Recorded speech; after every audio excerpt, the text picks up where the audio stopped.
Hi guys, it's me, ChazzaHD, and welcome to the final qualifying day of the European part of the 2023 Formula 1 season.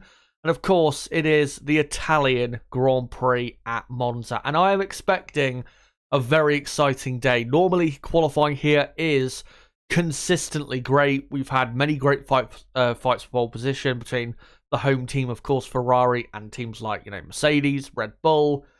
We've had surprises here in the past, such as McLaren, and I really think we are in for a very exciting day, very close day throughout the field. And of course, qualifying in 2023 has been the highlight of a Grand Prix weekend, most weekends, if not every weekend. So yeah, we are in for a good day today, I feel. And of course, we have plenty coming your way during this stream and during the day. As you can see, we've got about 13 and a half minutes until practice 3 begins at Monza. Then after that, we'll be getting into the penultimate F2 sprint race of the season. Of course, very important sprint race, given that the F2 championship still in the balance between Teo Porcher and Frederik Vesti, two drivers who hope to be on the Formula 1 grid next year or just in the future in general. And then of course after that we'll be getting into the main event itself, qualifying. But yeah, this should be an exciting day. I'm very much looking forward to it, and I think it will be the highlight of the weekend. I don't expect tomorrow's race to really be that great, to be honest, compared to what we're probably going to get in this session. And from what we saw in practice yesterday, I think we genuinely have a two-team fight for pole position between Ferrari and this team, of course, the best team by far in Formula 1, Red Bull. Looking at the pace so far, I think Ferrari definitely can get pole position today. We will get into the practice 2 results, just to remind you guys of what the performance is looking like throughout the, say, the top half of the field in a moment. Just want to say hello to you guys. Hope you're all doing well. And no matter what time zone you're in, what part of the world you're from, hope you're all having as best a Saturday as possible. And you'll be joining me in watching along and enjoying, practice 3, the F2 sprint race, and later qualifying at Monza. But let's just quickly hide the timer and get into those results from practice 2. And we're just going to look at the top half of the field. So Carlos Sainz ended up quickest by a couple hundredths of a second from the McLaren of Lando Norris. McLaren were really the surprise of practice yesterday, and they are definitely a team to look out for in this session coming up, at least in terms of can they keep up that performance level. But Ferrari look very competitive. As you can see, they're pretty much 0.2 of a second quicker than Red Bull in practice 2.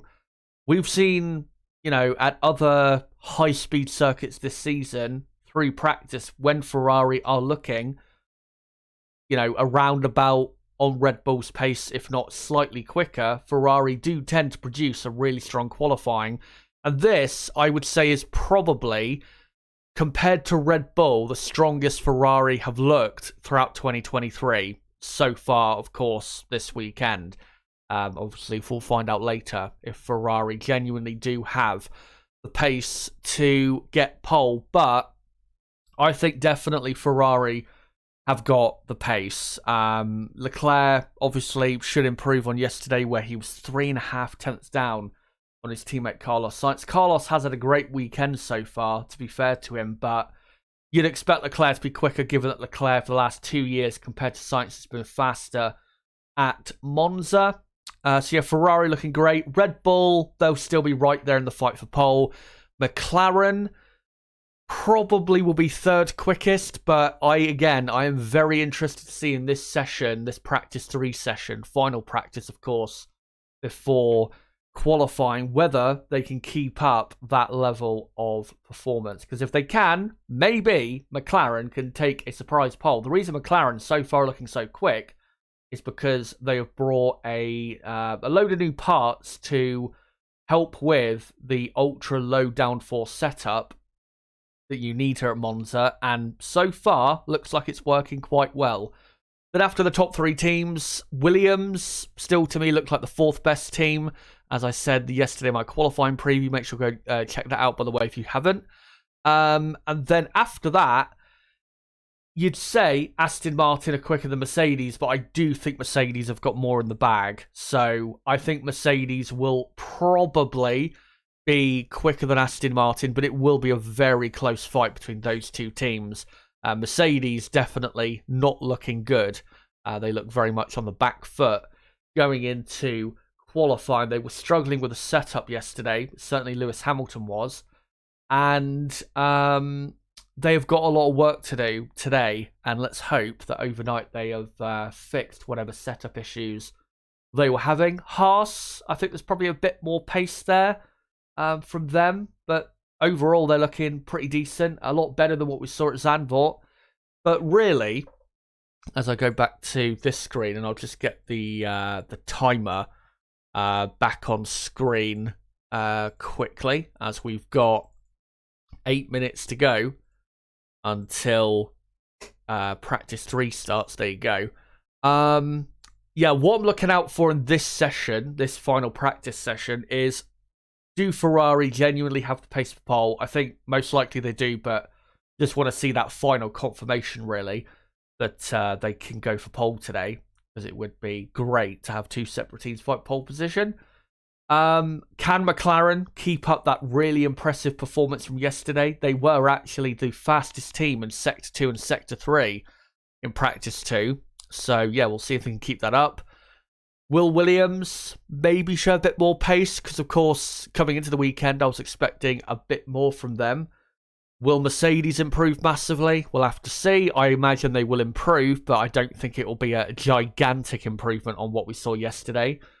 And then will we see any surprises from, say, Haas, Alpine, Alfa Romeo, AlphaTauri? The only team, I think, out of those four that could surprise is the Haas F1 team. I think AlphaTauri, Alfa Romeo, and Alpine genuinely just don't have the pace to really do anything this weekend. So, yeah, we will see in this third practice session what those teams can do.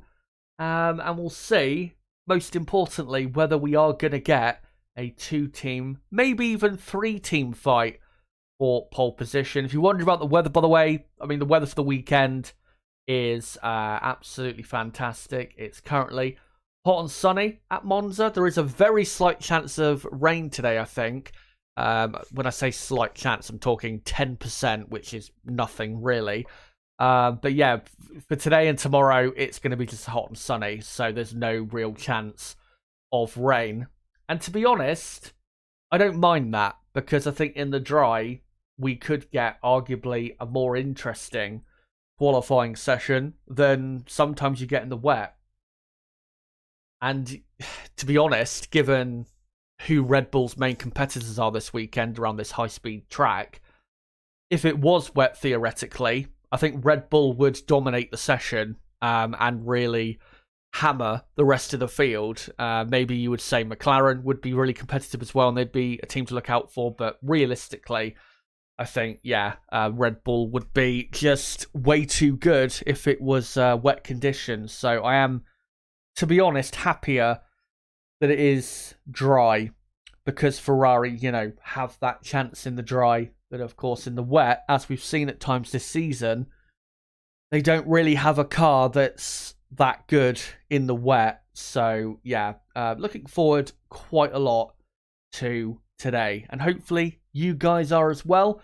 Of course, there is a poll running in the live chat right now, and it will keep running until I think what I'm going to do, instead of ending the poll before qualifying, I think what I'm going to do is end it right before Q3 starts instead, just to let a few extra people vote on it as well. But the poll question of the day is, will Ferrari take pole position today at the Italian Grand Prix?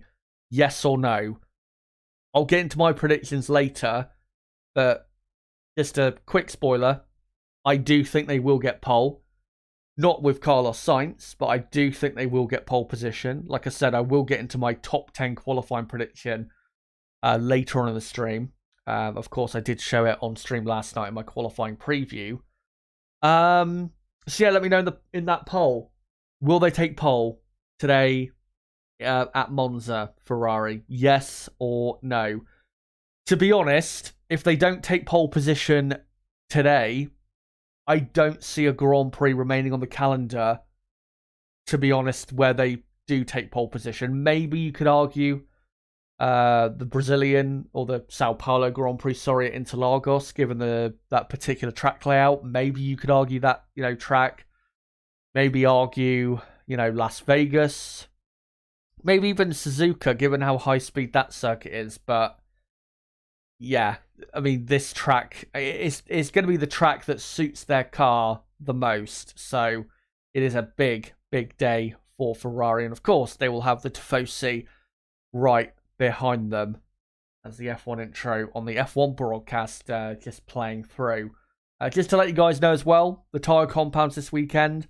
It is the 3 softest compounds in the Pirelli range, the C5, C4, and C3 tyres. So, yeah, that's great to see, because I remember a lot of times in the past few years, Pirelli have brought, a step harder or even 2-step harder tyres to this weekend, particular Grand Prix weekend, than they have, this weekend. And it has frustrated me a lot in the past, because it's like, what's the point? It's, this track, tyre wear, I mean, it is a factor in certain facets, but it isn't really that big of a factor compared to a lot of other races on the calendar.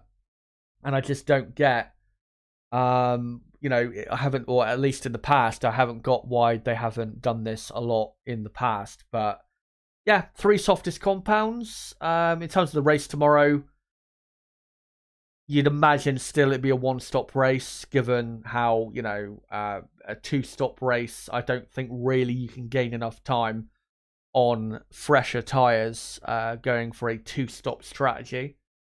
But of course, we will see tomorrow how that plays out. Because of the red flag, actually, at the end of practice 2 yesterday, a lot of the teams weren't able to do a proper race simulation. So, in this practice 3 session, definitely for the first half of practice 3, I am expecting a lot of the teams to be doing race sims and, figuring out what their pace is on the long runs. Because again, teams like Aston Martin, McLaren, Alpine, I don't think those teams, or Williams, I don't think those teams were able to get really any laps in. I think Mercedes, Red Bull, Ferrari were some laps, but not really ideally enough. So yeah, first half of this practice 3 session is probably going to be dedicated to that, as all eyes on the broadcast on the Ferrari garage. Good to see the yellow paint back on the Ferrari car, only on the driver numbers though.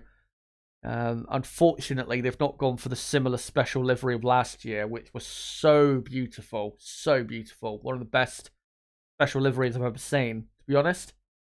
As Lando Norris just getting belted into his McLaren car. But let's hide this timer and go to this screen. And of course, practice 3, an hour-long session, and I will sync up the timer at the 59-minute mark, as we're about to start in the next, just under a minute, say 45 seconds time. And of course, reminder, Daniel Ricciardo missing this Grand Prix once again because of his broken bone in his hand, I believe. So Liam Lawson takes his place again. That's why his name is on the left-hand side. Now, there's Alex Albon there, looking pretty happy, and looks like he can't wait to get into the car. Of course, Alex, remember, this time last year was a real low for him. Not in terms of performance or anything, of course. It was a lot more serious than that.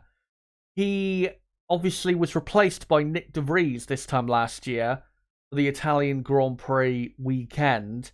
The rest of the Italian Grand Prix weekend, because he had appendicitis. And he was actually joking about it a couple of days ago, that he had to move to a new hotel room compared to what he had last year. Yeah, he had appendicitis, had an operation, and then I believe, if I remember correctly, had complications from the operation, and then I think was put into was it an induced coma? I think for Alex, he wasn't put in a coma for long. I don't think so, but he had quite a health scare there, and was lucky to be back for the Singapore Grand Prix, which was I think 3 weeks later, back in 2022. So a real reversal, or not reversal, but a real turnaround, from a year ago where things were looking very scary for Alex. And now he's, one of the top few performing drivers in Formula One. As the session has started, the first car on track is the Alfa Romeo. Looks like a Valtteri Bottas. As I'll sync up the timer in 3, 2, 1. And there you go. We've got, 59 minutes to go. And I'll just replace the timer so it's in a better position. Just wanted to remind you guys as well, we have this weekend the alternate tyre allocation where the teams are given, I think, less sets of tyres than they would do normally this weekend, which I don't like, to be honest, because it just ruins the weekend, I think, in general. I don't think we're having a qualifying session where they'll be using only the hard tyre in Q1, only the medium in Q2 and the soft in Q3. I don't think that's what we've got today. At least I hope that's not what we've got, because we saw it in Hungary, that little trial run, and people thought that was the reason we had such a crazy qualifying session, but I don't think that was the case. It was a case of correlation does not equal causation, I think, at Hungary. But Valtteri Bottas, Lance Stroll, looks like the first two cars out there, and I'll let you know when the first lap times start getting set. As we're looking at the Red Bull of Sergio Perez, quicker than Max Verstappen yesterday, but ended the day in the barriers. So they want to get over that as quickly as possible. Here is Logan Sargent. Needs to be on lap time not pretty close, but a lot closer to Alex Albon than he was in practice 2 yesterday, where he was nearly 0.8 of a second off. Needs to really be, 5 to 0.6 of a second closer today. It's a big day, and especially given how quick Williams look, he has to deliver that type of performance. Getting that, getting a lot closer to Alex Albon than we have seen normally. The average gap between the two in qualifying this season has been 0.6 of a second, which is quite poor. As Logan Sargent goes quickest. No idea what the lap time is. The best lap time of the weekend so far is a 21.3 by the man on the broadcast, not on the broadcast right now, but the man who just came out of the pits, Carlos Sainz in the Ferrari, as Pierre Gasly goes quickest. Not anymore. Sergio Perez goes quickest, as we've got a few drivers out there on soft tyres. And Perez has done a 22.6. So it's Perez, Gasly, and then Ocon. The best times in practice 3 that I expect is probably a late 1 minute 20, like a 1:20.8 or a 1:20.9. I think that's the best you can expect in practice 3. 4 to 5 tenths of a second quicker than what we saw yesterday in practice 2, as the track grips up even more, as Lewis Hamilton goes up to second, and then Gasly and Ocon rather push down to third and fourth. Logan Sargent in P5. And of course, throughout the session, I will let you know who has done, or who has gone quicker than their time in FP2. But so far, absolutely no one. But of course, we're at the start of the session. Lance Stroll, who's had a difficult weekend, didn't do practice 1 because Felipe Drugovich took his place. And then practice 2 only did 2 laps before he broke down because of a fuel system issue. As Hulkenberg is in 7th, Sonoda is in 8th, and then you've got Lawson in 9th, and Valtteri Bottas in P10. As Sonoda further improves, but stays in 8th. As we're looking at Carlos Sainz on his first lap of the day, as Zhou goes 11th. And we've got Hulkenberg, Sonoda, Lawson, Bottas and Zhou having done their times on the medium compound tyre. As Carlos Sainz lap looks good so far. As Lando Norris is now quickest for McLaren on a 22.5. Lando, though, did obviously a 21.3 in practice 2. So still quite a bit off what he could do in this session. As Carlos Sainz now heading into what is now the Curva Alboreto, but famously we still call it the Parabolica, and he comes to the line and goes 3rd on a 122.6 as Ferrari there. Is it Carlos Sainz? Not quite sure, but slowing down quite a lot. But yeah, Carlos Sainz is up to 3rd place. George Russell is now 5th for the Mercedes team, who are looking for a much better day than what they had yesterday.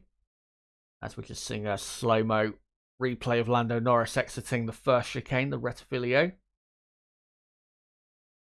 As we now look at Max Verstappen on his first run of the day, and he's a few hundredths of a second quicker than Norris in the first sector, which of course you would expect. As Leclerc is now up to 6th place. And then you've got Gasly in P7, Magnussen in P8, and then Alonso in 9th for Aston Martin. And then you've got Ocon in 10th, Stroll 11th, and then Sargent, Sonoda, Hulkenberg, Lawson, Bottas, and Zhou, and Verstappen, Piastri, Albon have not done a time so far, but Max Verstappen about to go quickest, I think. Yes, he does, by nearly 7/10 of a second. That is a good first run. Not as quick as he went in practice 2, but still, for the first run of the day, that is a strong lap time. 21.8 from the man on a mission this weekend to break the record for the most wins consecutively by any Formula 1 driver. As, Albon and Piastri, who have not set a time yet, still in the pits. So I'll let you know when they're back out on track. Of course, another thing to mention today is the importance of the tow, the slipstream. Certain teams will probably strategically try and set their cars up, but position their cars on track so they can get a good tow from either each other or other cars. As Sergio Perez goes 2nd. Now Red Bull 1-2. Perez 3.5 off Max Verstappen. And yeah, that obviously is something to watch out for today. But it is important to remember that with these cars, the tow, the slipstream effect, isn't as big as it was pre-2022. With these ground effect cars, you just don't get pulled in by the slipstream as much as you would in 2021, 2020, 2019. So not as important as it used to be, but it is still important because it will still give you an extra, probably, tenth and a half, 0.2 of a second if you really time it right and you don't get held up too much by the car ahead. So that is important to look out for today, as Fernando Alonso on hard compound tyres goes up to 6th place, just behind Pierre Gasly, who's now in P5. Alonso's done a 22.8. Alonso did a 22.0, I think, in practice 2, as Hamilton understeering and slightly locking up going into turn 1 and goes across the escape road. So that lap is donezo. Alonso did a 22.0 in practice 2 on soft tyres. That lap is a 22.8 on the hard tyre. So that's a pretty quick run on the hard tyre. Because on the soft tyre this weekend should be probably 8, maybe 0.9 of a second quicker, or the hard tyre, slower than the soft compound tyre. So, yeah, he's pretty much, Alonso, pushing as hard as he was in practice too. So that's a good run so far for Fernando. Gasly in the Alpine is on a 122.8. I think Gasly yesterday did I think his best time was 22.6. So a lot of the teams out there already pretty close to their personal best time of the weekend, as Leclerc does not do a personal best in the first sector. And Alex Albon now on an outlap. Good to see. As Leclerc out there on the soft tyre, just coming through the 2 Lesmos. And now DRS open down to the Ascari chicane.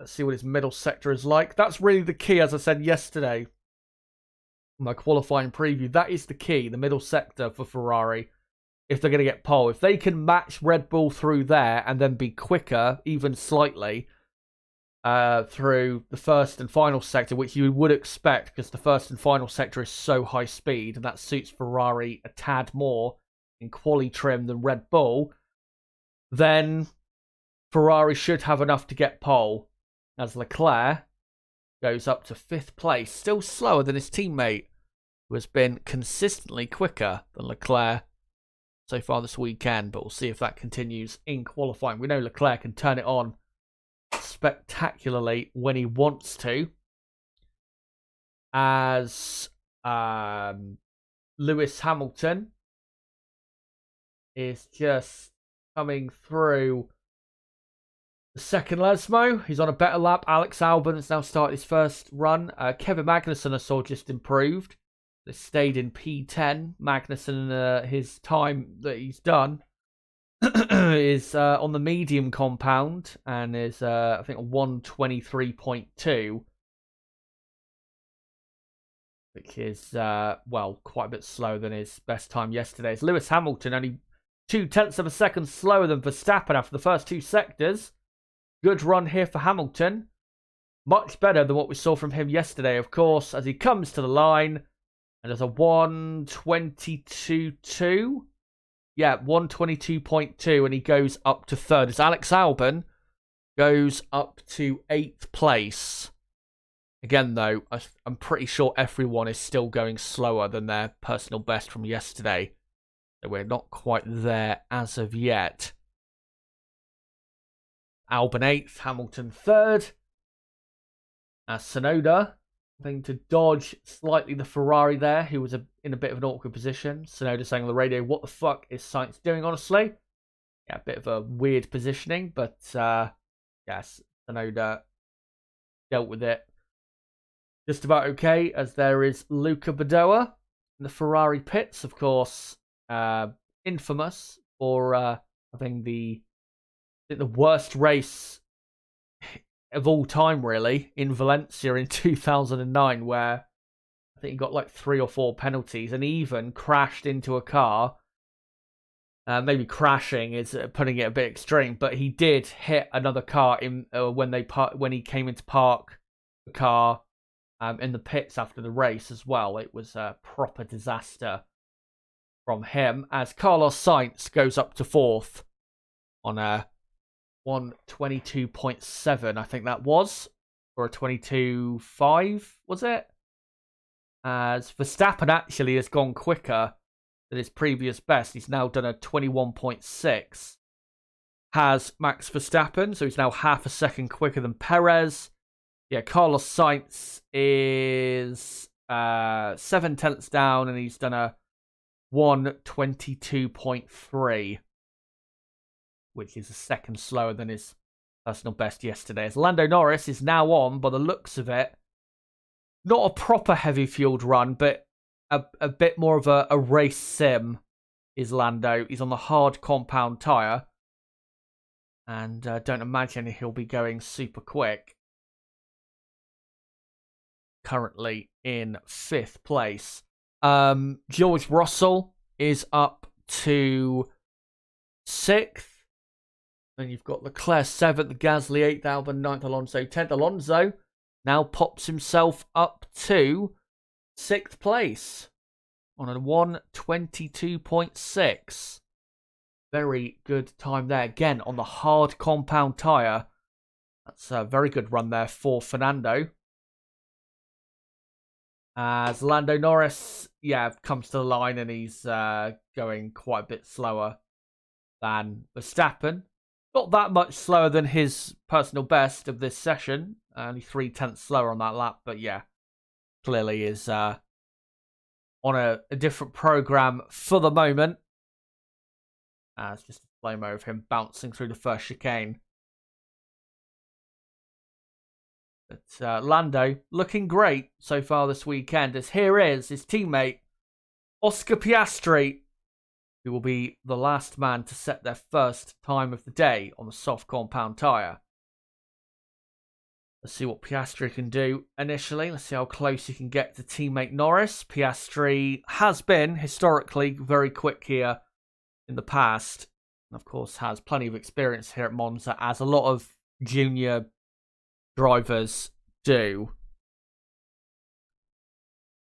As first sector is not great, but it's okay. 3.5 down on Verstappen.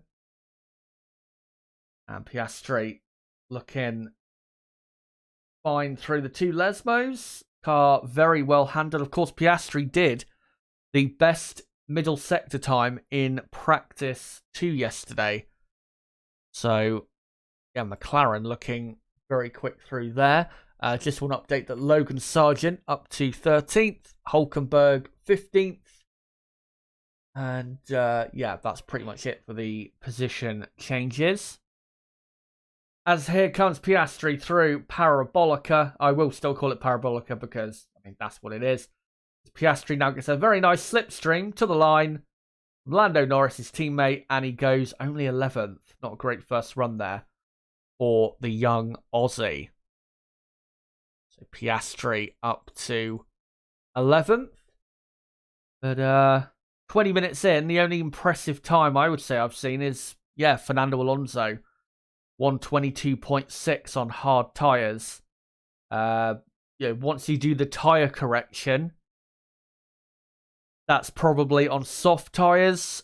Probably going to be 21.7 or a 21.8, which is a couple tenths of a second quicker than he went in practice 2 yesterday. So very good initial pace from Aston Martin. But other than that, not much else to read into this session so far. Max Verstappen having work done to his Red Bull. Just around the floor area. Probably some minor setup changes, as Joe Bauer, the FIA technical delegate, having quite a word with Paul Monahan from Red Bull. He's one of the senior personnel at the team. As here is Nico Hulkenberg on a set of mediums. will he go for a much quicker run this time? We will see. Doesn't look like he will. As Sky F1 now go to an ad break. So I think what I'll do is just quickly read what you guys have to say in the chat. So hello to all of you. Good to see you all. And make sure as well, of course, smash the like button. Of course, does help the channel grow. And of course, it does show me that you guys enjoy the content. So if you haven't hit the like button yet, make sure to do so. Currently on 15 likes. Let's try and get 25 or up to 25 if we can in the next, say, 20 minutes or so. But yeah, good morning, good afternoon, good evening to you, wherever you are in the world. Carlo Briggs says, good morning, Chaz and Barbados. Any chicken today for breakfast? No, but good morning to you. Looney Classic says there'll be no Ferrari versus Red Bull competition for pole. Max will take it easily. We'll find out, but yeah, I'm pretty confident it'll be a Max or Red Bull versus Ferrari fight for pole. Maybe Red Bull, will win it, but I don't think Max will be on pole easily. I think it's pretty hard, to be honest, to be on pole easily here at Monza because of how simple the track is. What is it? 70. I think I found out the exact amount percentage-wise. 77% of the lap here at Monza is full throttle. So it is difficult to be on pole by a mile here at this track unless you've got such a straight line speed advantage compared to your main rival that you can do what Mercedes did, for example, back in the early days of the hybrid era where they were ending up on pole by half a second or more. Pretty hard to do that, I think, these days. I know Mercedes were on pole by a country mile in 2020 here at Monza compared to the next team. But of course, that 2020 Mercedes car is probably, handling-wise, plus, the power unit advantage they had that season, which wasn't massive, but it was definitely the best power unit on the grid. That was probably the best F1 car, arguably, we've ever seen. So that's a bit of an outlier, to be honest. But typically, here at Monza, the fight for pole is close. And good afternoon to Rowan. Good to see you. Let me just quickly check Twitter. See if there's any news to bring you guys quick. And I've just seen the FIA have mandated a maximum lap time of 101 seconds, which would be a 1 minute 41 lap time. They've mandated this to the FIA to avoid a repeat of, what we saw a few years ago in 2019, where cars were backing up way too much to get a tow, which is good to see that they've mandated that, because a maximum lap time of a 141, that's going to be about 20 seconds slower than pole, so it won't be that slow of an outlap. Because previously when there wasn't a maximum lap time, I'm pretty sure they would have been doing well over 2 minutes. Ken Wallace says Max will be on pole by 4 to 5 tenths. Let's not kid ourselves. His car is OP. It is, but because of the nature of this track and how it suits the Ferrari car a lot, that's what that's what creates a battle this weekend for pole, similar to what we saw as blocking there by the Williams, I think it was, on Lewis Hamilton into the Parabolica as they've come back from the ad break now. We saw it back in Baku where Leclerc took pole. Ferrari in qualifying were genuinely quicker than Red Bull. And then in Austria, of course, they were separated by half a tenth. So the Red Bull is the best car. They will still win the race tomorrow. There's no doubt about that. But because of how this track suits Ferrari very well, we're definitely in for a fight today. As Leclerc is on a lap that isn't going that quick at the moment.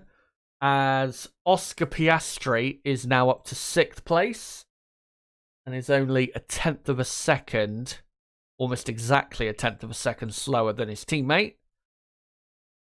And then you've got Esteban Ocon up to 12th. What else? I think that's it, to be honest, as we've got a lot of the field out there who have not done a run on the soft tyres yet. So, yeah, we're just approaching, aren't we? Halfway through final practice, as Leclerc clearly is on a long run of sorts. So is Max Verstappen. Of course, these teams, they need to get these laps in because a lot of the teams yesterday, because of the red flag caused by Sergio Perez, they weren't able to really get in enough laps in those race sims that they do to find out what their pace is and how the tyre wear is and how the balance feels. So that's why we're seeing quite a bit at the moment as Max Verstappen continues on. But definitely once we get into the final 20 to 25 minutes of this session, we'll start to see some properly quick lap times. And like I said, even though we're on a 1:21.6 at the minute, which is, not that much slower than what we saw in practice 2. The best time in practice 2 was a 1:21.3. The best time in practice 3 today should be a 1:20.8 or a 20.9. So, yeah, we've still got quite a bit of improvement there to be found, I reckon. As Leclerc, just a replay of him bouncing his way, porpoising his way into the Parabolica. Ferrari, they're bouncing quite a bit, which is surprising to see, given, we don't tend to see that very often anymore. Yeah, most cars out there just on longer runs rather than, proper push laps. As here is Liam Lawson, the youngest driver on the grid, born in, as it says on the screen, the TV broadcast there, born in February 2002. Born almost a full year after Fernando Alonso and Kimi Raikkonen's Formula 1 debut. That is how young he is, and that's just how old Fernando Alonso is, as Lawson is actually on a good lap here, and Tsunoda on a good lap as well. Both doing personal best sectors on the hard compound tyre. Tsunoda only half a second slower than Verstappen on the hard tyre. So this is, good pace from AlphaTauri as Liam Lawson comes to the line. He goes up to 15th. And Yuki Tsunoda comes to the line and goes 13th. But on the hard tyre, that's a pretty good run from AlphaTauri. As here is Kevin Magnussen on the soft compound tyre. Now heading down to Parabolica. And not quite getting into the apex as much as he maybe wanted to, but still all right. As he now comes to the finish line and he ends up in 3rd place. Very good time there, a 1:22.2, I think, from Magnussen. Yes, that is slightly quicker. I think a 10th or 2 quicker than he went in practice 2 yesterday. So that's his best time of the weekend. The best time Haas did yesterday, I think, was a 22.2, actually, of Hulkenberg. So that's, pretty much equaling their personal best of the weekend. But as we've seen, Hulkenberg can go quicker than Magnussen a lot of the time. Yuki Tsunoda, 14th and 1.3 seconds, was he? Or 1.4 seconds, I can't quite see. I think it's 1.4 seconds down with that lap on the hard tyre. Once you do the tyre correction with Tsunoda, that would be, his current lap is a 23.0. But once you do the tyre correction, that's more like a 22.1 or a 22.2. which is, yeah, a decent run there. Quite a decent run from Tsunoda. As Logan Sargent now pushing hard, but on a set of mediums, as he's a 10th quicker than Max Verstappen. Through Sector 1, as Lawson and Bottas out there on laps. Lawson on the hard compound tyre, still Bottas on the medium. As Logan Sargent into Ascari, half a second down on Max after the first two sectors. This is a good run for Logan. Let's see how he ends the lap. He's probably going to go 7th, 8th, maybe 9th with this lap, Logan Sargent. Let's see, as Parabolica's all right enough. As Liam Lawson does a very good middle sector. And Logan Sargent actually only goes 11th. He lost a lot of time in that final sector. As here comes Liam Lawson. As also Zhou on an improved run. Both Alfa Romeos out there on mediums. And Lawson stays in 16th as a 23-1. As Bottas goes only 17th. As Tsunoda improves to a 122.4, I think it might have been, or 22.5. And Zhou goes 18th, so not great lap times there by Alfa Romeo, considering AlphaTauri just ahead of them, about 3-4 tenths quicker on the hard compound. So Alfa Romeo not looking too smart at all with their current pace. I think their best lap times in FP2 yesterday was it would have been what, a 22.5, I think, something like that. And at the minute their best lap time is a 23.3. So, well, they haven't quite pushed as hard as I think they could have. As here comes Lando Norris, who's just continuing round on a hard tyre run. He does actually do a personal best final sector. But, yes, Tsunoda now.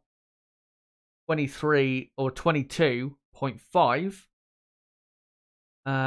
Is it 22.5? No, it's a 22.8, sorry. Or 22.9, actually. For Tsunoda. And, yeah, that's a pretty decent run there from Tsunoda. And Liam Lawson, only 0.2 of a second slower. Logan Sargent there just doing a practice release from the pit box. As he says, his left mirror is broken. They've released him anyway, so maybe they've fixed it with some duct tape or something. As Sargent back out there. Fernando Alonso on an outlap. Alex Albon also on an outlap. As George Russell and Yuki Tsunoda enter the pits. Here is Alex Albon, Logan Sargent's teammate. And he's on a set of mediums. As on the straights, according to the data powered by AWS, Stu Williams is the quickest on the straights, which again, it's not a surprise, is it? Impressive though from Alonso. Quicker on the straights apparently than Max Verstappen. So that Aston Martin looking pretty handy. As Albon, no idea what his sector times are looking like. Would be interested though to see. It's actually done a purple first sector as Albon. I would be interested to see Fernando Alonso and what tyres he's on at the minute. Of course, his best run so far, a 22.6 on hard tyres, as Albon still quicker than Verstappen through the middle sector. And again, on medium tyres, which around this track should be 4 to 5 tenths of a second slower. So this is a very, very good run here from Alex Albon, who now flies through Parabolica. Slight wiggle through the middle, but looks all right as he comes to the line and goes second. 4 tenths of a second slower than Verstappen, and if he had done that lap on the soft tyres, he may have just about gone quicker by half a tenth or so. So that is a good lap by Alex Albon. Let me just, hold on, quickly readjust here. And just readjust the mic positioning and everything. Just a bit all over the place on my end. As now Williams have got Sargent back in the pits now, I think, to fix that mirror, so maybe they didn't quite see it, or he reported it too late. But yeah, that was a 22.1, I think, officially from Albon. His best lap time from yesterday was a 1:21.9 or a 22.0. I think also on the medium, so there is more pace there to be found. But those first two sectors, pretty good from the Williams. Tsunoda on a new push lap on hard tyres. As we've got 24 minutes to go here in final practice. And yeah, still waiting really for some proper quick times. Again, because they're limited by the amount of tyres they can use for the rest of the weekend, I believe. Because of this alternate tyre allocation bullshit, as far as I'm concerned. It's just not needed. I don't think it makes things more interesting, to be honest. I actually think it makes things worse. Because teams can't use, you know, as many or, you know, more tyres that they normally can through practice sessions. And at the end of the day, it's bad for the fans. Yeah, that's why the teams are not quite going for it as early as maybe they would if they had a bit more tyres available.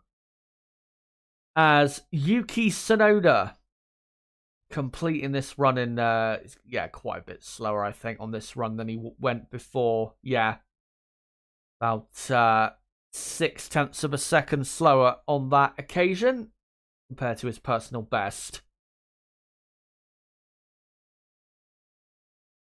As they're just saying on screen here with Tsunoda that he is the first driver to have 3 different teammates in the same season since Kimi Raikkonen at Ferrari in 2009. Raikkonen in 2009 had obviously Felipe Massa, he had Luca Badoer for a couple races, and then or for 3 races actually, and then Giancarlo Fisichella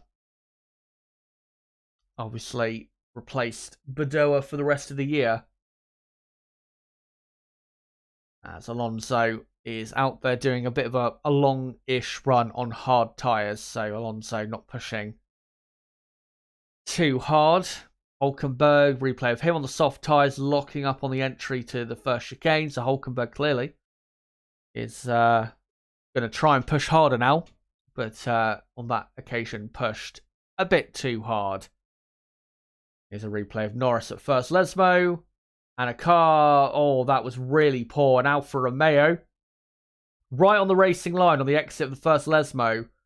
Norris did really well to go around the outside of him. And Lando saying on the radio, why are people so stupid? Why can't they look in the mirrors? I'm pretty sure everyone who drives a car, you know, road car, racing car, whatever, I'm pretty sure everyone thinks that at least once a day. As Piastri here on the mediums has done a personal best first sector, but then runs wide and goes into the gravel on the exit of the second chicane and gets back on track. Wasn't too big of an issue for him, but now he's blocking a car behind, which I think might be, yeah, his teammate. And then you've got Alex Albon just behind him.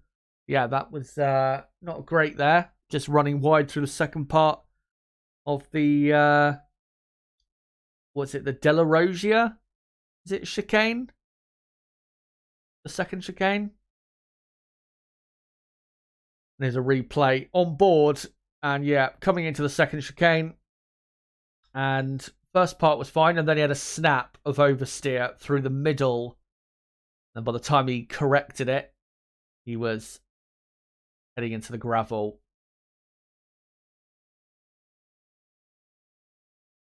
And the chicanes here, very important, of course, because you know, obviously, if you ride them a bit too aggressively, you can break your car. But if you don't attack them, you're leaving a lot of time there. I remember back in the day when the curbs for the chicanes, the first and second chicanes, used to be a lot more, or a lot easier on the cars, and you didn't have those orange sausage curbs on the inside of the actual curb. Yeah, back then you could seriously attack the chicanes and gain so much time being super aggressive over them and basically driving over the chicane rather than through it. But yeah, nowadays with the orange sausage curb there, you can't do that because you'll just break your car and you'll lose time doing that. But still, got to attack the chicanes because there's a lot of time there on the table left if you don't. Piastri released from the pits. Maybe just having a quick look there, McLaren. Have a look to see if there's any damage. As many fans in the stands, in the spectator areas, watching on. As not only, of course, have we got Ferrari fans, but as a black and white flag for Zhou for impeding. So that was the culprit behind that. As I've just noticed, actually, Zhou is ahead of Valtteri Bottas now. No idea how he's been able to do that, but he is ahead. And I've just noticed that someone, I think Stroll or Hulkenberg, has actually popped up the order. So let me just quickly, as Sky have just gone to an ad break, let me just quickly look to see who that is. If my live timing on my browser will work. But yeah, because of this tyre allocation business, again, that's why we're not getting proper quick runs still. As we're about to enter the final 15 minutes, and yeah, it is Hulkenberg, who is now up to P12, which is surprisingly poor if he's done that on a soft compound tyre. Given that Magnussen's up in 4th on the medium. Yeah, given we're about to enter the final 15 minutes, you would imagine that we're about to get some proper quick runs. As, yeah, the order is correct, I believe. Yes, it is. So, with just over 15 minutes to go in practice 3, it is Max Verstappen who is quickest by 0.4 of a second from Alex Albon in second. Sergio Perez is third. Kevin Magnussen is fourth. And then you've got Hamilton 5th, Sainz 6th, Norris 7th, Piastri 8th, and then Alonso 9th, Russell in 10th. But nobody really in this session has pushed that hard. So we're still really waiting to see when they do start to really push it on the soft tyre, what people's pace is going into qualifying. Which, of course, qualifying starts in 2 hours and 45 minutes from now? Not long. We find out for real how the teams will get on. Sky should come back from the ad break in a minute or so.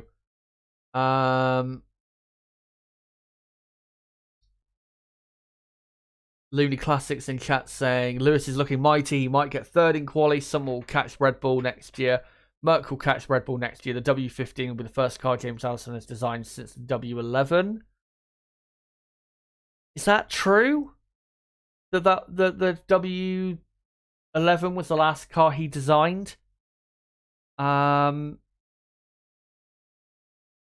Didn't he design the W12? Or he might have designed a bit of it. I'm not sure, but yeah, it is obviously great that James Allison is back to his previous role, and outside of Adrian Newey, James Allison is the best of the rest when it comes to designers. He's an absolutely brilliant designer. He designed those really good Lotus cars in 2012, 2013. Ferrari, obviously he went to just after that. He obviously designed a really good 2015, and even, to be honest, a pretty decent 2016 car. And then moved to Mercedes, which is probably the best hire that Toto Wolff has ever made since he became team boss, as George Russell now on soft tyres, pushing hard. And yeah, he's designed many great Mercedes cars, and he has designed arguably the best car of all time, the 2020 Mercedes car, the W11. Car that was truly on rails, as Logan Sargent did briefly do the purple first sector. Lewis Hamilton has now done that as Russell. 0.2 of a second up almost on Max Verstappen after the first two sectors. Logan Sargent not improved his middle sector. Logan, though, is doing his lap on the hard compound tyres, as Hulkenberg is now actually up to 7th place. Let me just update that. A lot better from Hulkenberg. Still not great, though, as George Russell to the line goes second. Half a tenth slower than Max Verstappen. That is quite a bit better from Mercedes. Here comes Lewis Hamilton, who's done 2 purple sectors and now goes quickest by 1/4 of a second over Max Verstappen. So Lewis Hamilton, P1, on a 1:21.4. And that is definitely, by far, Mercedes' best lap time of the weekend so far. Their best lap time in practice too was a 1:22.1, I think it was. Something like that. So yeah, that's quite a bit better than what we saw yesterday. But remember, Red Bull and Ferrari and McLaren have not done their, they've not even matched their best lap times from yesterday. So some context just that I want to add there before people start overreacting. As Logan Sargent did go up to 11th place on the hard tyre, as Valtteri Bottas now out there on the hard tyre. Sargent at the minute half a second slower than Albon on a hard compound tyre compared to the medium for Albon. So lap time wise, once you do the tyre correction, Logan Sargent's pace looks pretty good at the minute. See if he keeps it up throughout the day, though. As Bottas, personal best first sector on the hard tyre. Zhou, personal best first sector on the hard tyre. Same for Albon, also on the hard tyre. As, just to remind you guys, the difference between the soft and the medium this weekend should be about 4/5 of a second. And then the difference from the medium to the hard should be 4/5 of a second. And then from the difference between soft and hard compound tyres should be, say 9/10 of a second. Maybe a second at most, but probably more like 9/10 of a second. As Valtteri Bottas comes to the line and goes 11th. That is a lot better from Alfa Romeo. As Zhou only goes 16th, which is not great. Zhou in 16th. Alex Albon comes to the line and does a better lap time on the hard tyre, 1:22.0. That is a really good lap time. Because again, when you do the tyre correction, if you did that on the soft tyre, that's probably a 21.1. As Alonso now goes 4th on the soft compound tyre. As Kevin Magnussen on the soft tyre goes 5th. So Alonso 4th, Magnussen 5th. Lance Stroll on the soft tyre has gone up to 8th place. And then you've got Piastri up to 9th on the medium tyre. Piastri's done a 22.6 on the medium, which is not great. As here comes Max Verstappen, brilliant middle sector. What's his overall lap time? It's a 1:20.9. There you go. Now we're at the proper pace. And that's about what I said, around about what I said would be the quickest time in practice 3. Can anyone match or beat it? Max Verstappen now, I think 4.5 tenths quicker than Lewis Hamilton. It's Verstappen, Hamilton, Russell, Alonso, Magnussen, Albon, and then Perez, Stroll, Piastri, and Logan Sargent has gone up to 10th place. And then you've got Sainz in 11th, Hulkenberg 12th, Norris 13th, Bottas 14th, Leclerc 15th, Ocon in 16th, and then Zhou in 17th, Gasly 18th, and then Tsunoda and Lawson at the back. At the minute, though, with 9.5 minutes remaining, again, Alex Albon, very impressive lap time on that hard tyre. Only a second slower than Max on a tyre that is probably about 9 tenths of a second slower than what do you call it? Than the soft compound tyre being run by Max Verstappen. So Williams are looking genuinely very, very quick. But will it end that way? Because, of course, we've still got a few minutes to go. And Mercedes are still out there pushing hard. And a clear example of that is George Russell on another lap on the soft compound tyre. Also, Kevin Magnussen's time, impressive. A 21.8, I think it is, on the soft tyre. That's, I think nearly half a second quicker than they went yesterday. As Mercedes is telling Hamilton that Verstappen has completed the lap 4.5 tenths quicker. And Lewis says, I don't know how to find that half a second. Well, the difference at the minute is Max is, well, the best driver in Formula 1 right now. And, of course, the car is quicker around this track, which definitely does help. As Oscar Piastri, replay of him, going deep at the first chicane. And, yeah, just going way too deep.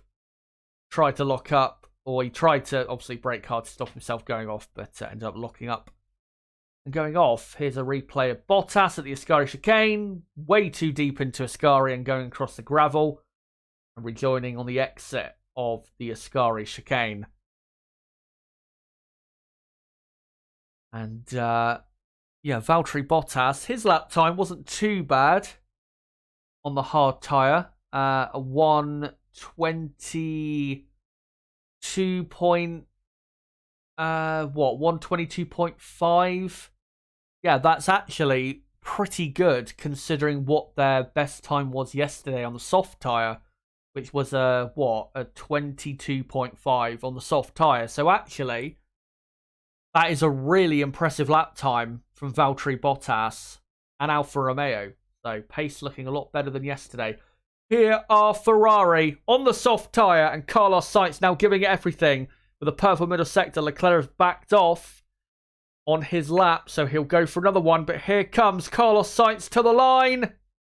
And he does go quickest by 1/10 of a second, or nearly 1/10 of a second.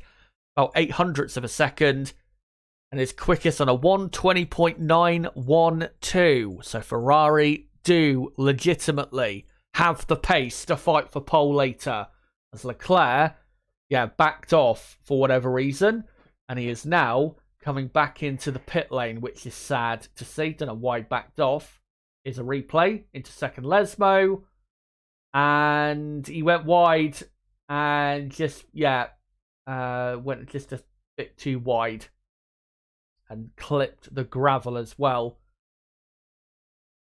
So, maybe he'll come in for a new set of tyres. Who knows? As here is Fernando Alonso on a soft compound tyre. His best time so far is a 1:21.7, I think, or a 1:21.8, which is decent, but it's not anything fantastic given how everyone else is looking at the minute.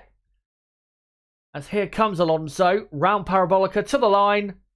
And he does go up to 4th on a 21.7, but still, that is not that great compared to everybody else. Ferrari, Red Bull, and Mercedes definitely look quicker than Aston Martin. And given that Williams, only 4/10 or not even that, 3.5 slower on the hard tyre, Williams definitely quicker than Aston Martin. So, and you'd imagine if McLaren can get out there and start pushing, that maybe they are also faster than Aston Martin. So yeah, Aston Martin not looking good going into qualifying unless they can find some more pace. There's a lot of work going on to the Red Bull there of Sergio Perez to the floor area. Max Verstappen is on a fast lap. Got a bit of traffic ahead. Gets out of his way though.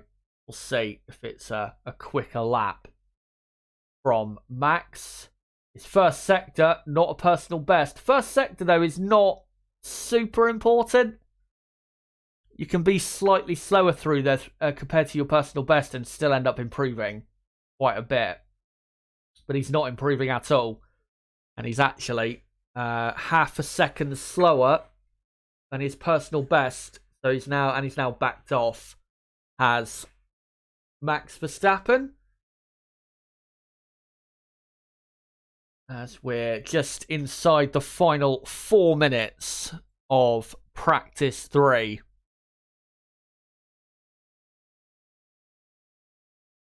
And on an out lap, we've got Leclerc back out there, hopefully on a new set of softs. And Leclerc has actually just started a lap. Liam Lawson has also just started a lap. Sainz is on an out lap.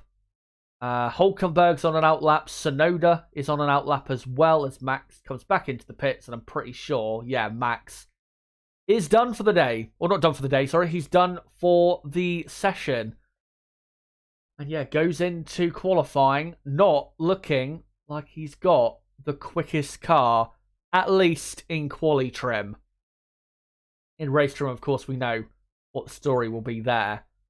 As Leclerc on a new lap and not seeing what his sector times are, so I can't tell you how quick he is so far, as Valtteri Bottas slightly improves and goes or stays in 14th. As we've got a few other position changes that I need to get into. Nico Hulkenberg is now 8th. And then you've got Perez 9th, Stroll 10th, Piastri 11th, Tsunoda up to 12th on the medium compound tyre. And Sargent 13th, Bottas 14th. Leclerc did not improve his first sector, but he did improve his middle sector. What's the time as he comes to the line? It is very slow. Nearly 0.6 of a second slower than his teammate. And he goes only 4th. As Liam Lawson goes quicker than Tsunoda by half a tenth and up to 12th place. Brilliant lap there by Liam Lawson. As yeah, Leclerc 4th. He will be worried going into qualifying because he doesn't look to have really any pace. As Hulkenberg just about pops up to 8th place. But yeah, outside of the top 10, you've got Stroll 11th, Lawson in 12th on the medium compound tyre.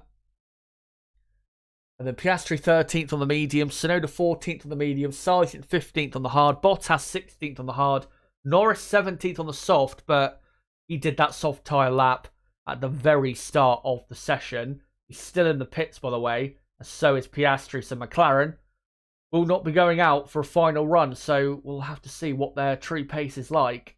And then, Lando Norris is now on an out lap. Unlikely, though, that he'll get one final proper lap in. And then you've got Ocon 18th, Zhou 19th, Gasly 20th. Alpine, even though they've not done times on, the soft compound tyre, their pace does not look good at all. As Yuki Tsunoda goes 13th, but still slower than Liam Lawson. And actually, on that lap went 1,000th of a second slower than the young Kiwi. And if Lawson can beat Tsunoda this weekend on pure pace, that is a massive boost for his Formula One chances in the future. And that's all he's got to do, really, rather than just, finishing the points. As Fernando Alonso bumping and bouncing his way through the Ascari chicane quite a bit more than would have expected, given how well normally the Aston Martin handles. Now it's Parabolica. Aston Martin car looks very good through there. The checkered flag now falls, so this will be the final laps for everyone. And Fernando comes to the line and goes slower. And yeah, he might end up in 5th, Alonso might end up in 5th, but in reality, Aston Martin's pace is not very good at all. It's it's gonna be quite tough, I think, for them to get into Q3, as Oscar Piastri here being blocked horribly by Carlos Sainz.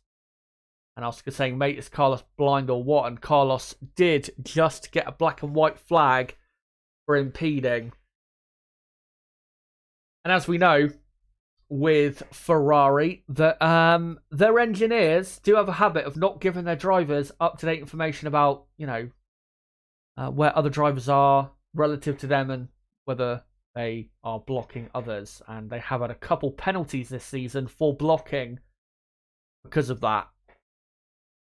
But yeah, the session is over, and yeah, everyone has now done their laps. So let's go through your final finishing order of the final practice session before qualifying. Carlos Sainz ends up quickest yet again by nearly 1/10 of a second on a 120.912. And then Max Verstappen second, 0.086 of a second slower. It is close between Ferrari and Red Bull, but Ferrari 100% are in the fight for pole. There is no doubt about that. Lewis Hamilton third, Mercedes looking better, but I think still, in reality, they're still not looking that great. Charles Leclerc fourth, he has got to improve massively going into qualifying.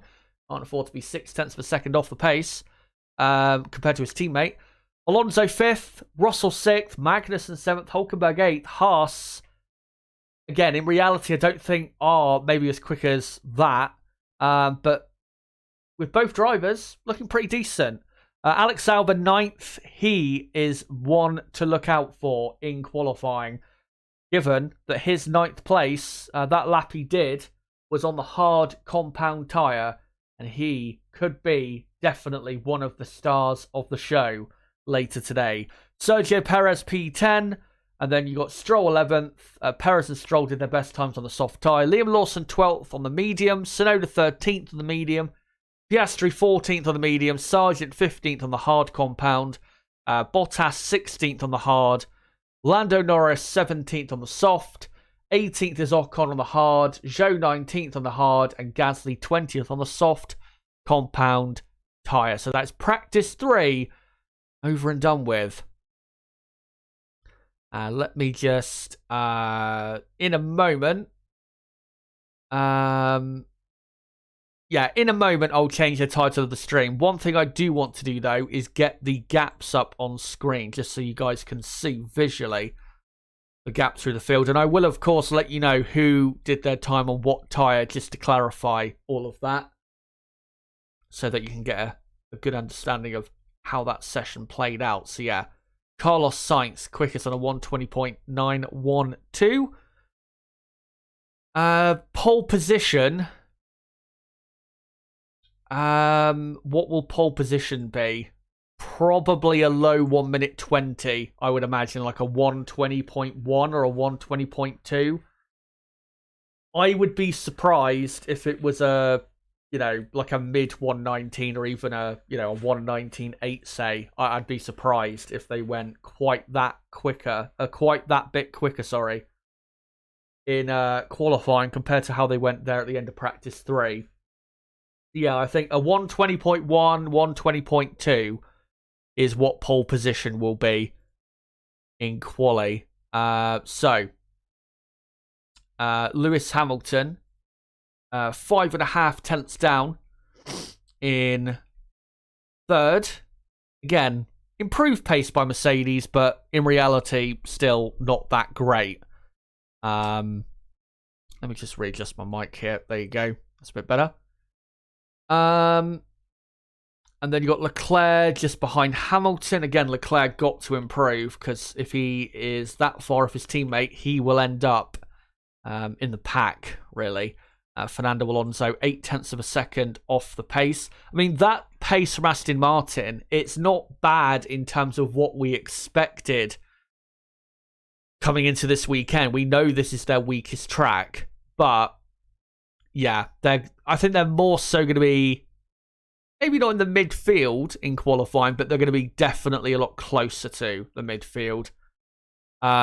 George Russell ended up 8 tenths off and quite far off his teammate, quarter of a second slower, which is surprising.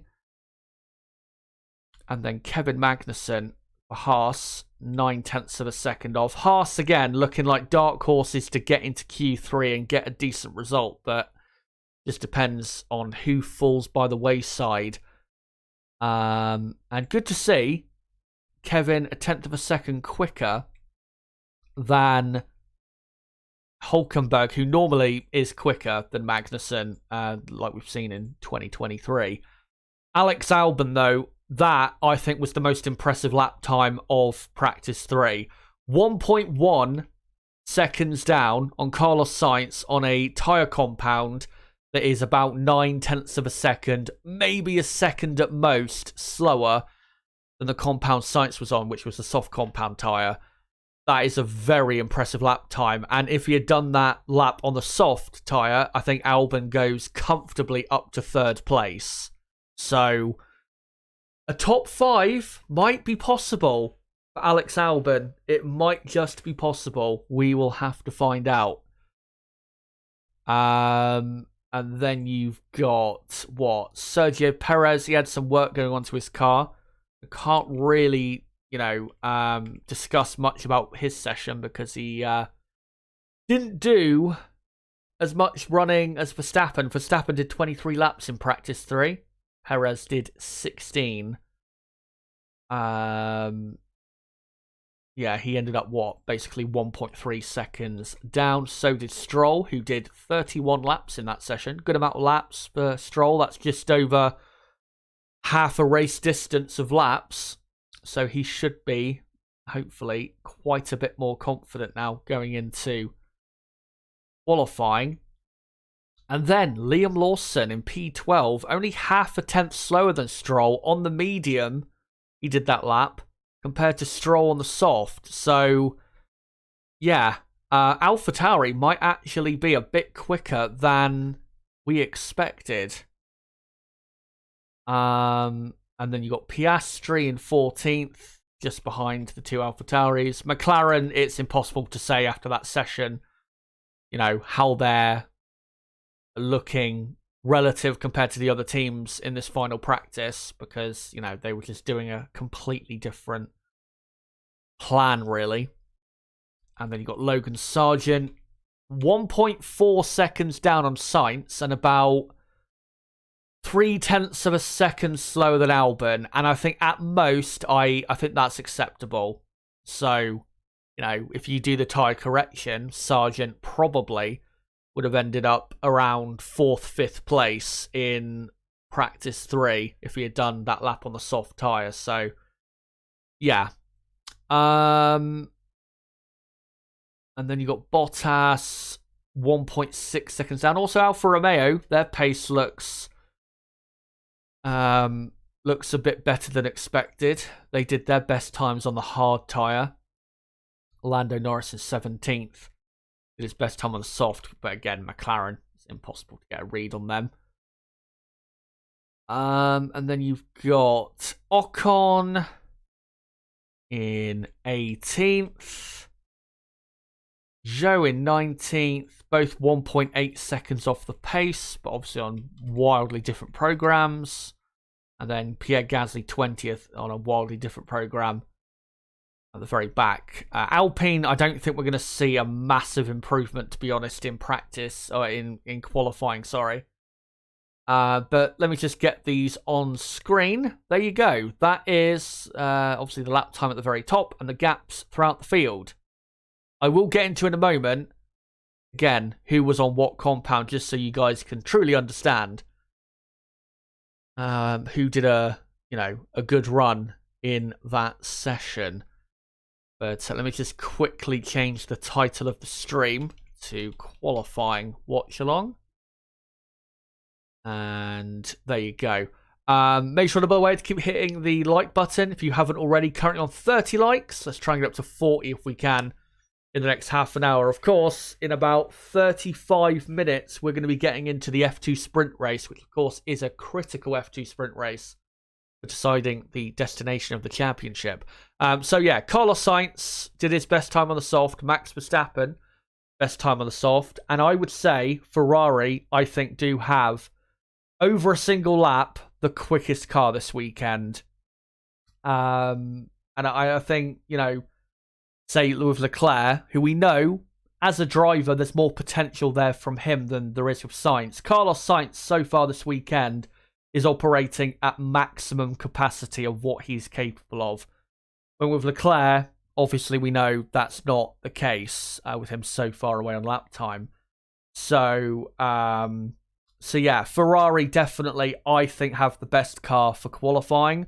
And I do believe they'll be on pole position. It will still be close, the fight for pole between Ferrari and Red Bull. But I think Ferrari have got the advantage.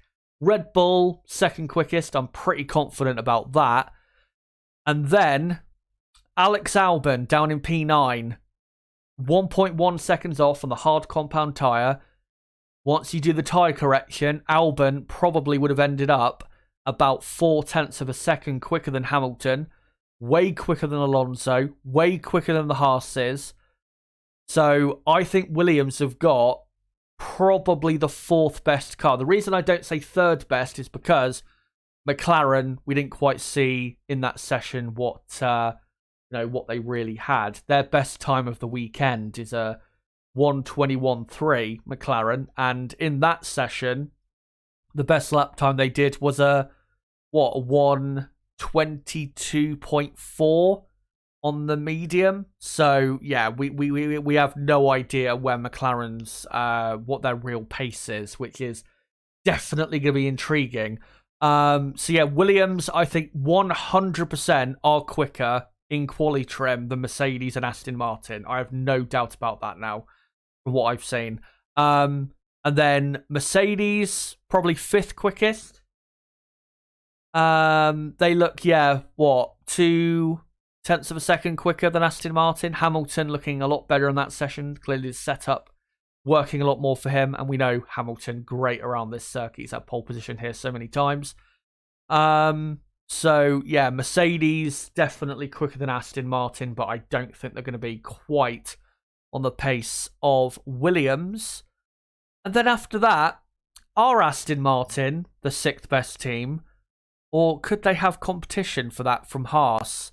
Probably not. I think Haas are, probably 2.5 of a second slower than the Aston Martin team.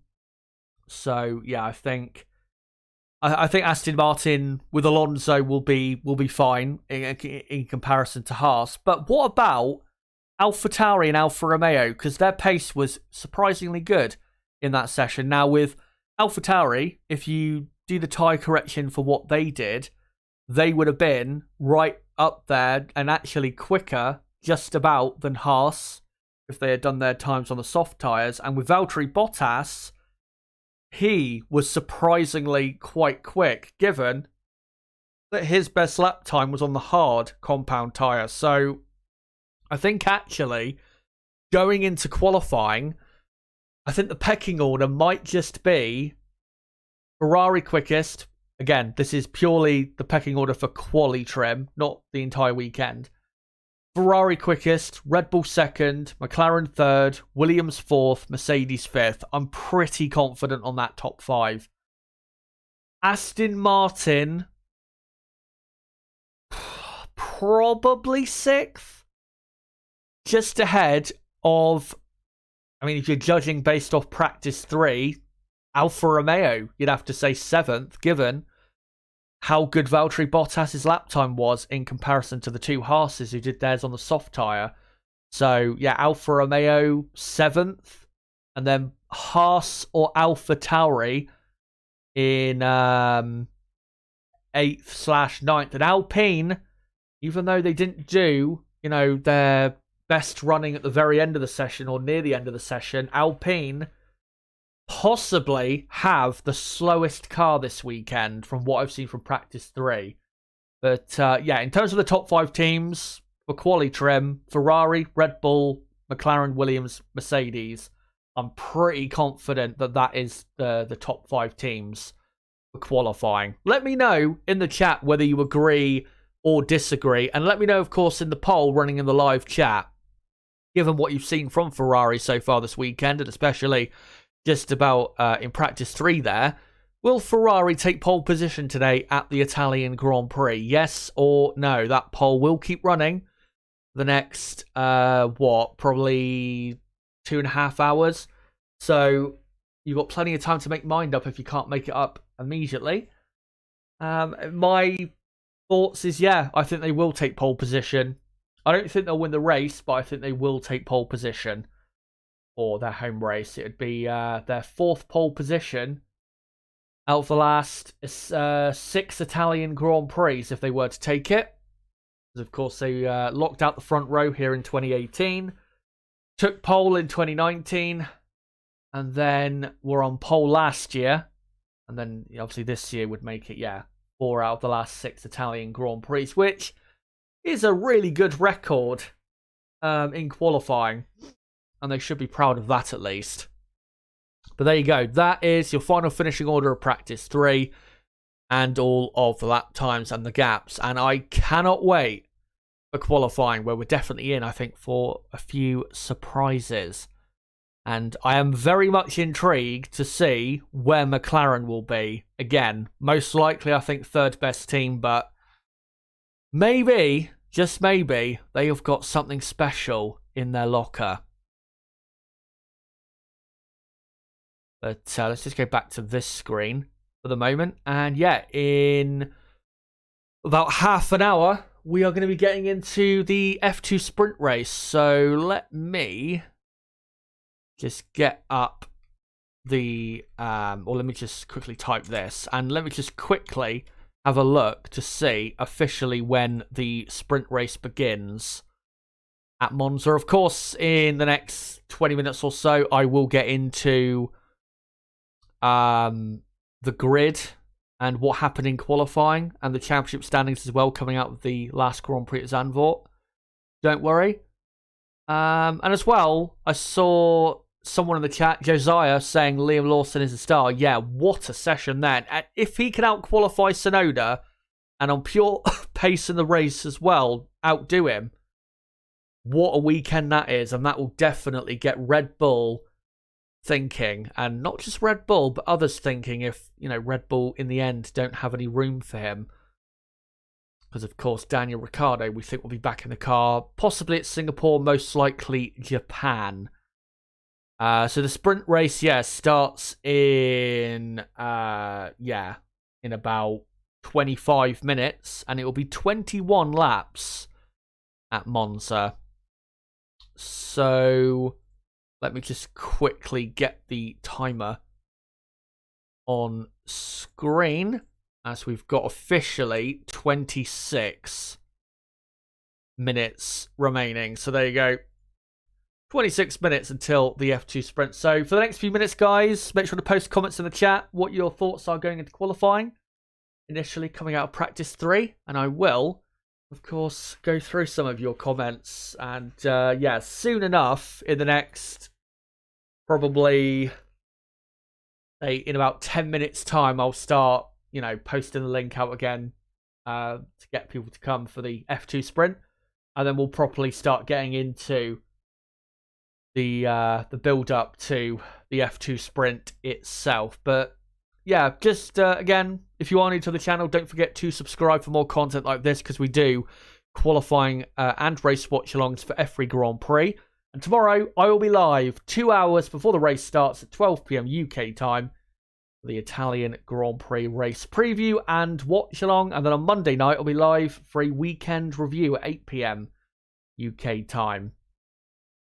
And then I've got I've got a live stream planned for next weekend as well, where there is no F1 race. Of course, in my initial schedule release for September that I did a few days ago, where I posted that on my community tab, if you want to go and check that out. Originally, I didn't have, and it isn't, officially listed there, but yeah, I will most likely be doing a live stream next Sunday on a certain topic that, the topic, what it'll be, really depends on the result of this race. It's going to be about Max Verstappen, of course. So, we will get to that, obviously, next week, but we've still got this weekend to get through. And make sure, like I said earlier, to smash a like button if you haven't already. Currently on 37 likes. Let's try and get a couple or three more. We can get up to 40. Vinster says Leclerc seems distracted this year. Hold fill within 2 seconds is pretty tight. Yeah, I'd say so. I mean, again, everyone wasn't on the same compound, so that gap from front to back will come down. Definitely in Q1. So yeah, be very close. And with Leclerc, it's not distractions. It's pretty simple. He is unhappy with the balance of this year's Ferrari car. He's been unhappy with it the entire year. That's why he's had a couple extra crashes this year compared to normal. And yeah, he's just been unhappy with the balance. I mean, Carlos Sainz has as well, but Leclerc especially, because it's less suiting to his driving style than it is to Carlos's. So yeah, that's why. But Ferrari have, they've come out thankfully and said that next year they will be doing a complete redesign on the 2024 Ferrari car. And let's hope it's quite a bit quicker than this year's. Thankfully for Ferrari, they have got a big upgrade, I believe, coming either in Singapore or Japan. So they're not done yet in 2023. And of course, there is still positions to be made up. They're only, not too many points behind Aston Martin in the battle for third. And Mercedes are not a million miles away in second. So, if they can have a big weekend this weekend and grab 25 plus points as a team, not just 25 points for the win. Of course, if they get that would be brilliant. But yeah, if they can grab 25, 30 points from this weekend, which, given their pace at the minute, definitely possible, that would be a big boost, to the rest of the season. Plus, if that upgrade does give them a boost of 2-3 tenths of a second, they could end the season really strong. And remember, with Ferrari, they do have not a ton extra wind tunnel time compared to Aston Martin and Mercedes, but they do factually have more. I think they have 10% more than Mercedes. So if they want to, they can develop just that little bit more than Mercedes if they really want to finish up in second for 2023.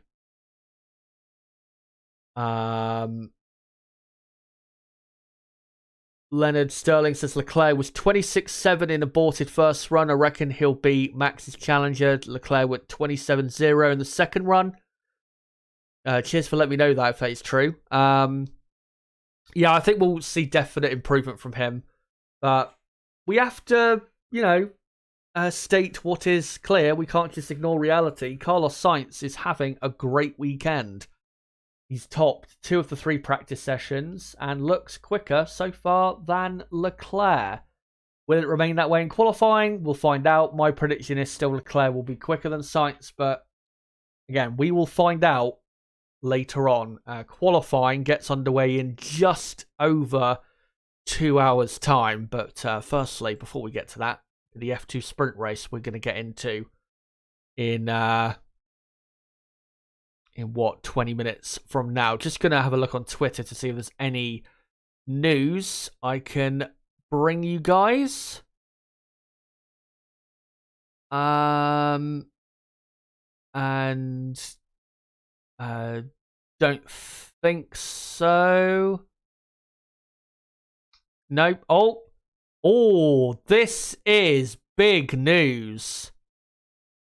I don't think it's confirmed, but this is big news.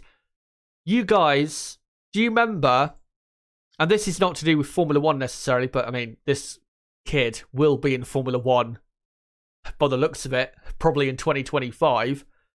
Do you remember Kimi Antonelli, the kid I've talked about, the Mercedes young driver, Mercedes Junior, the biggest prospect outside of Formula One? He has been incredible in the last 2 or 3 years. His results at such a young age. I think he's still, what is he? 17 years old is Kimi Antonelli.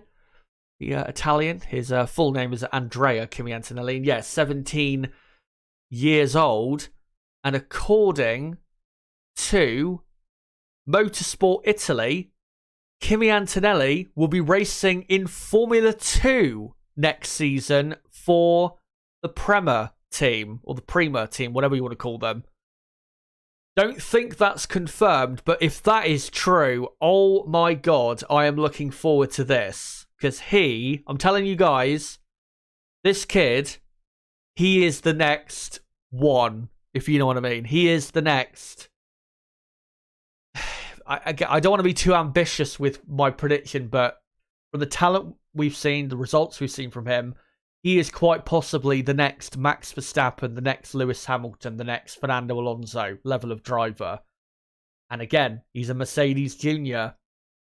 So he has a massive future. He is currently leading the Formula Regional European Championship by Alpine Series by, I think, 6 points from Martinia Stenshorn, who has also been very impressive in that series. But yeah, if he's in Formula 2 next year, him and Oliver Behrman at the Prema team, oh my god, is that going to be an OP lineup? Because Behrman is also one of the best prospects outside of Formula 1. So, and obviously is a Ferrari young driver and is probably Ferrari's best prospect in their driver academy. So yeah, that is going to be an unbelievable driver lineup. But yeah, we will see if that is, if that does get confirmed. Don't think it has been confirmed officially. So yeah, we will see when that is officially confirmed. I mean, him skipping Formula 3, maybe some people might think it's a bit of a jump, to go from the Formula Regional European Championship Series to Formula 2 so quick, when obviously he's only 17 years old.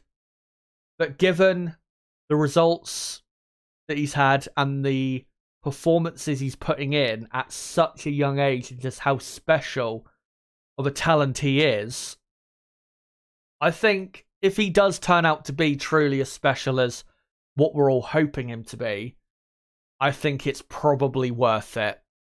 So yeah, really hoping that is true. Because Formula 2 next year is going to be so exciting with him in there, with Behrman.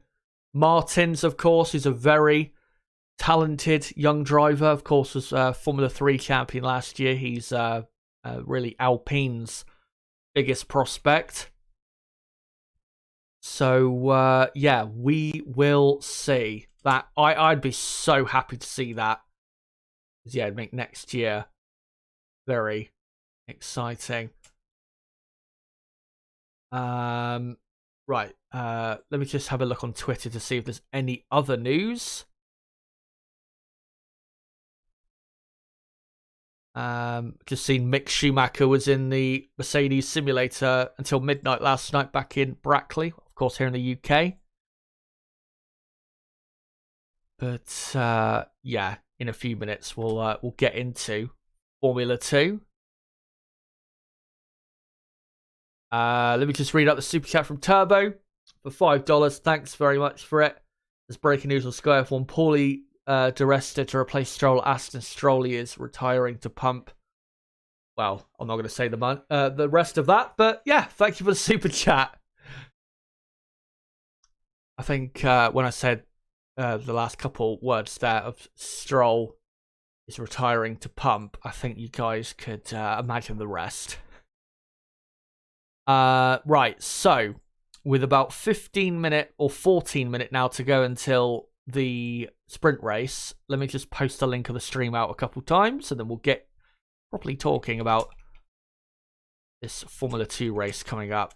Come join us here to watch along the F2 sprint at Monza.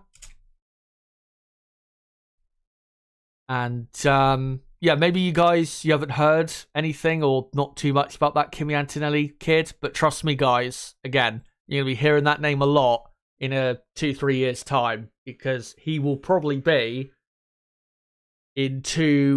definitely, if he keeps up his results and performance, probably in 3 years time will be on the Formula 1 grid. So you will be hearing a lot about him very soon. Come join us here to watch along the F2 sprint at Monza. And I'll just do a couple hashtags quickly.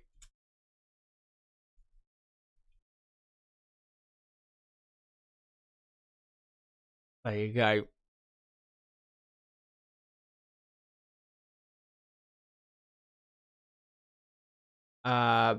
Finster so close. I was waiting for it. Yeah, I'm not.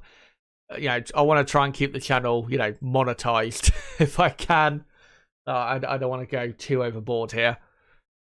But yeah, I'll try and read the rest of the chat if I can and see if there's any more comments quickly, just to read out.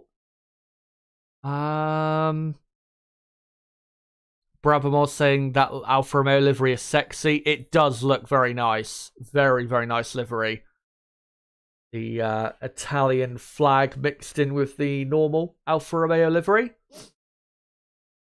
Of course, Alfa Romeo won't be the title sponsor of Sauber next season. The rumor is they'll be the title sponsor of Haas F1 in 2024. So maybe we'll see more spectacular liveries like that next year. I think certainly for Haas, that deal with Alfa Romeo is going to help them quite a bit financially to more so compete Formula 1 with, more so the big boys. Because, I mean, they've got, the MoneyGram sponsor. Obviously, in the past, they've had Rich Energy, which, that went spectacularly, didn't it? They've not had a real big title sponsor of Haas, and they've really, even though we've got a budget cap nowadays, and certain teams can only develop as much as the FIA will allow, Haas still do struggle financially, and when it comes to development, to really compete with other teams.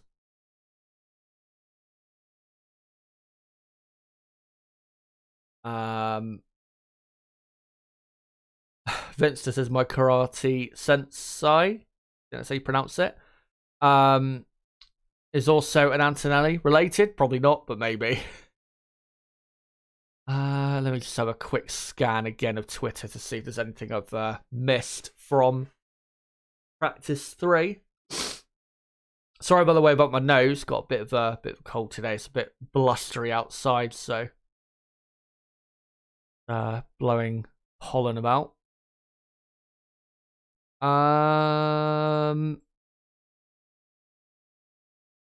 Right, so with Sergio Perez, the reason he didn't go out at the end of the session, because according to Albert Fabrega, he said that it seemed there was a leak at the back of the PAL unit. That does not sound good.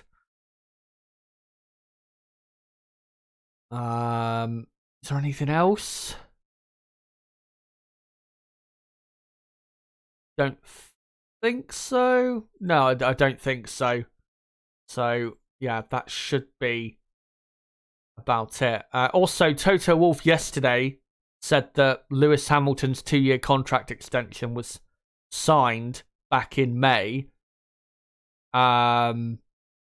According to the people that, if you actually watch the clip where he says that on Sky Sports F1, according to people that have seen it, I've not seen it, but according to people that have seen it, he was saying it in a joking way. So I don't think that actually is the truth. I think most likely he signed it either right before the summer break or during the summer break itself. I think that's most likely what happened there. But of course, Hamilton staying Mercedes until the end of 2025. Great to see that he's going to be sticking around. Anyway, let's now get into this F2 sprint coming up in a few minutes' time. So let's start with the championship standings going into this race. So, Théo Pourchaire, 14 points clear of Frédéric Vesti. Pourchaire got pole position yesterday for the feature race, so that's why Théo is on 2 more points than he was coming into the weekend, because you do get in F2 2 points for pole position. So that is a critical pole for him. And really, in this F2 weekend, Frédéric Vesti needs to have a big weekend where he gets at least 1 podium, if not 2 podiums, and hopes, of course, that Pourchaire has quite a bit of trouble this weekend and say a DNF for whatever reason, try and gain points on Théo. But given that Teo's on pole for the feature race tomorrow, most likely, as I've just seen, by the way, this is so disappointing. Just seen, for qualifying later, we are going to have that tyre allocation rubbish. So in Q1, they'll be using the hard tyre only. Q2, they'll be using the medium tyre only. And then Q3, the soft tyre only. Again, absolute fucking rubbish. And I don't care what anyone says. As far as I'm concerned, I don't think there is enough proof out there to suggest that it actually is creating more exciting, more of an exciting order. I don't think that enough of that data exists. But yeah, that's frustrating to say. Anyway, with what do you call it? Yeah, Pourchaire and Vesti, because Théo is on pole for the feature race. If Théo does win the feature race, then unless Théo has a disaster in the sprint here and Vesti scores maximum points, then you'd think Théo, going into the final F2 race in Abu Dhabi, which is in 2.5 months from now, ridiculous, by the way, the gap between this, the penultimate round of the F2 Championship, and the final round in Abu Dhabi. But yeah, if Théo wins the feature race and gets, I don't know, 2, 3, 4 points out of this sprint, then really, I think Théo has a 80-90% chance of winning the title in Abu Dhabi. I'm pretty sure mathematically he cannot get it officially wrapped up this weekend. Well, I think he can, but it would just take something quite incredible, like Vesti, not scoring a point in both the sprint and the feature race, and Théo would have to get a fastest lap in both the sprint and feature race and win both the sprint and feature race. But with most likely that's not going to happen, given that Théo is starting quite far down for the sprint, because obviously the top 10 is reversed for the sprint race. So yeah, Teo Porcher really is in the, is in the driving seat, no pun intended, for this championship. Ayumu Wassa, Jack Doohan, Victor Martins, technically speaking and mathematically speaking, they are still within a shout, or in with a shout of the championship, but realistically, they're not going to be able to do it. But it will be interesting to see who out of those three will end up in third and best of the rest, essentially, for 2023. And then you've got Enzo Fittipaldi in 6th, 2 points ahead of Oliver Bearman in 7th. Bearman will be starting 2nd for the feature race tomorrow.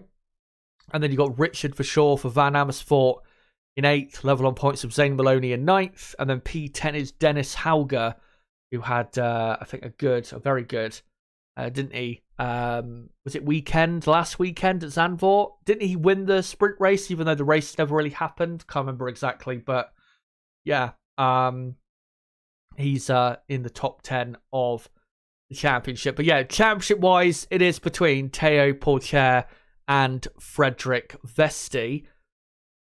And here is the results of qualifying from yesterday. So for the feature race, this is the top 10 that it will be on the grid. Teo Porcher, what a pole position. 10th and a half quicker than Oliver Bearman, who of course racing at what is for his team, I'm pretty sure, the home race. So yeah, what an effort from Teo to get pole by that margin, which in F2, trust me, not easy. Roman Stanek, what a performance by him. Normally, he's never in the top 10, and he ended up in 3rd. Isaac Hadjar ended up in 4th, with Victor Martins 5th, Kush Miney 6th, Jack Crawford 7th, Frederick Vesti only 8th. It's not a disaster, because for the sprint today, he will start in 3rd, because again, the top 10 is reversed around for the sprint. But really, he needs to win the sprint race to give himself a realistic chance of winning the F2 title. So this sprint race coming up, as I said, is absolutely crucial. Richard Verschoor qualified in 9th, and Ralph Boschung ended up in P10. So the top 10 will be Boschung on pole for this sprint race, Verschoor 2nd to Cult Heroes on the front row for F2 Cult Heroes, I mean by that. Vesti 3rd, Crawford 4th, Miney 5th, Martins 6th. Martins definitely a driver to look out for. And then Hadjar 7th, Stanek 8th, Bearman 9th, and then Teo Porcher will start 10th. But if he can finish 6th or 7th, even if Vesti wins the sprint, as long as Teo then wins the feature race, I think Teo really has got the championship battle, fight, whatever you want to call it, in his hands going into the final round in Abu Dhabi. Let's now go into this F2 sprint race, and we'll just get rid of that order and throw up this one and get rid of that. Yeah, that is your grid outside of the top 10. Pretty sure you've got Hauger 11th, Leclerc, Arthur Leclerc, Charles Leclerc's younger brother, in 12th. Enzo Fittipaldi 13th, Doohan 14th, Iwasa 15th. Very headliney, your bottom half of the order, you got to say. And then Jehan Daruvala 16th, Roy Nassani 17th, Juan Manuel Correa 18th, Amaury Cordial 19th, Zane Maloney 20th, and then 21st, I will admit, I can't remember. 22nd, I know, is Joshua Mason, who has come onto the F2 grid since the summer break. But yeah, that is your top 20, I'm pretty sure, for the sprint. So let me just quickly get this all ready. Yeah, it'll be a 21 lap sprint race for F2. Let me just slightly adjust that. There you go. And let me just switch to the F2 pictures. There you go. So yeah, 21 laps, dry weather, should be all good for this session. As another super chat there from Turbo, $5. Thoughts, he asks, or they ask, on Perez this weekend. Still think Red Bull can pull off the impossible season. Hate to say it, but I feel Perez is the biggest threat to fail. I think Red Bull definitely can win every race. I think there's no doubt about that is possible. Perez, I mean, practice 2, Perez was quicker than Verstappen. Obviously had an issue in practice 3, a reliability issue. Obviously crashed in practice 2, at the end of practice 2, which wasn't great. But if he keeps up the pace from yesterday, I don't see why he can't be close to Verstappen and top 3 on the grid, which would be pretty good for him.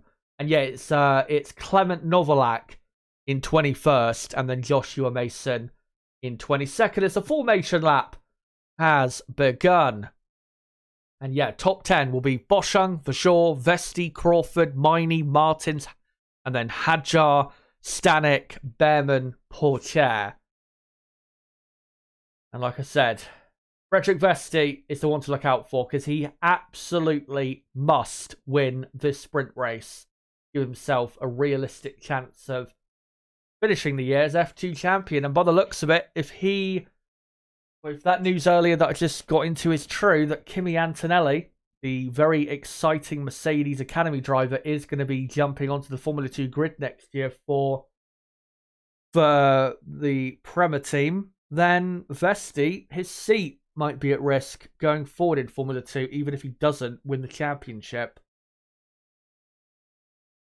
As they're just coming through the mid part of the lap are the drivers through the front of the field, just coming through the second Lesmo. And of course, and I did watch the Formula 3 race earlier, once the DRS gets enabled, we are going to see a lot of overtaking and a lot of battling for position and one gigantic DRS train. So we are in for an exhilarating 21 laps of racing. We've had many brilliant classic moments here at Monza. I remember a few years ago when Norris and Russell were on the F2 grid, we got some brilliant racing between those two on the remember the exit of the first chicane. And yeah, we've had plenty of great moments here.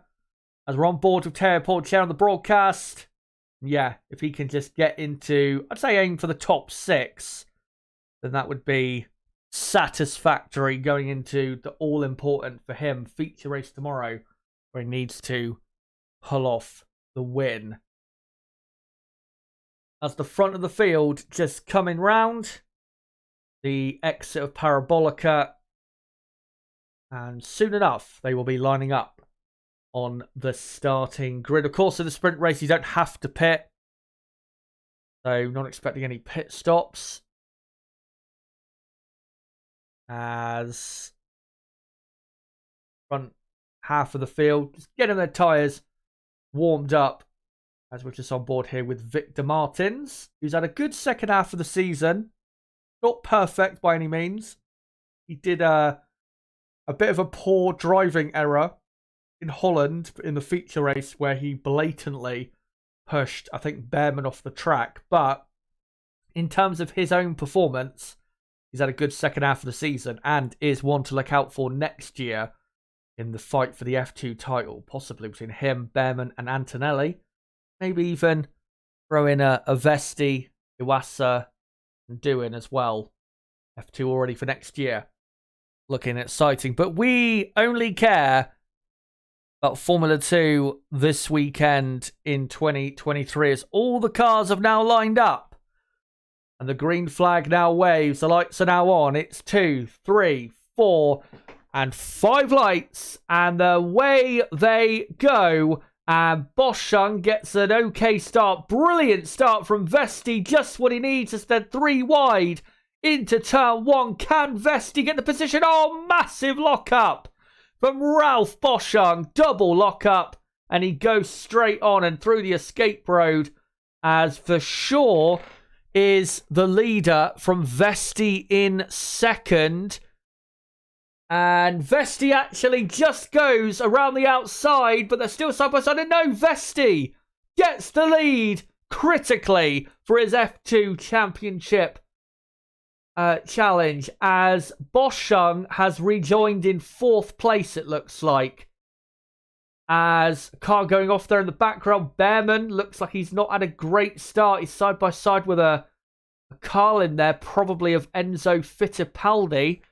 But it is Vesti in the lead and Pourchaire has had a brilliant start, I think.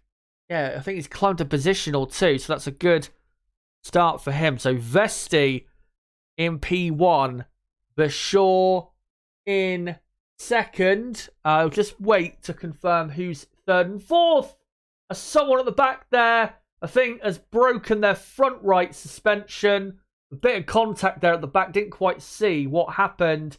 And that possibly will be a safety car here at Monza, as Frederick Vesti begins lap 2 of 21. And yeah, safety car deployed for what look like it is it Mason? Yeah, it's Mason, Joshua Mason, who's ended up stopped on track in the... Oh no, it's actually Amaury Cordial in the Virtuosi. So possibly those two have come to blows. And I'll wait to confirm the order, by the way, because they haven't actually shown what the actual order is. But here's a replay of the start. And yeah, Vesti, brilliant getaway. And then 3 wide, and Watchalong literally just shit himself into turn 1 because of the pressure. Double lockup, went down the escape road. And I think his teammate Kushmini is actually in 3rd. As Martins did not have a good start. And actually contact there with Behrman. And was lucky not to lose his front right suspension there to Théo Pourchaire, who dived in at turn 1 and almost took out, I think, Crawford possibly, or Maloney, into turn 1. And Pourchaire then lost a load of positions. So Théo was up, I think, possibly to maybe 4th, 5th place, and then just, yeah, went way too aggressive. So what a start by him.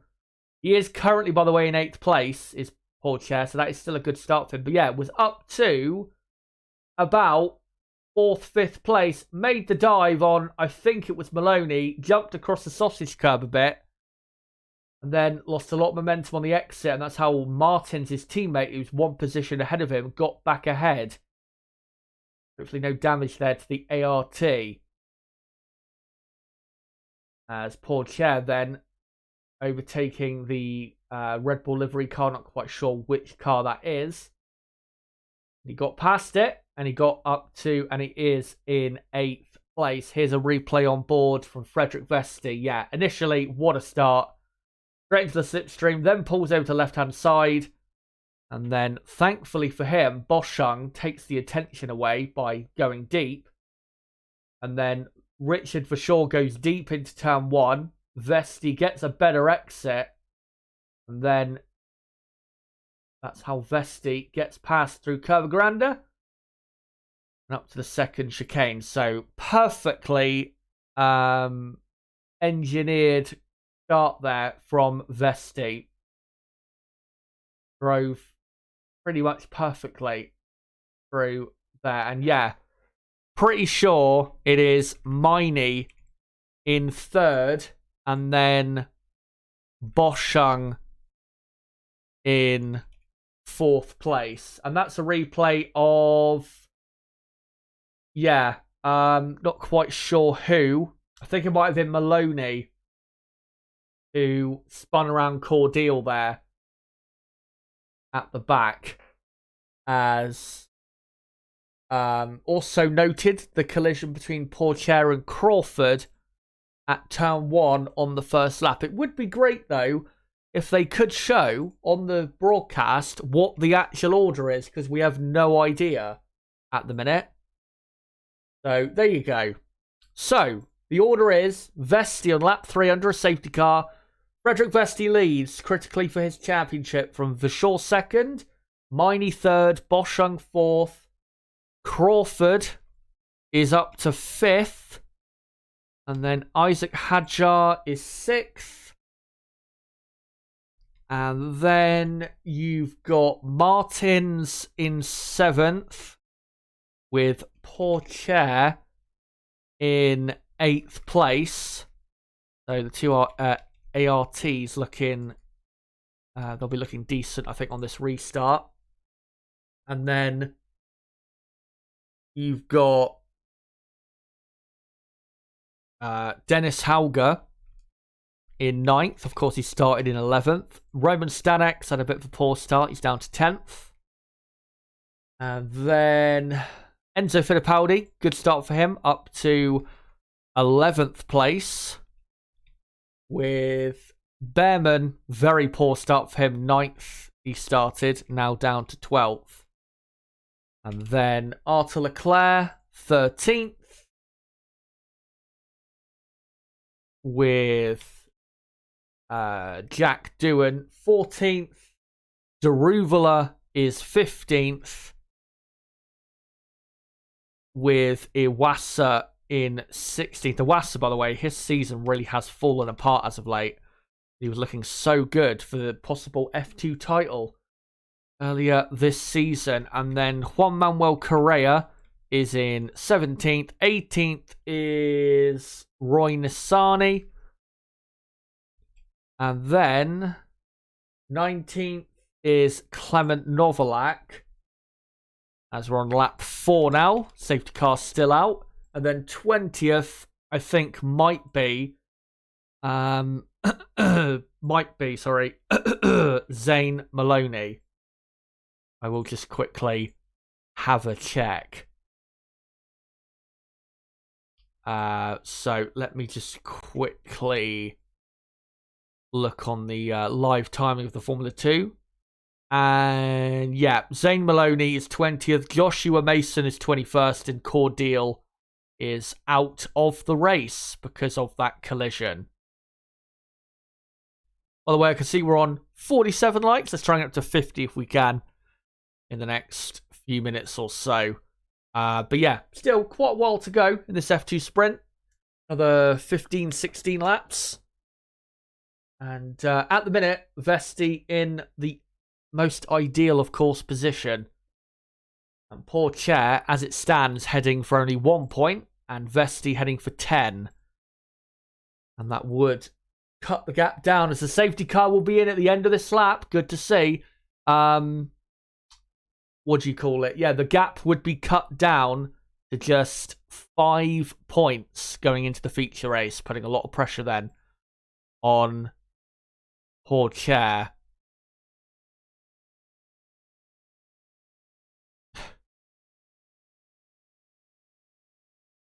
So let's see what happens on this restart as Frederick Vesti now becomes a safety car and now sets the pace. Of course, no overtaking until the start-finish line.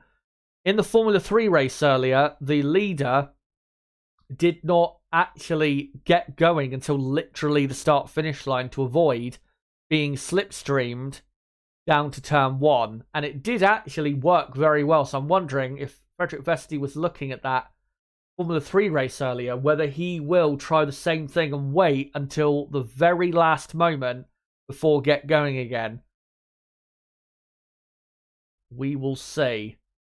Of course, Vesti has experience of leading from the front, but not a ton. But he does lead away now, and he has got the jump on Richard Verschoor. Brilliant restart there through Parabolica as we now begin lap 5 out of 21, as we've got the Campos racing car of Ralph Boschung under pressure and at sea.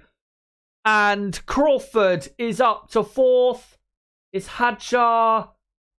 Has he passed Boschung? Yes, he has. So has Victor Martins. What on earth is going on with Ralph Boschung? He's now behind Pourchaire and almost Dennis Hauger. I wonder if Boschung, after that lockup, has got an issue. Well, of course he's got an issue. He's not pitted, of course, and his 2 front tyres are like 50 pence pieces. after that lock-up. So, Crawford is up to 4th place. And then you've got... now Boschung's down to 10th. No further investigation, by the way, for the collision between Pourchaire and Crawford. The Crawford is 4th. Martin's brilliant move around the outside of turn... around the outside on the exit, I think, of turn 1, has overtaken Hadjar for 5th. Pourchaire is in 7th place, with Hauger in 8th, and then Roman Stanek is in 9th place, with now Enzo Fittipaldi 10th, as Boschung continues to fall down the field because of those tyres that, of course, are in a bad way, as Arthur Leclerc now up to P12 as we're on lap 6 out of 21. Here comes Theo Pourchaire slipstreaming Isaac Hadjar down to turn 1. Also, Martins overtaking Crawford, and Victor Martins is up to 4th. Pourchaire, brilliant move round the outside. His DRS is now enabled, and Theo Pourchaire is up to 6th place. So let me just update that quickly, as still side by side, well, they were Pourchaire and Hadjar, but Theo keeps the position. So Martin's 4th, with Crawford in 5th, and then Pourchaire 6th. This is going very well for Theo, because even if Vesti wins, the points loss is not going to be that big, as Frederick Vesti almost a second clear, and actually only now 7/10 of a second clear of Richard Verschoor. As so Fittipaldi is in 10th, and then 11th you've got Oliver Behrman with Leclerc in 12th. And then 13th is Jack Doohan with Jan Deruvala in 14th place. Ralph Boschung is now down to 18th. Just shows you how a big lockup like that completely destroys your race. Pretty much like having floor damage, as we're on lap 7. 15 full laps to go here at Monza, as Pourchaire tries to go round the outside of Crawford at turn 1, but nothing doing, as Victor Martins does the fastest lap of the sprint, 35.0. And Pourchaire now closely following in the slipstream up to the second chicane. And he's got the inside line, but Crawford just about blocks him off. Great defence from Crawford. And Theo remains in 6th, as Boschung has pitted. I was going to say he may as well pit, because he's not going to lose anything from pitting, really, at this point. Right, so Deruvala is in 14th, and then you've got Iwasa in 15th. Correa is 16th. 17th is Nissani. 18th is Novalak. And then 19th is Maloney, and 20th is Mason. And then, Boschung is 21st and will probably finish 21st. And last, so there you go. That is your current order. As Victor Martins, only 0.4 of a second, or basically half a second, behind Kush Miney, as Frederick Vesti does the fastest lap of the race, 1:34.8. As Martins gains on Miney into turn 1, will he dive down the inside? Yes, he will. Brilliant overtake. And Martins up to 3rd. And Victor, when he wants to be, is a very good overtaker. Very aggressive as well. Full mark of a very good driver. As Behrman has just passed Fittipaldi for 10th. As here comes Pourchaire around the outside of Crawford. Will Crawford keep down the inside into the second chicane? Not quite. Brilliant move by Pourchaire, who is now up to 5th. So Martin's 3rd. Miney 4th. Pourchaire 5th. And Crawford in 6th. I've got to say, Teo making his way through the field a lot quicker than I expected. So his pace, super strong. And yeah, just a replay there of, what was it? Fittipaldi complaining that Behrman hit him. And that's maybe why there was, according to the timing screen, a position change. Yeah, brilliant move by Martins down the inside. Classic dive bomb into turn 1. And here's a replay of, yeah, Behrman passing Fittipaldi, or is this just a replay of what happened? No, this is Behrman properly overtaking Fittipaldi as we're on lap 9 of 21. Victor Martins looking super quick. That's the fastest lap of the sprint as Crawford there diving, kind of thinking about diving down the inside of Portier. A side by side, Fittipaldi and Arthur Leclerc. Leclerc gets the move done up to 11th, and Fittipaldi now under pressure from Doohan. As they now run to the second chicane. Will Doohan go for the move? No, he will not. Not quite far enough alongside. So Behrman is 10th. 11th is Arthur Leclerc. And then in 12th is Fittipaldi. Of course, remember, there are only points in the F2 sprint for the top 8. So there you go.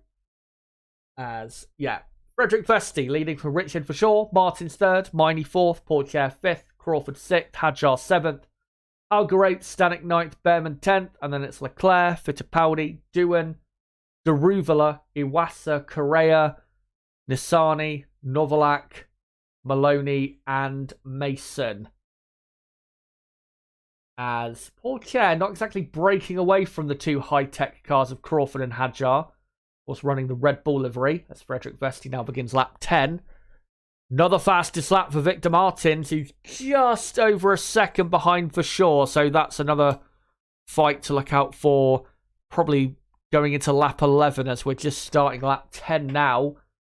And yeah, Martins super quick in this sprint. As Stanek getting properly close to Hauger on the exit of, or through the middle really, of the first chicane. But now things start to settle down into a pattern as Behrman looks like he's really pushing hard and trying to get past the Trident, I think it is, of Roman Stanek, who's had a brilliant weekend so far. And unfortunately for Behrman, he's stuck in a DRS train, so he's going to have to really do something special to break it. As Isaac Hadjar under investigation for track limit violation on turn 1, lap 1. So they're probably just looking to see, did he gain a position by going off? And if he did, then of course that'll be a 5-second penalty. As according to the biometric intensity level they're showing on the broadcast, Behrman's intensity is very high. Tries to bully his way through these cars. Martins now has DRS and does another fastest lap, a 1:34.3. Will he dive to the inside of Verschoor? Not quite. It's not close enough, but you'd think probably in the next lap he will overtake Verschoor and maybe catch and pass Vesti for the win. This would be a great win for Martins if he was able to get it, because Martin started 6th, and I didn't think he'd be that likely of a winner given that Vesti was starting in 3rd for this sprint. So, yeah, brilliant race by Martin so far. And yes, 5-second penalty for Isaac Hadjar or overtaking or leaving the track and gaining an advantage is the official reason. So basically, went off the track and came back in a better position than he was in when he left the track. as Martin's really hunting after the Van Amersfoort car. No further investigation for the Fittipaldi-Behrman collision at turn 1 a few laps ago. Clearly, just a racing incident, they feel. I didn't really get a good enough look to see, what that incident really was like, as we are now on lap 12 of 21. 10 full laps to go here at Monza. And will Martins go for the dive? Surely he will. And he does for sure. Doesn't even defend. And brilliant move. Victor Martins up to second. And he's now just a second and a half behind Frederick Vesti.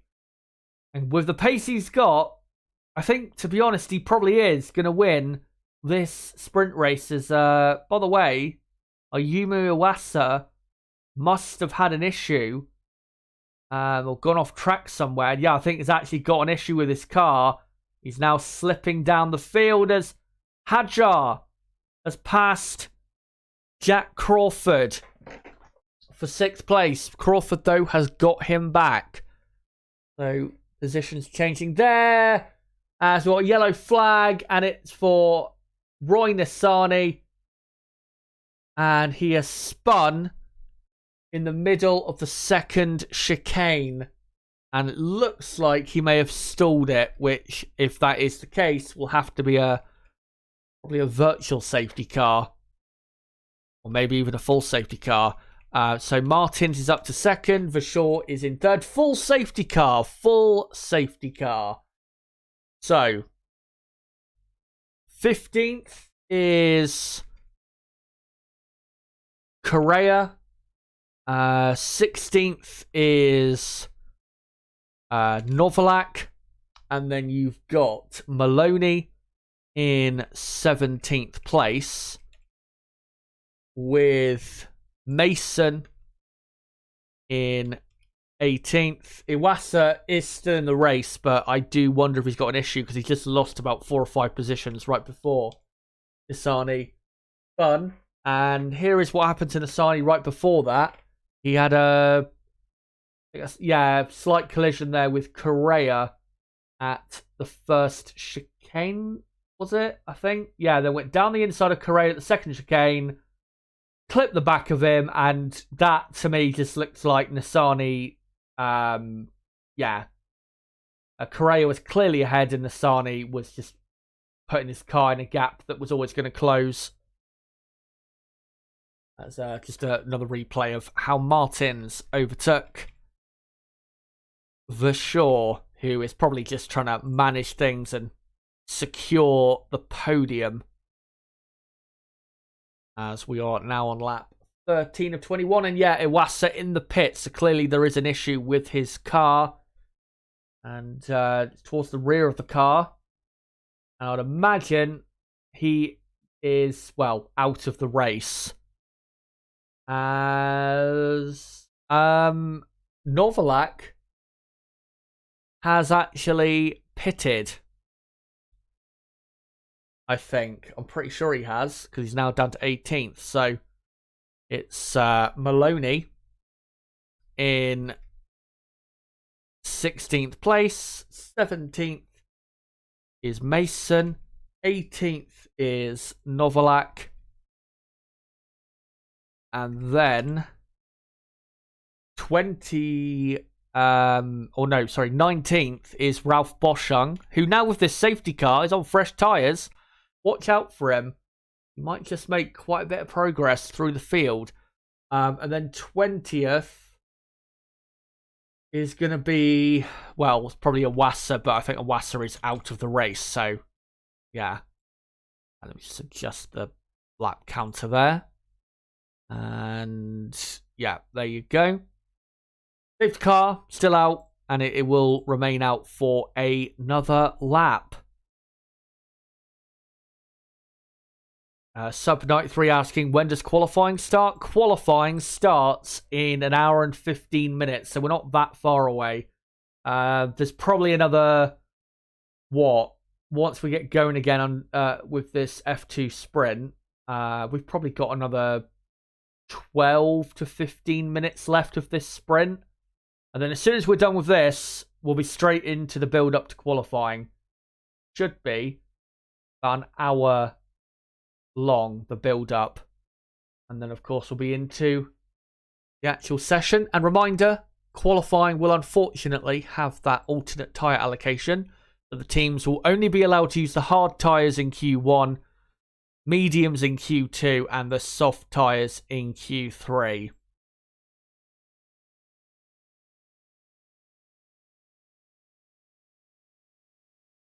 As we're on lap 14, and this is Zane Maloney who is pitted. Or is that Iwasa? No, I'm pretty sure that's Maloney because he's dropped down the order. Yeah, it is Maloney. So on lap 14, Maloney now down to 19th. We've only got 19 runners, so Maloney now last. But on fresh tyres, you never know.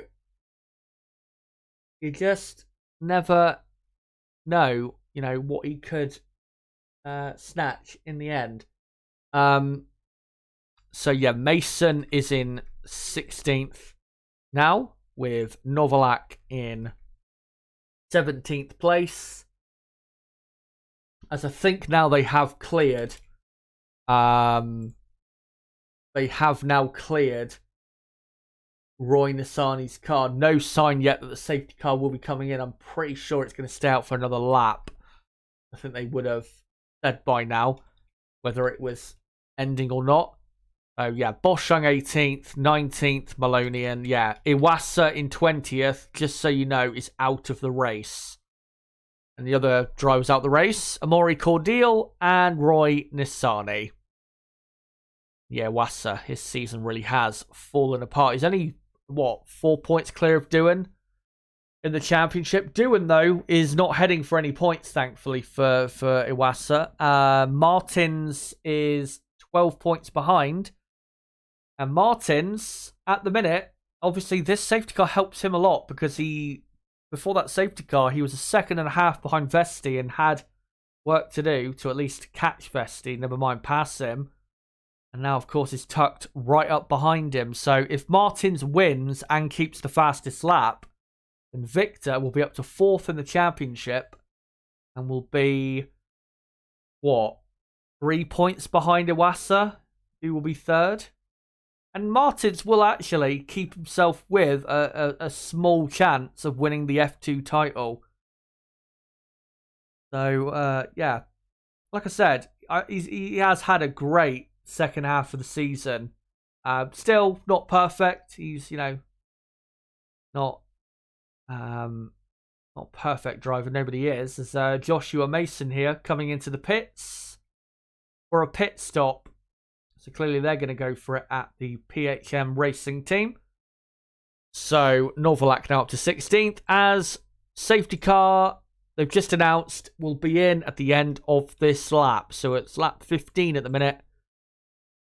Let me just correct the final few positions of Novalak 16th, Boschung 17th, 18th, Maloney, and then 19th, Mason. But once we get going again, which will be on lap 16, we'll have 6 complete laps to go until the checkered flag. And your top 10 on the safety car restart. Frederick Vesti, who has to win for his championship bid. Victor Martin 2nd, Richard Verschoor 3rd, Kush Miney 4th, Terry Paul-Chair, the championship leader, in 5th, Jack Crawford 6th, Isaac Hadjar 7th, Dennis Hauger 8th, Roman Stanek 9th, and Oliver Behrman in 10th. Will it remain that way? Most likely not. It is Formula 2 at the end of the day. As now Frederick Vesti becomes safety car, and they enter the back straight before Parabolica. Vesti weaves around. He had a brilliant restart. About 10 laps ago, where he left Richard Verschoor for dead through the middle of Parabolica. Can he do the same again? If not, he will be under serious threat from Martins into turn 1, who has looked very feisty. under braking, as we've seen so far, dive bombing past Miney, Vershaw, and others. As there you go, Vesti gets going. Not as good of a restart. Martins has not had a great restart. He's got Richard Vershaw right on his tail, right in the slipstream, as they come down now to turn one of Vershaw side by side. But now Martins gets the slipstream for the back of Vesti, and will Martins go for the dive? Not quite. He is going to wait. As Pourchaire down the inside of Miney. Has he got the position? No, he's not. And has almost lost position there to Jack Crawford. But just about, for now, keeps the place. As Behrman has passed Stanek. So Behrman's up to 9th. Only one more position he needs. As down the inside goes Behrman. Or not Behrman, Pourchaire. Oh, Miney, what a move. He came out of nowhere into the second chicane. Miney braking possibly way too early. And Teo Pourchaire up to 4th. Crucially for his championship. So Pourchaire 4th, Miney in 5th. As we've got lots of cars close together coming down to the Ascari chicane. As all a bit close there and off there, car number 1, I think it is Dennis Hauger, who was side by side with Hadjar into Ascari and just went, I think, a bit too wide and a bit too deep into Ascari. And now, side by side, it's Stanek and Leclerc through Parabolica, and Arthur Leclerc now trying to go round the outside as we're on lap 17. Martin's only 6/10 of a second behind Vesti. As we've got many cars side by side down to turn 1. Leclerc, Stanek, Fittipaldi, Doohan. Oh my, we got a Red Bull livery car going off there of Hauger, it looks like, as they're still racing insanely hard for positions that don't even score any points. And let's see how it's settled into the second chicane. And Novalak all getting very close there with Fittipaldi, who has dropped all the way down now to 16th place and gone behind Maloney, who, of course, Maloney is pitted for a new set of tyres, so watch out for him. So, Hauger, Hadjar made a slight move over there, I think. As Behrman says, that was close in Ascari. And yeah, Hauger, I think, coming back on. He's trying to come back on as quickly as he could. And yeah, that was close. But he just about avoided contact, did Behrman, with Hauger. But yeah, I think Hadjar, maybe you could argue, moving it in the braking zone, which caused possibly that moment. As so Arthur Leclerc is 9th and Roman Stanek now is in 10th. Let me just update that it is lap 18. Frederick Vesti still leading by about half a second. Martins can't do anything about the young Dane. As Maloney now up to 14th place. Again, remember, he is the highest placed driver who has made a pit stop.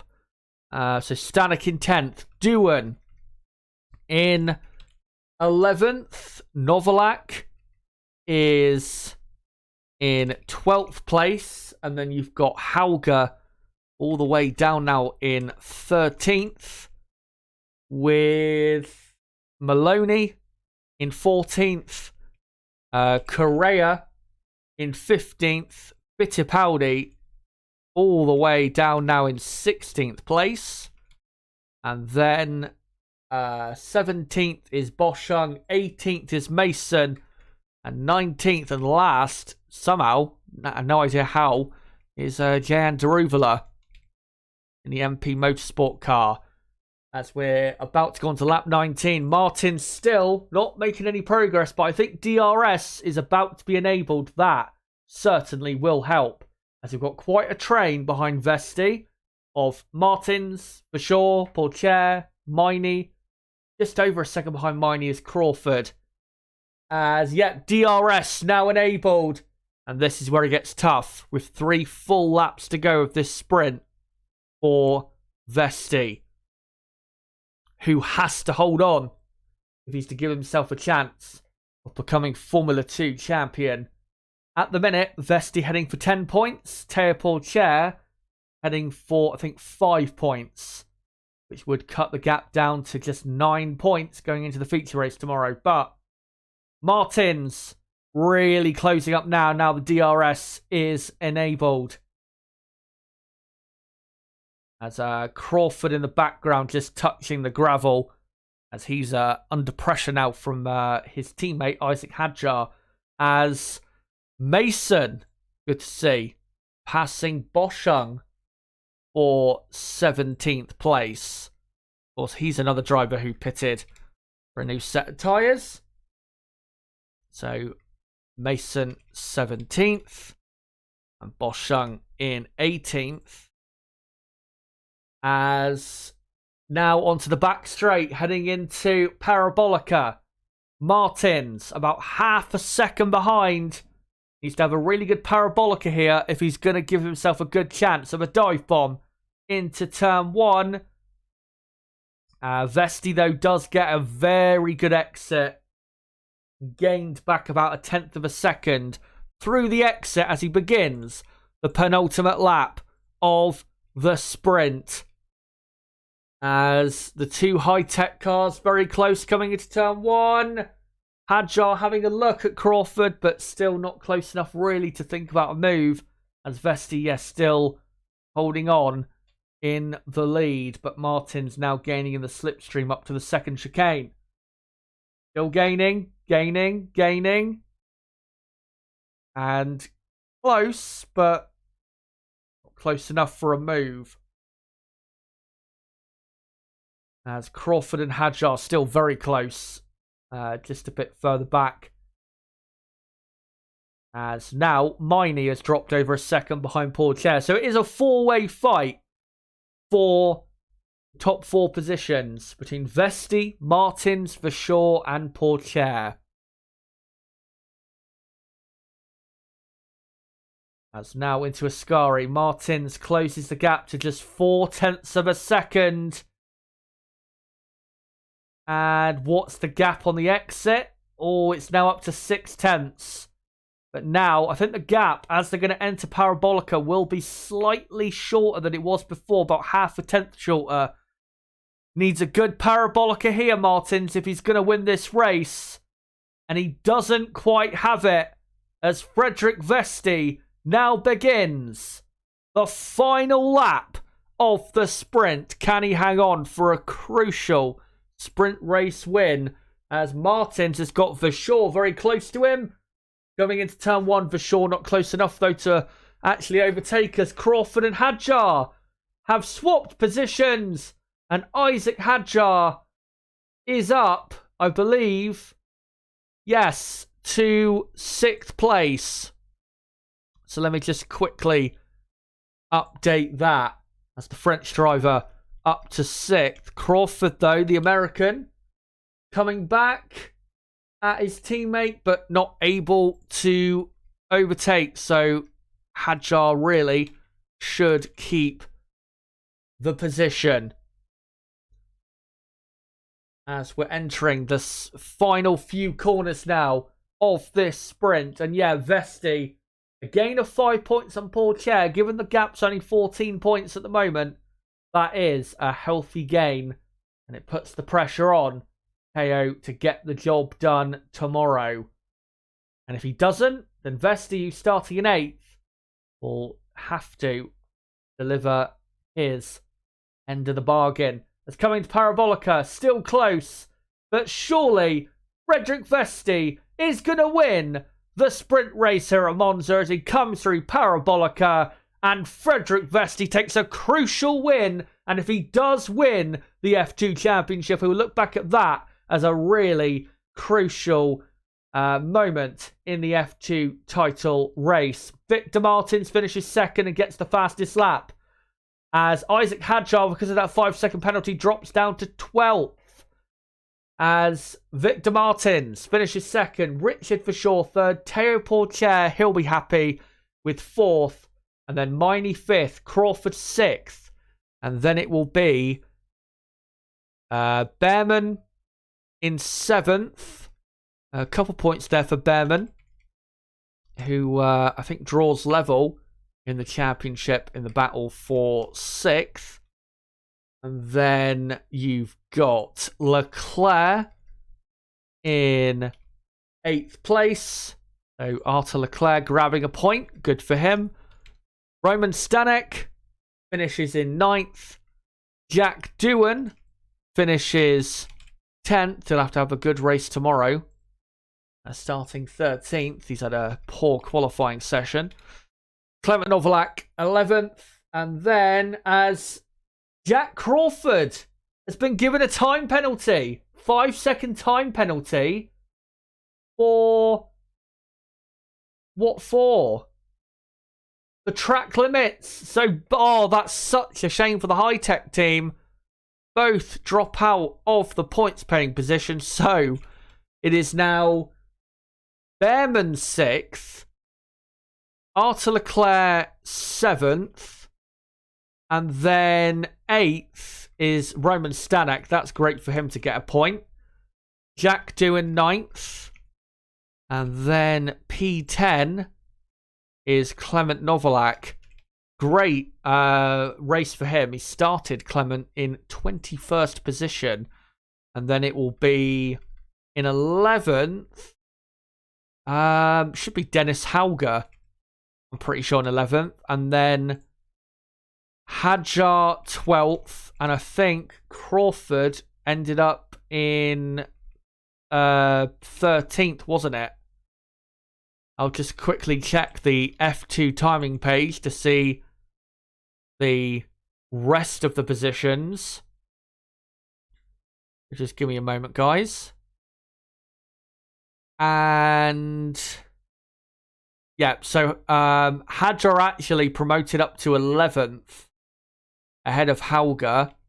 So Hadjar 11th, Hauger 12th, Crawford 13th, and then Maloney 14th, Fittipaldi 15th. Correa dropped a few positions in the last lap or so. And then 16th, Joshua Mason.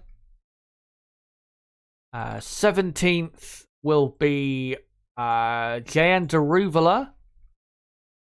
And then Juan Manuel Correa in 18th. With Ralph Boschung, the last finisher of this F2 sprint. And your retirements are Yuma Uwasa, Roy Nissani, and Amaury Cordeal. So there you go. That is the sprint race for F2. And we will see if Teo can vitally, for his side of the championship battle, get the all-important win. Again, if he can't, and he has some sort of trouble, disaster, whatever you want to call it, Frederick Vesti starting in 8th, he will be there surely to pounce. You'd imagine he'll make progress from 8th on the grid. So, yeah, there you go.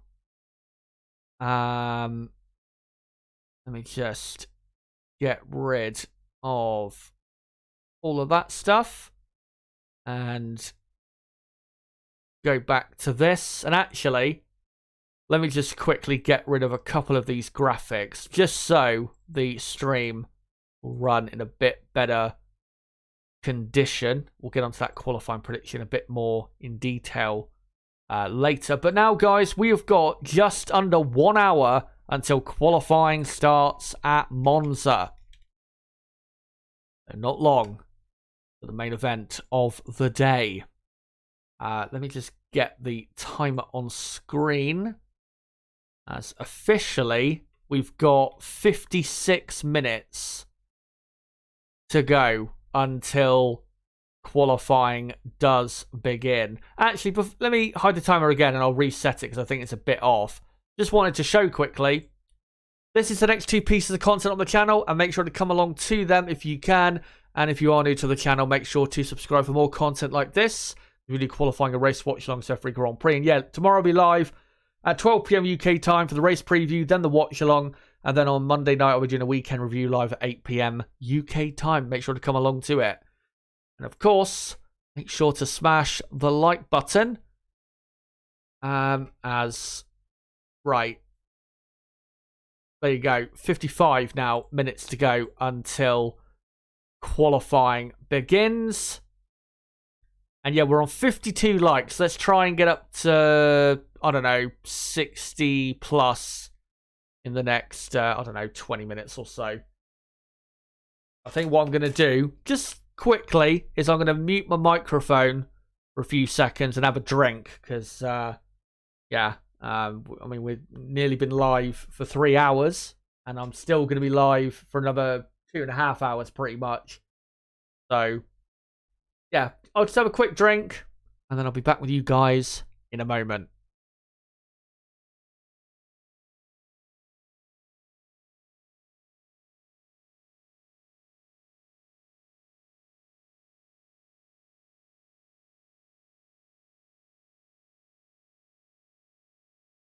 Right, so there you go. And let me just read a few or a couple comments, if I can, before we get, into this build-up. Crystal Racing asks Vesti to replace Sargent at Williams. I'd be surprised if he did. I mean, if they're going to replace Logan Sargent with a driver that is, that has the Mercedes backing. Obviously, Frederick Vesti is a Mercedes young driver, part of their driver academy. It's confirmed, by the way, that Frederick Vesti will be doing a practice session for Mercedes. I think in Mexico, I think it was confirmed. So, yeah, that'll be good for him to get in a proper practice session. I think the best option is still Mick Schumacher, because I do think Mick is probably better than Frederick Vesti. But if Mick doesn't want to drive for Williams, which I'd be surprised if he didn't want to, given how quick Williams are at the minute. But if that deal doesn't happen, then yeah, the next option after that, I think, would have to be Frederick Vesti. I know people may sit there and say, oh, well, Frederick's not that good of a driver. I think that's totally wrong. I mean, is he one of the best drivers in Formula 2? Maybe not. I think he does benefit a bit from, racing for the team that he does race for, the Prema team, who are probably the best performing Formula 2 team. And they get the most out of the package, and their trackside operation is probably the best in the F2 field. So I think that definitely is a beneficiary for, or he is definitely a beneficiary of that. But he's, if you've watched F2 this season, he's been very consistent. He's not been spectacular that many times. He's had a couple very good wins. I remember, was it Silverstone? I think the sprint race there, he won by a country mile. He was very impressive there.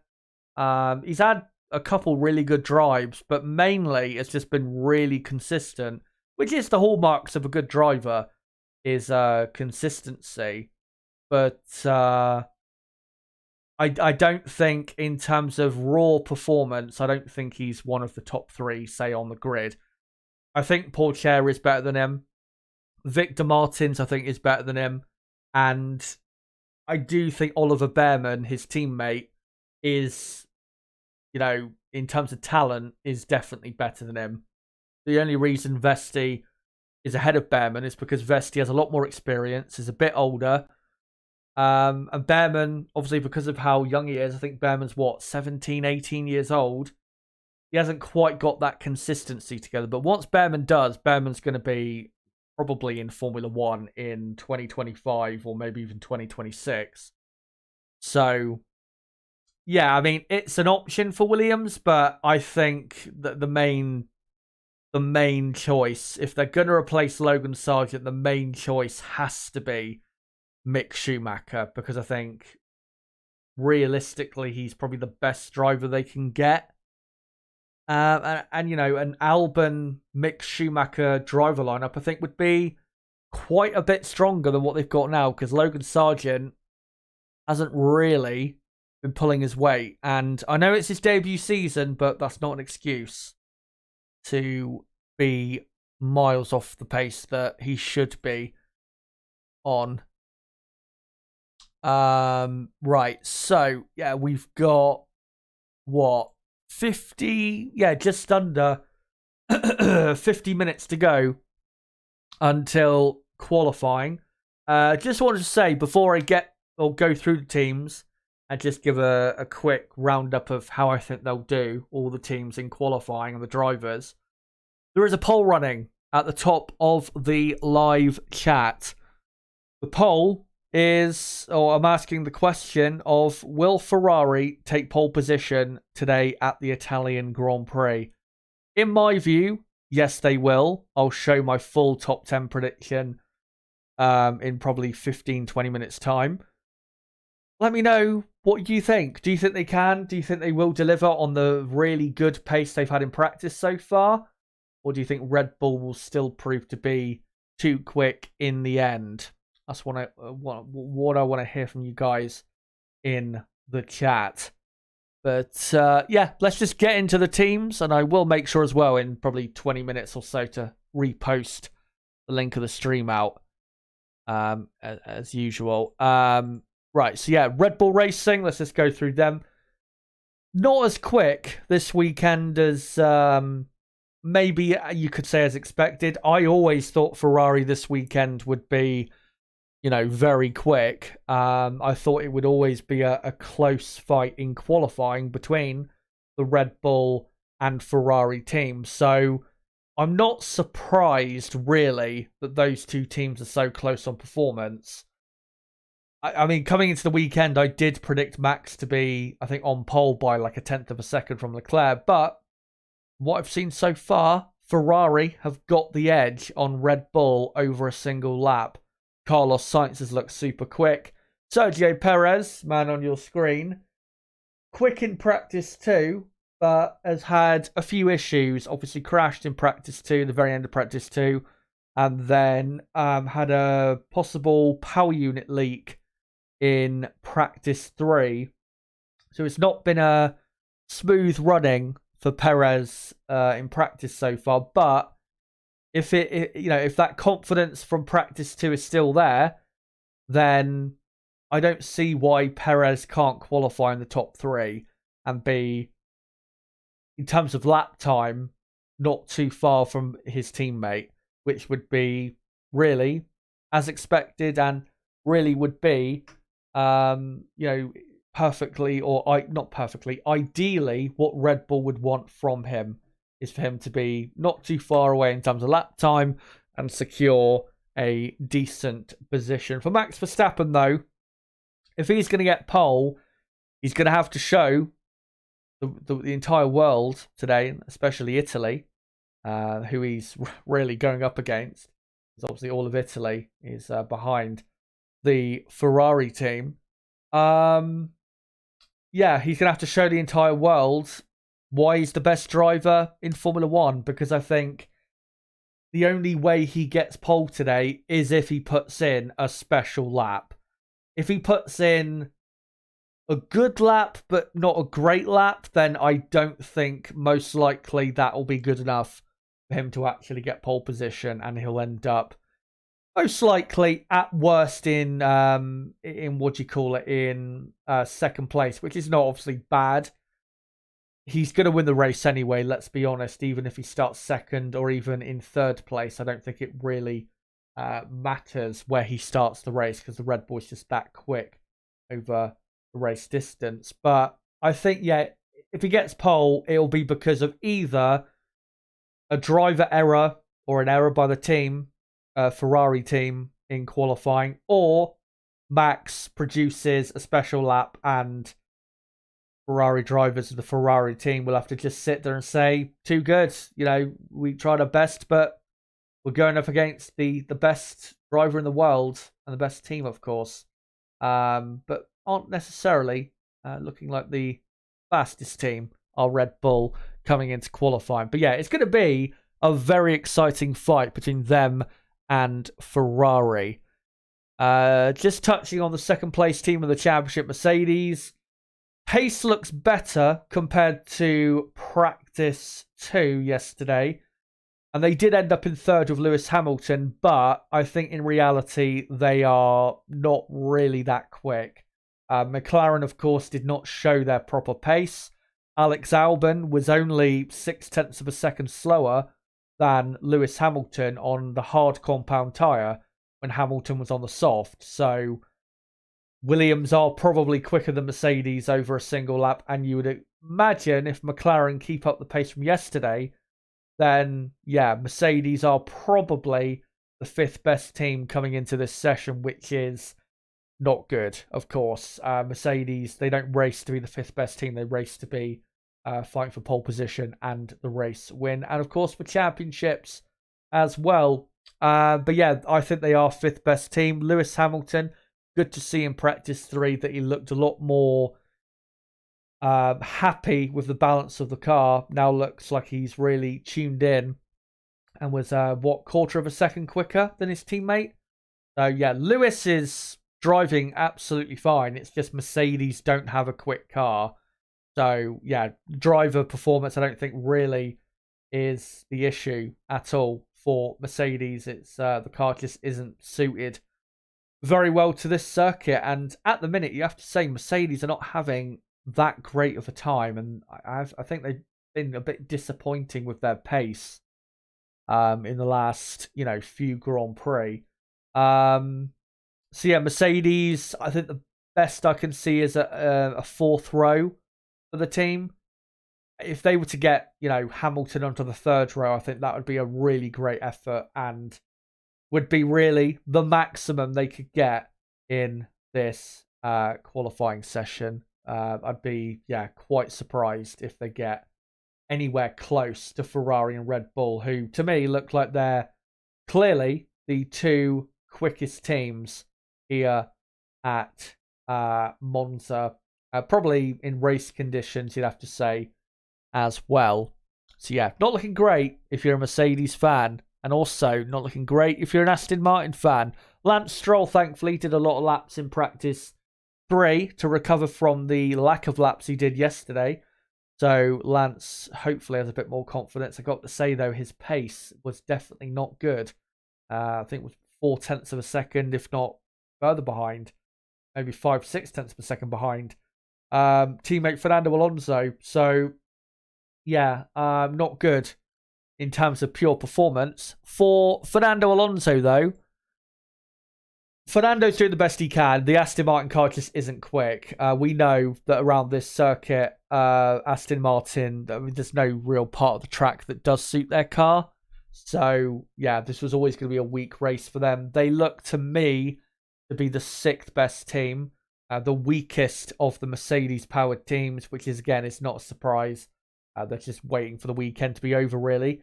And so we can get to Singapore in a couple of weeks, where they should be one of the most competitive teams on the grid there.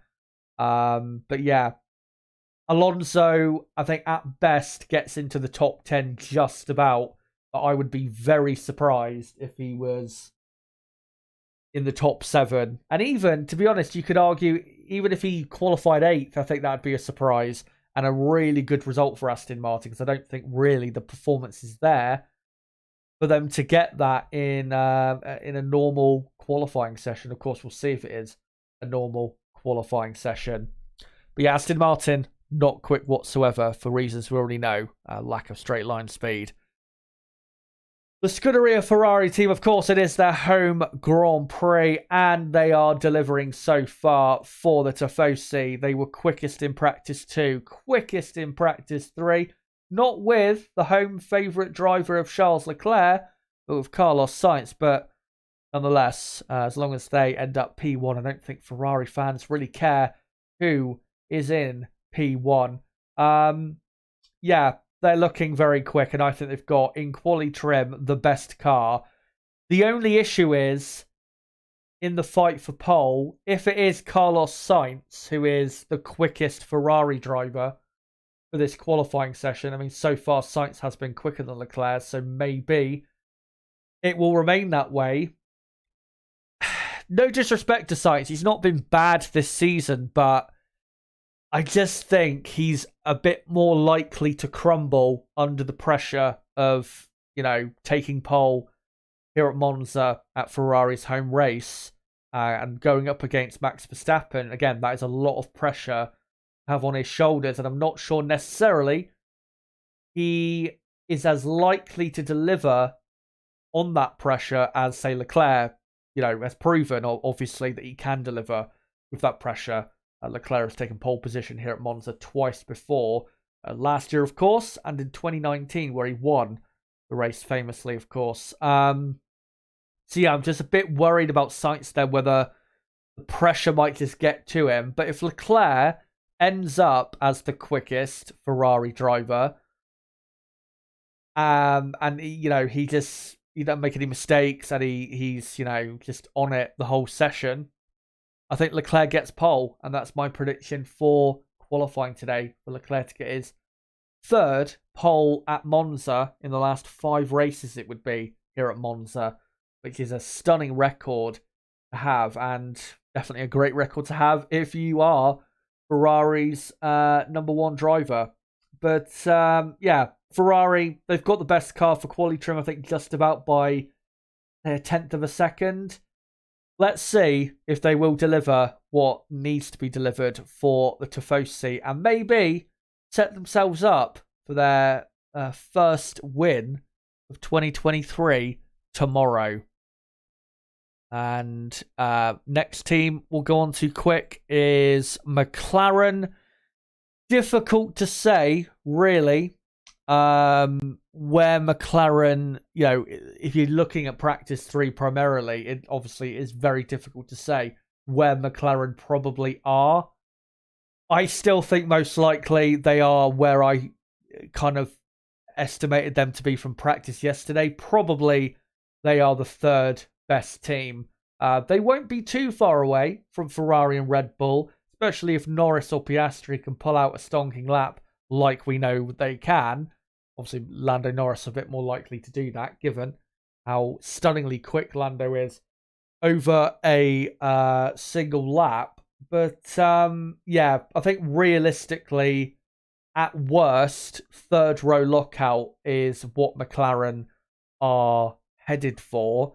Well, actually, not maybe at worst. I think at worst, maybe a 5th and 7th if Alex Albon can deliver a good session for Williams. The best I can see for McLaren is, as I said yesterday, is one of their cars getting into 4th and on the 2nd row. I would be surprised if they got a car in the top 3, and it would be a stunning performance because this track should be their weakest track of the season, and it is a really good omen going forward at other tracks remaining on the calendar where it is low downforce, because of course a lot of the wing setup they've got on this weekend, a lot of that is new parts they've brought to try and aid their speed at tracks like this, which are so high speed.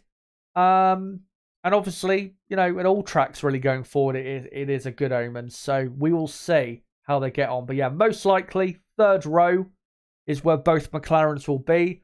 And let's hope that Oscar Piastri, if he is the slower McLaren, can stick close to his teammate, who's not too far back on the grid like he was at Zandvoort, where he ended up starting from 8th. And Lando, of course, started on the front row.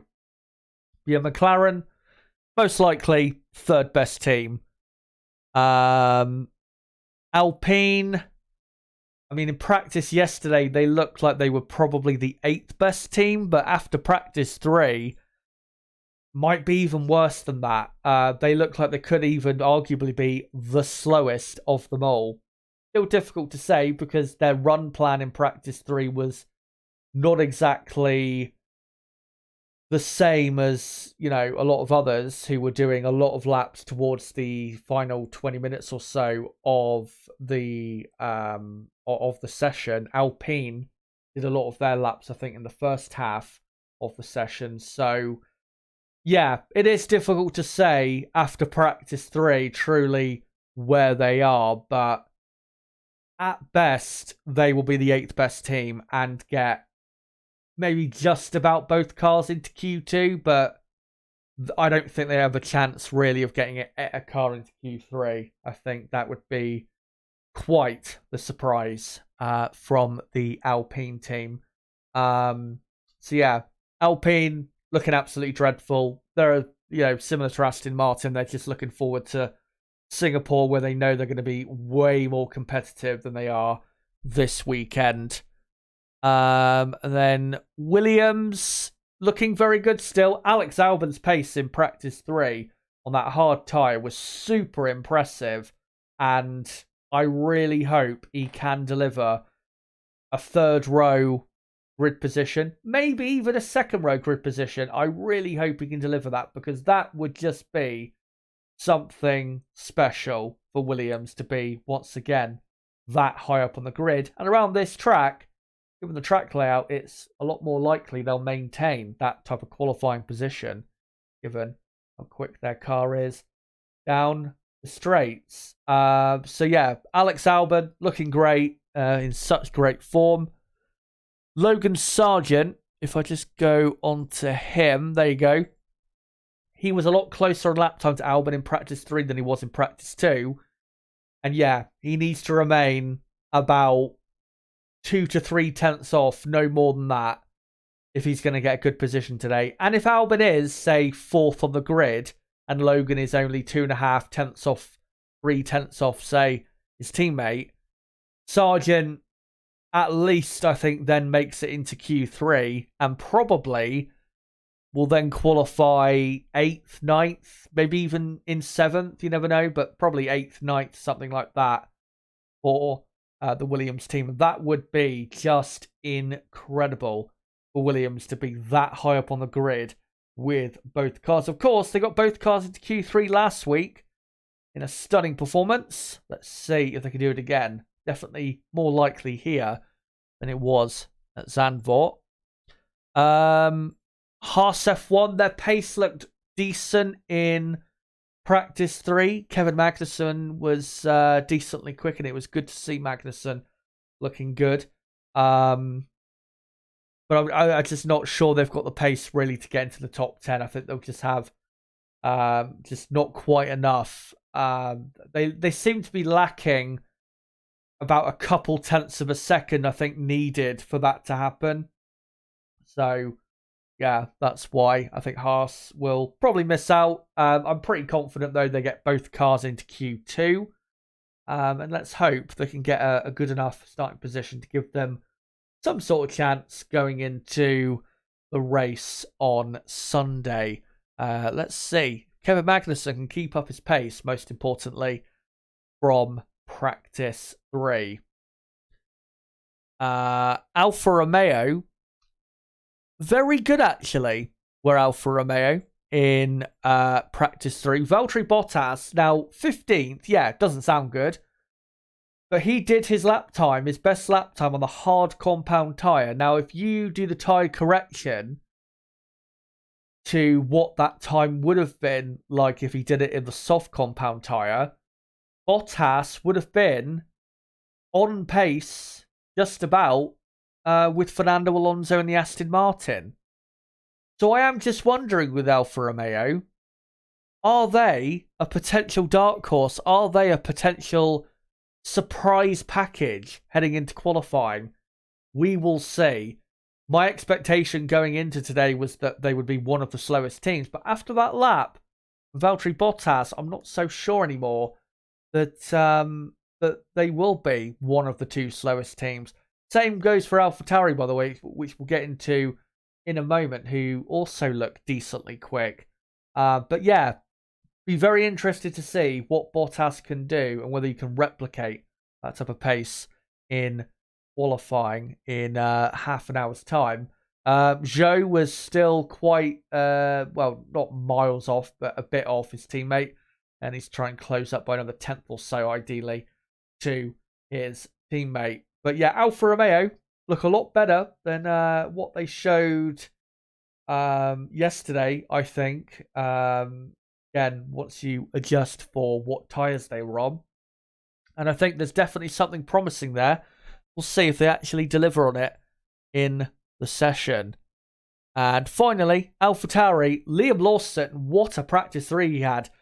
Faster by 1,000th of a second over Yuki Tsunoda. 12th and 13th for the two AlphaTauris, and they did their best times on the medium compound tyre. Very impressive. And AlphaTauri might be around about on the pace of Haas, maybe just a tad slower. So yes, it'll be interesting to see where they are relative to Alpine as well, who I'm sure will be a factor in qualifying. So yeah, very interesting. The most interesting thing though with AlphaTauri that I think will be obviously interesting to find out is how close can Liam Lawson get to Yuki Tsunoda? Can he even out-qualify Yuki Tsunoda? That would be something special if he was able to do that with only a week in the car.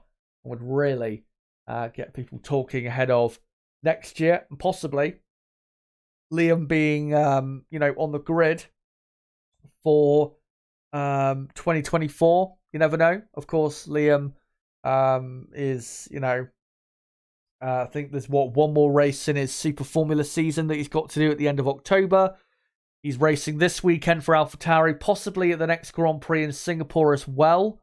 So yeah, it's a big opportunity for Lawson. We'll see how he gets on, but I think most likely with AlphaTauri they'll be one of the two slowest teams, but maybe not as bad as I originally expected coming into this Grand Prix this weekend. But let me just quickly hide the timer and show my predictions for qualifying, which I did last night. So this is my top 10. Leclerc, I think, will be on pole. Verstappen second, a 10th behind. Sainz very close in third. Perez fourth. Norris fifth. Piastri sixth. Albon, I'm going to go in seventh. With Hamilton eighth. Russell ninth. And Fernando Alonso in P10. I'm decently confident that this will end up being, the top 10. But, of course, it's never going to be totally correct. There's no such thing as a totally correct prediction. So we will see how correct I am. But let me just quickly, in a few moments' time, get the timer back on screen. As we've got now, just under, guys, half an hour to go until qualifying begins at Monza. And let me just get the timer on screen now. We've got 27 minutes to go. There you go. 27 minutes to go. Let me just quickly post the link out once again for the final time before we get into the session.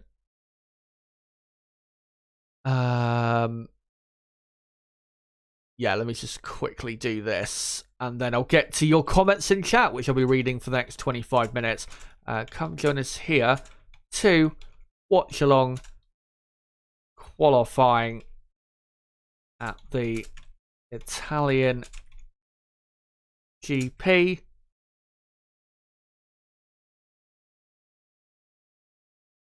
And I'll just post it out on Twitter as well. And I'll also have a quick scan of any news. Yeah, a quick scan of any news on Twitter. Also, further reporting about that story that Kimi Antonelli, the very exciting Mercedes junior driver, will be in Formula 2 next season. Really hope that is true. Yeah, come join us here to watch along qualifying at the Italian GP. And I'll just do a couple hashtags quickly. There you go. So yeah, let me know in the chat, guys, for the next 25 minutes or so What do you think will happen in qualifying? Give me your top 3, top 5, whatever you want. Let me know who is getting pole position. Will Ferrari get pole? If so, which driver? And if you think Red Bull, then let me know in the chat. And also make sure to vote in that poll at the top of the live chat where I've asked you guys, will Ferrari take pole position? Apparently you guys think not, but there is still time for you guys to change your mind, possibly. I will keep that poll running, by the way, until the start of Q3, and then I will finish up the poll. So you've still got, just over an hour to decide. There.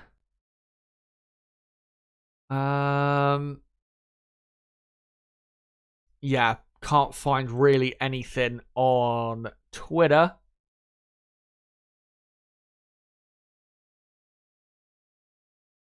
So, yeah, let's... Sorry, my voice just cut out there randomly. Let's just come to you guys in the chat and see what you have to say.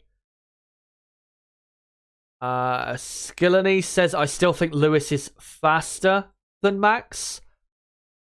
Possibly. I mean, we know, of course, he has the potential to be. He is still one of the best drivers in the world, obviously, and is my greatest of all time. But right now, I think Max Verstappen is the best driver in the world, and I think he is better right now than Lewis Hamilton.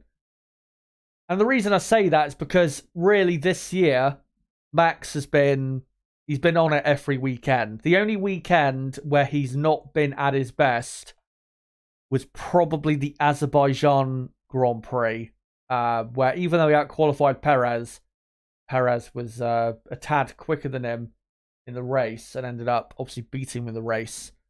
Did Checo.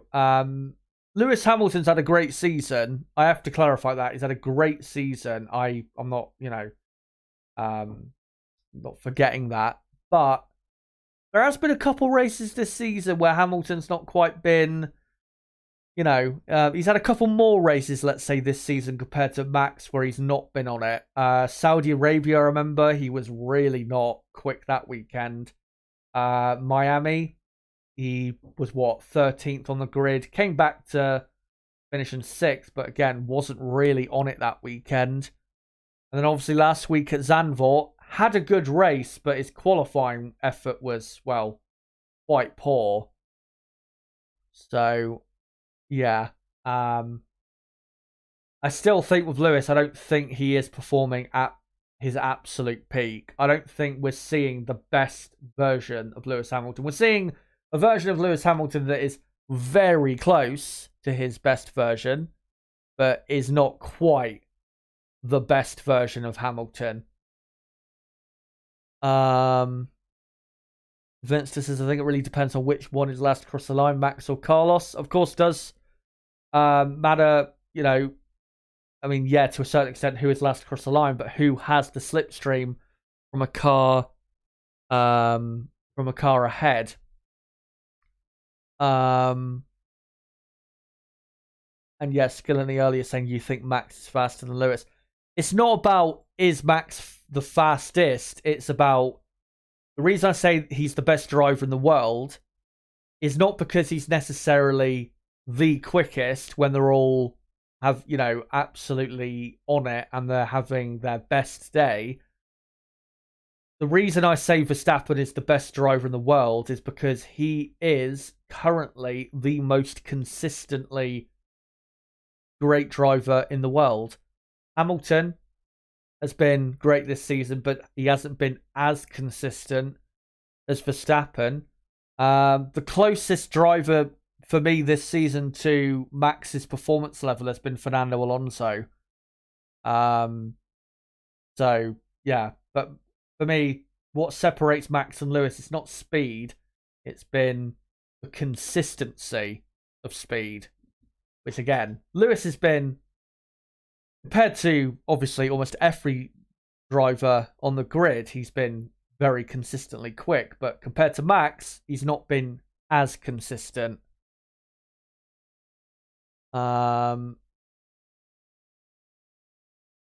Crystal Racing saying, I don't like Max, but he's genuinely the best driver I've seen since 2002.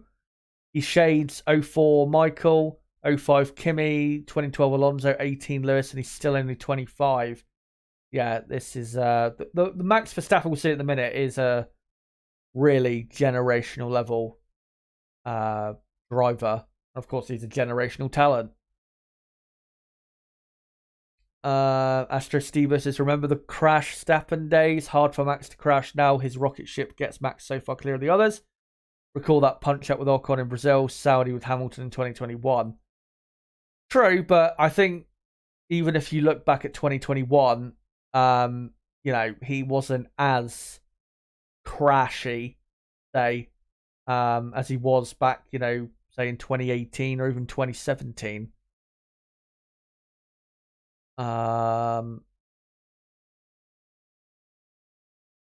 Racing says Ferrari need an overhaul. And also saying Max is insanely consistent. He may lack the one lap speed of Lewis and Leclerc, but he's always great on Sunday. And that's the point, really, is maybe on a Saturday he's not the absolute quickest driver, but he's still very quick, and he still tends to get 95% of the time, if not 99.9% of the time. He still tends to get the most out of the Red Bull car. But, as you said, in the races, he's as close to perfect as he can be. There's been times this season where Leclerc has probably put in a better performance in qualifying, or Norris or Hamilton, but the one constant in terms of consistently getting the best out of the car and consistently week in, week out finishing up with the results that he should, given his talent plus how quick the car is, that's what separates Max from the rest. And that's why he's on this win run of 9 in a row, and probably going to be 10 in a row by the end of the race weekend. Do you think, Skillany, do you think Lewis is faster than Max at his best? Yes. I do think if Lewis Hamilton was at his best, I do think Lewis Hamilton is faster than Max, and probably just about better overall as a driver than Max. But like I said, he's not quite at his best. Again, he's very close to it. The best version of Lewis Hamilton, I would say, is probably 2018, 2019, 2020. Those seasons, I think, is probably the best version of Lewis Hamilton we've seen. Definitely in 2019 and 2020. I think Hamilton, that was probably more accurately his peak. And definitely since the 2021 title fight, maybe it's because of the way it ended, obviously with the injustice, or because of what it took out of him emotionally, physically. He hasn't been the same since. He hasn't been as good since then. But again, don't get me wrong, he is still right up there. He's still, better than your Norris's, Leclerc's, Russell's, obviously Russell is teammate, and obviously all the others. The only drivers really that I think anyone can say have been better than Hamilton this season, I think, is Verstappen and Alonso. Maybe you could say Norris, but I don't think Lando necessarily has had his finest season either. So, yeah. Skillany also asking, when Max retires, where do you think you will rank him?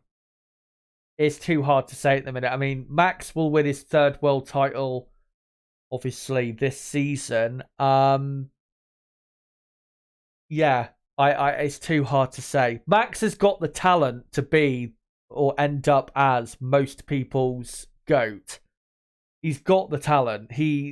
His talent is a Hamilton, Senna, Schumacher level.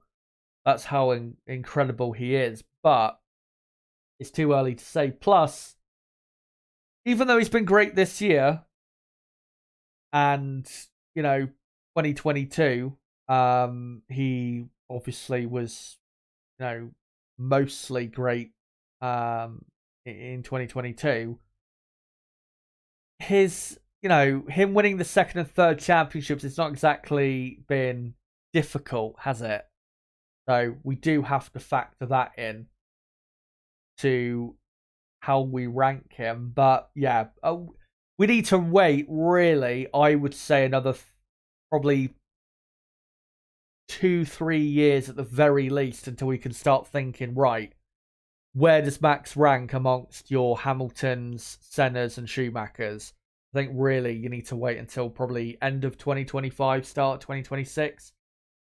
We'll see, of course, if he does win, title number 4 next year, title number 5 in 2025.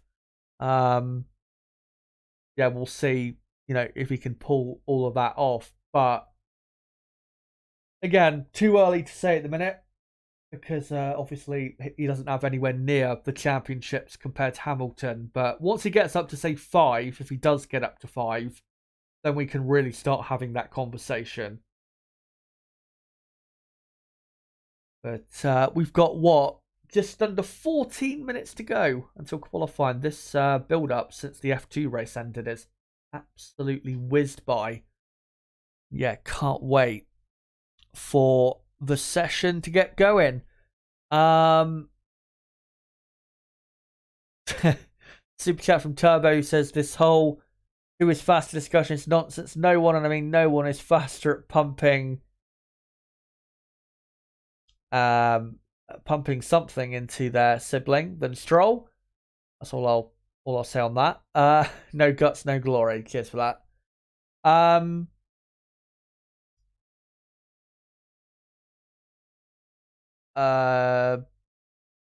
Crystal Racing, Kimi Antonelli and Ollie Behrman look like Max's future challengers. Maybe Piastri with more experience. No, even though Lando Norris, you could say is a current challenger of Max's, Lando has not consistently fought for race wins, with Verstappen. So we can't really say that Lando is disqualified from being a future contender. Same, I'd say, goes for George Russell as well. So I think you need to, account for them as well. But yeah, Antonelli and Behrman, I mean, they're definitely drivers to look out for, from the second half of this decade on, because most likely in 2026, Antonelli and Behrman will be on the grid. Then you'd think Antonelli probably will be in a front-running car by the end of the decade. Of course, is a Mercedes junior, so Mercedes will probably want to get him into that car ASAP if they can. Obviously, it's going to be hard to do that because they've got Hamilton and Russell at their team until the end of 2025. But after that, we will see. Aoife says it's only me and Kyron Smith who put Raikkonen ahead of Alonso and Hamilton in the all-time list. Yeah, I do like that guy. Is that the right pronunciation that I had for his channel, or for his name rather? Yeah, I like the content he does because obviously I am quite a big Kimi Raikkonen fan. I think Kimi Raikkonen is quite underrated by a lot of people. I think, easily one of the top 20 drivers of all time. And I think, you could argue definitely that he's just about in the top 10, but I would not put him ahead of Hamilton. Absolutely no chance. I think Hamilton definitely better than Raikkonen, but Raikkonen better than Alonso. There's definitely logic there that would fit, or let me rephrase that. You could make a logical argument, I think, to say Raikkonen all time is better than Fernando Alonso. I would disagree, but I think the argument can be made. Absolutely. But unfortunately, because Kimi Raikkonen's peak was so long ago, people forget just how great he was when, at his peak, he was the best driver in the world. In, 2005? He was the best driver in the world. Even though Alonso won the title that year, Raikkonen was the best driver that season. I think most people would agree with that. So, yeah. We've got, 9.5 minutes now to go. So we'll go through a final few comments and then we'll get into this session. Hey, Chazza, how are you? I'm good. Hopefully you're good.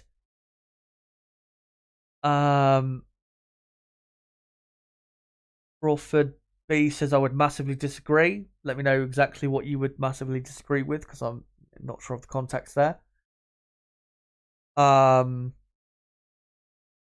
Skillany says it will never be a conversation for me. You can never compare Max to Lewis, even in 5 years. Max will never be the GOAT. I mean, if that's your thoughts, that's fine, but I do think it is a bit silly to say that somebody can never be the GOAT no matter how many championships they win.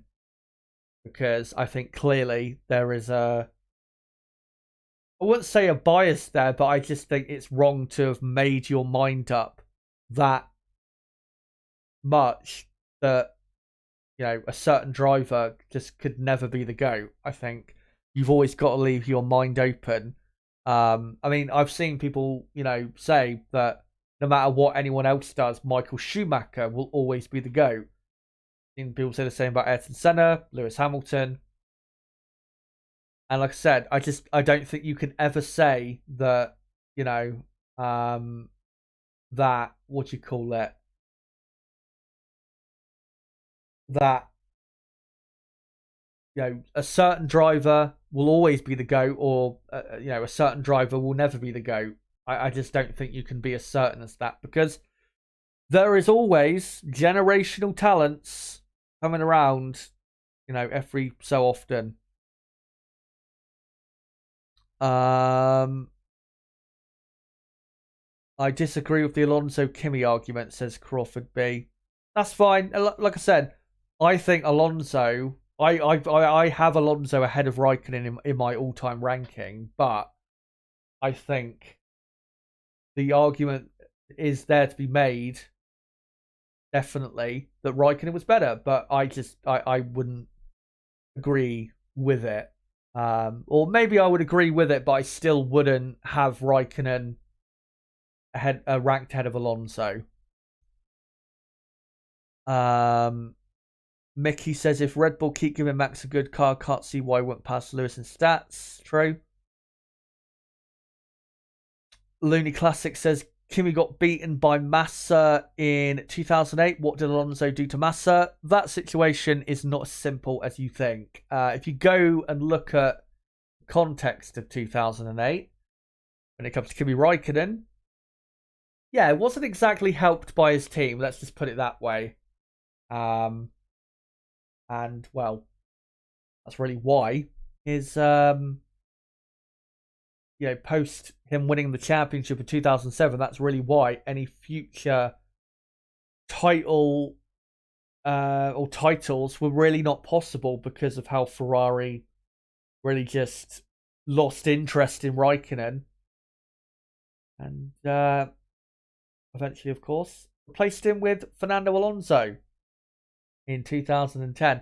I gotta say, that is one narrative that I really don't like that people put out there, is that Kimi Raikkonen lost interest or became less motivated after winning his first championship. It's such a boring, lazy narrative.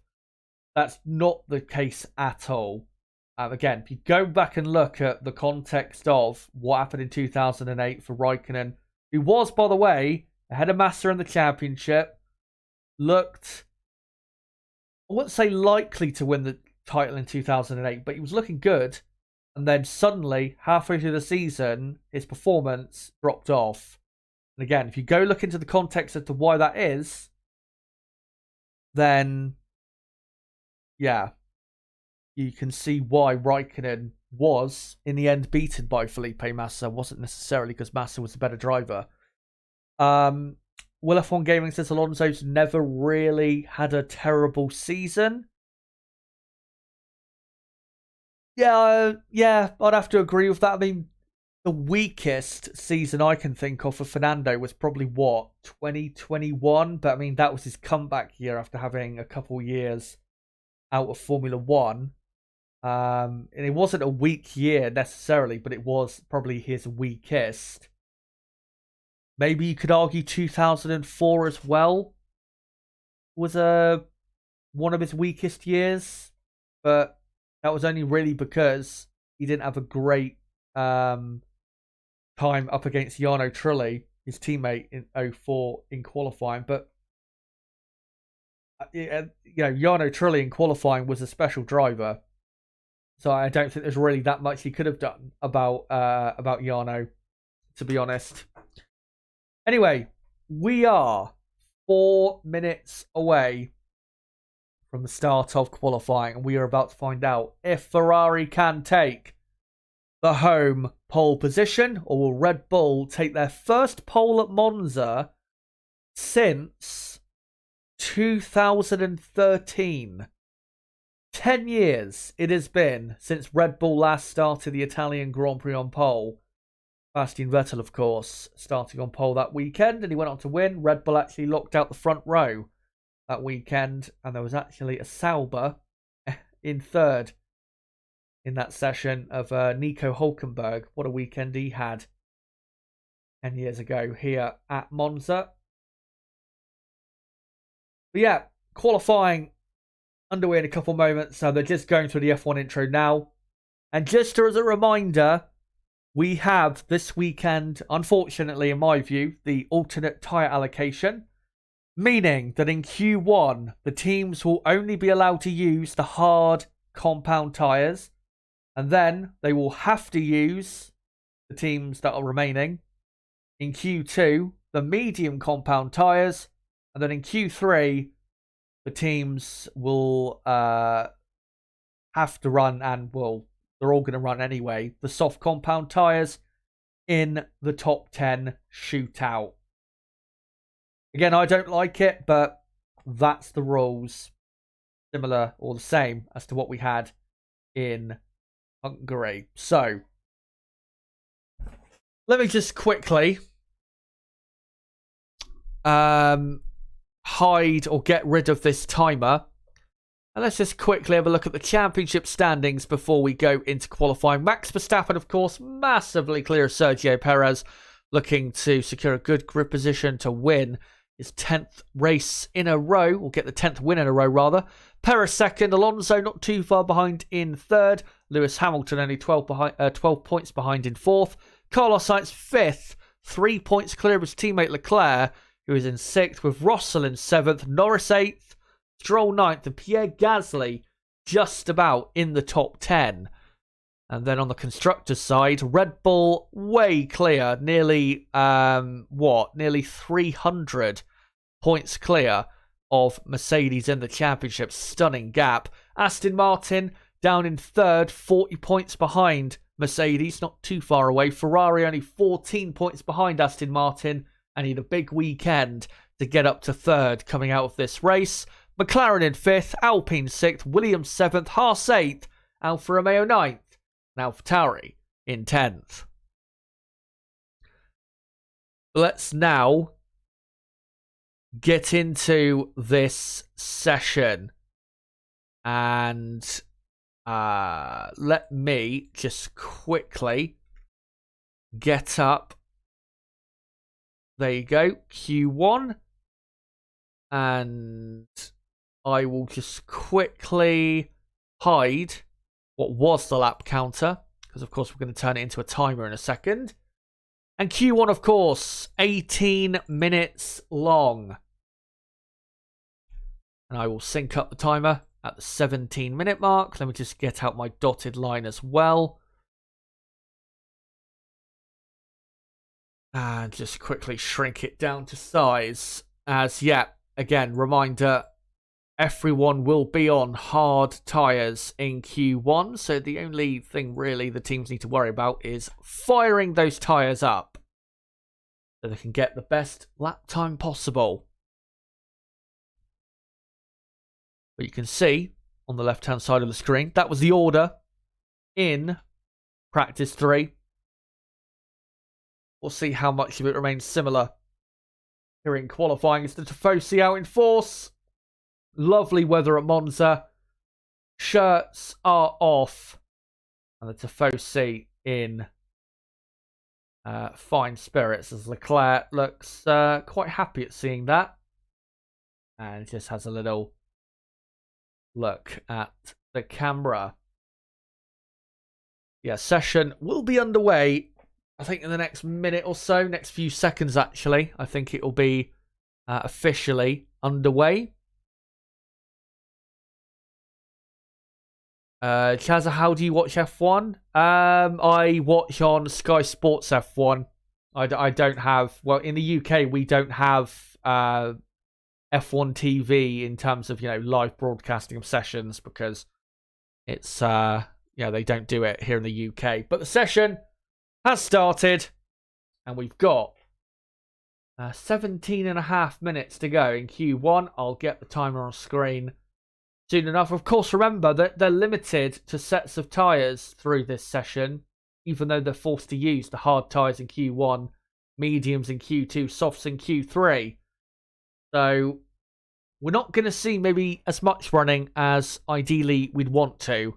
That's a big reason why I really don't like this rule. It limits the amount of running that we tend to get. Obviously, bad for the fans. As there you go, timer on screen. Let me just adjust it quickly. As did I see a Red Bull on soft tyres? I thought I did. Let me just have a look at that. Or was it the hard tyres? Yeah, it's the hard tyres. I for some reason thought they released him on soft tyres. Surprising if Red Bull made a mistake like that. But yeah, session underway, cars on track, but it will still be a couple minutes really before we start seeing the first lap times of the session. The best lap time, remember, of practice 3 was a 1:20.9. On the hard tyre, the absolute best time I can see is probably a mid 1:21. Given how, of course, compared to practice 3, they're going to go quicker with the track, having even more grip than before. Plus, they'll be running even lower on fuel. So yeah, a mid 1:21, I think, is probably what you'll see for the best times in Q1. And then in Q2, the best lap time you'd imagine would be a late 1:20. And then Q3 on soft tyres, like I said earlier, I reckon pole position's probably going to be somewhere between a 1:20.0 and a 1:20.2, somewhere in that range. I'd be surprised if we got into the late 19s. As Ferrari still in the pits, so are the two Aston Martins and the Alpine of Esteban Ocon. Pierre Gasly, though, out on track as Max Verstappen starts his first run in qualifying. And yeah, if you can bang in straight away a 1:21 something, that would be a great start to the session. Of course, remember, these compounds are the 3 softest compounds this weekend Pirelli have brought, so they're not necessarily going to be that hard to warm up, because of course the softer the compound, the easier they tend to be to fire up. As Verstappen, 27.1 for the first sector, which is not great, but it's not terrible. And now through the 2 Lesmo corners.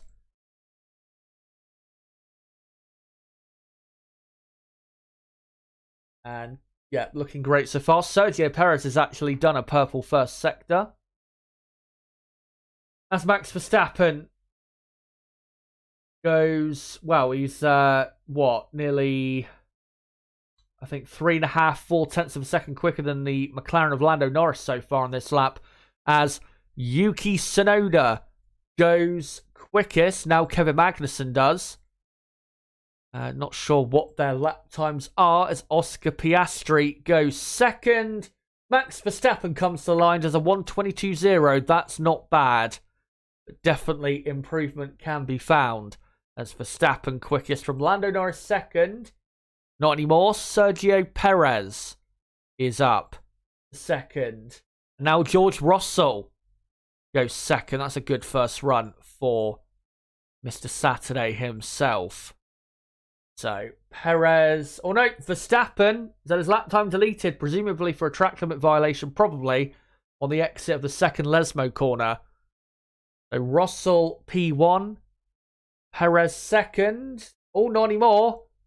Alex Albon goes quickest for Williams by a couple hundredths, or I think a quarter of a tenth. A good first run there. Logan Sargent, only a quarter of a second slower than his teammate. That's a good run so far for him. And then it's, Russell second, Perez third. Sargent in fourth. And then we've got Zhou in fifth place. Let me just update that if I can. Yeah, Zhou in fifth, and then Lando Norris is sixth, with, I think, Lewis Hamilton in seventh. Yeah, Lewis Hamilton is seventh, just ahead of his ex-teammate, Valtteri Bottas. Let's just update that quick. Bottas in eighth. Magnussen then is in ninth, with Pierre Gasly in 10th place. Not too bad of a lap there from Pierre. And then Piastri, you've got in 11th. Not a great first run for him. Tsunoda is 12th. Hulkenberg is 13th. And then Liam Lawson 14th. And the rest of the drivers below Lawson have not set a lap time. But here comes the two Ferraris. Leclerc only 7th. That is a poor lap. Nearly 4/10 slower than Alex Albon. To be fair, Sainz doesn't do a lap that is that much better. I mean, it's 0.2 of a second better, but it's still not that quick. As Carlos only goes up to 4th place. And then, Leclerc is in now in 9th place. So it is currently, with 10.5 minutes to go in Q1, Albon, Russell, Perez, Sainz. Let's just see Piastri of the line, only 14th. Is Albon, Russell, Perez, Sainz, Sargent, Zhou, Alonso then, with a good first lap, up to 7th place. And then, Alonso's had his time deleted. Track limit violations, as Max Verstappen is on an outlap now. I'm sure won't commit the same violation again. As here's a replay of Lando having a bit of traffic. Oh, that got close to the Alpine. Not sure what that was about. Coming into Parabolica, Lando went for the inside and Ocon kind of made a slight move across. It looked like Ocon there wasn't quite sure what Norris was up to. Norris, I'm pretty sure, was on a lap.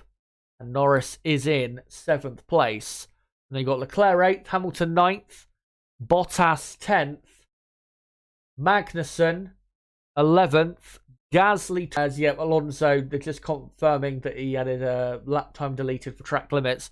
Gasly 12th, Piastri 13th, Hulkenberg 14th, Tsunoda 15th, and then in the drop zone at the minute it is Ocon in 16th, Lance Stroll 17th, Lawson 18th, and then Alonso and Verstappen for the moment on the back row of the grid, as we're about halfway through, or just over halfway through this session.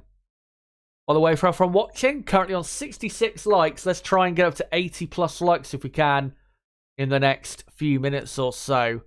And make sure to smash the like button, of course, if you do enjoy the content. And, of course, it does help the channel grow as Max Verstappen moving around quite a bit through the middle of Ascari. As Lance Stroll has a time deleted, I believe. And Sergio Perez, by the way, is now quickest on a 1:21.9, 0.2 of a second. Quicker than Albon. But Perez won't be there for long.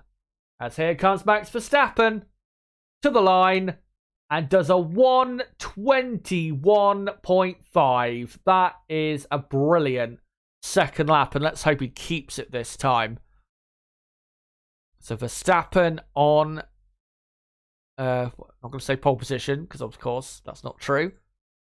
He is P1, and it is a Red Bull 1-2. As Fernando Alonso does an impressive lap and goes third. As Esteban Ocon looks like is on a better lap. Alonso with that lap was about half a second slower than Max. Nowhere near really. So in the drop zone at the minute, Hülkenberg, Tsunoda, Ocon, Stroll and Lawson. So this lap for Ocon better be good. As he comes to the line now, will it get him out the drop zone? No, it won't. Stays 18th. That is not good. And his pace all weekend has been pretty poor. As Yuki Tsunoda goes up to 5th place and Liam Lawson goes 7th. Yuki did the Yuki did the purple first sector. What a lap. So that's looking good for AlphaTauri. And their pace overall looks quite a bit better than expected, as Ocon has had a lap time deleted and is actually, well now anyway, is down to 19th, and I think it might be a bit of a running wide there. I don't think I was able to see it on the screen because I was looking away, but yeah, Ocon running wide on the very exit of the Ascari chicane and going into the gravel, and that's why he didn't improve really. A lot of work for him to do. But the two Red Bulls should be fine, I think, to make it through to Q2. Definitely Verstappen is. Like I said, a 21.5. Around about that should be good enough to make it into Q2. As Leclerc improves and goes third. Let me just quickly update that. So Charles Leclerc is up to 3rd place. Here is Lewis Hamilton, only 13th and only 3.5 tenths clear of the drop zone. As the drop zone currently occupied by Gasly, Piastri, Hülkenberg, Ocon, Stroll. Needs to bang in a good lap here. Of course, his teammate quicker than him by nearly half a second. As Carlos Sainz now goes 3rd. Good lap for the Spaniard. So, yeah, Sainz up to 3rd. Lewis Hamilton only 10th. On a 1:22.3, I think that was. That is not a good lap. And he is going to be in trouble with 5 minutes to go if he can't improve much more than that. And we saw it last week, didn't we, at Zandvoort? That's really why he got knocked out Q2.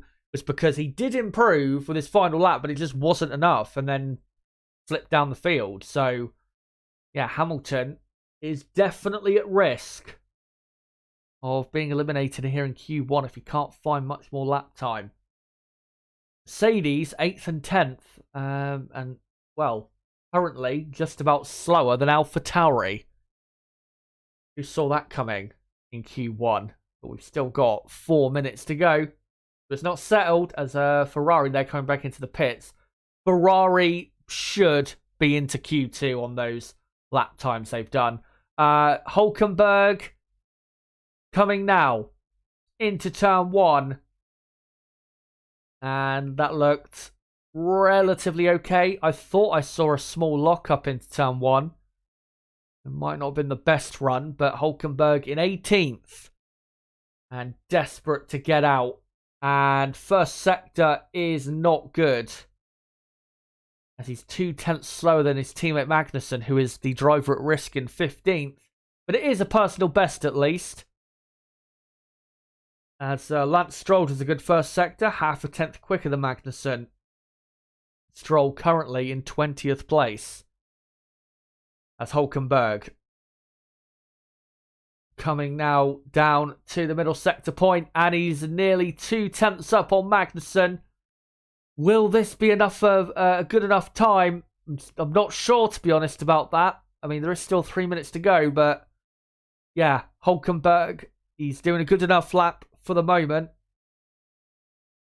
As he comes through Parabolica, car looks fine through there. Magnussen not too far behind. And Hulkenberg to the line. Goes up to 12th place. Had a good final sector, it appears. Kevin Magnussen stays in 15th place. Here is Lance Stroll, who only goes 17th. Shocking performance so far by Stroll. Really is strolling along the pace he's going at. Oscar Piastri, only up to 11th. He is definitely going to be at risk with that. And McLaren, I've got to say, not looking too smart right now, because Lando Norris is quite far down in 15th at the minute. But he now goes up to 4th with a brilliant lap. So Lando Norris, that should now, with that lap, that should be good enough to see him into Q2. So Lando in 4th, and your top 10 currently: Verstappen, Perez, Sainz, Norris, Leclerc, and then Alonso, Albon, Tsunoda, Russell, Lawson. And the 5 drivers most at risk of being knocked out: Hamilton, Piastri, Sargent, Hulkenberg, Zhou. And in the drop zone, it is Magnussen, Bottas, Stroll, Gasly and Ocon currently occupying the back row of the grid with 90 seconds pretty much to go, as Piastri has his lap time deleted. Oh dear.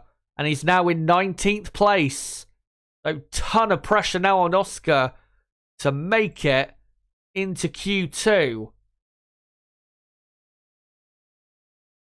And yeah, turn 7, was the violation of track limits, and that would have been, yeah, exit of second Lesmo, I'm pretty sure. Lots of drivers do tend to be just jumping over the white lines. As here, Valtteri Bottas in 16th, who needs to improve, starts his final run of the first part of qualifying. Can he at least out-qualify his teammate? As he's exited now the first chicane, his teammate has started his final run, as Leclerc has improved up to 2nd place. Leclerc only 2/10 off the pace. Now, Zhou has not done a personal best. First sector, Bottas has. Piastri, good first sector. All Piastri has to do is just not violate the track limits, just like Valtteri Bottas did. Just about kept it within the white lines. And Valtteri now 3/10 up on Magnussen through the first 2 sectors. Surely this is good enough for Valtteri to get into Q2, as he's now on the straight down to Parabolica. Piastri still up on Magnussen, who is the most at risk at the minute, as Nico Hulkenberg finishes up in 12th. Checkered flag now falls. Who will be eliminated in the first part of qualifying here at Monza? Valtteri Bottas goes up to 12th. Zhou finishes up 15th. Alex Albon goes up to 2nd for Williams. Oscar Piastri goes up to 8th place for McLaren. Liam Lawson goes up to 10th. Lewis Hamilton is up to 7th. Yuki Tsunoda now up to 4th place. What a final lap that is. The two Alpines have improved, but they're both out of qualifying, by the looks of it, in 17th and 18th place.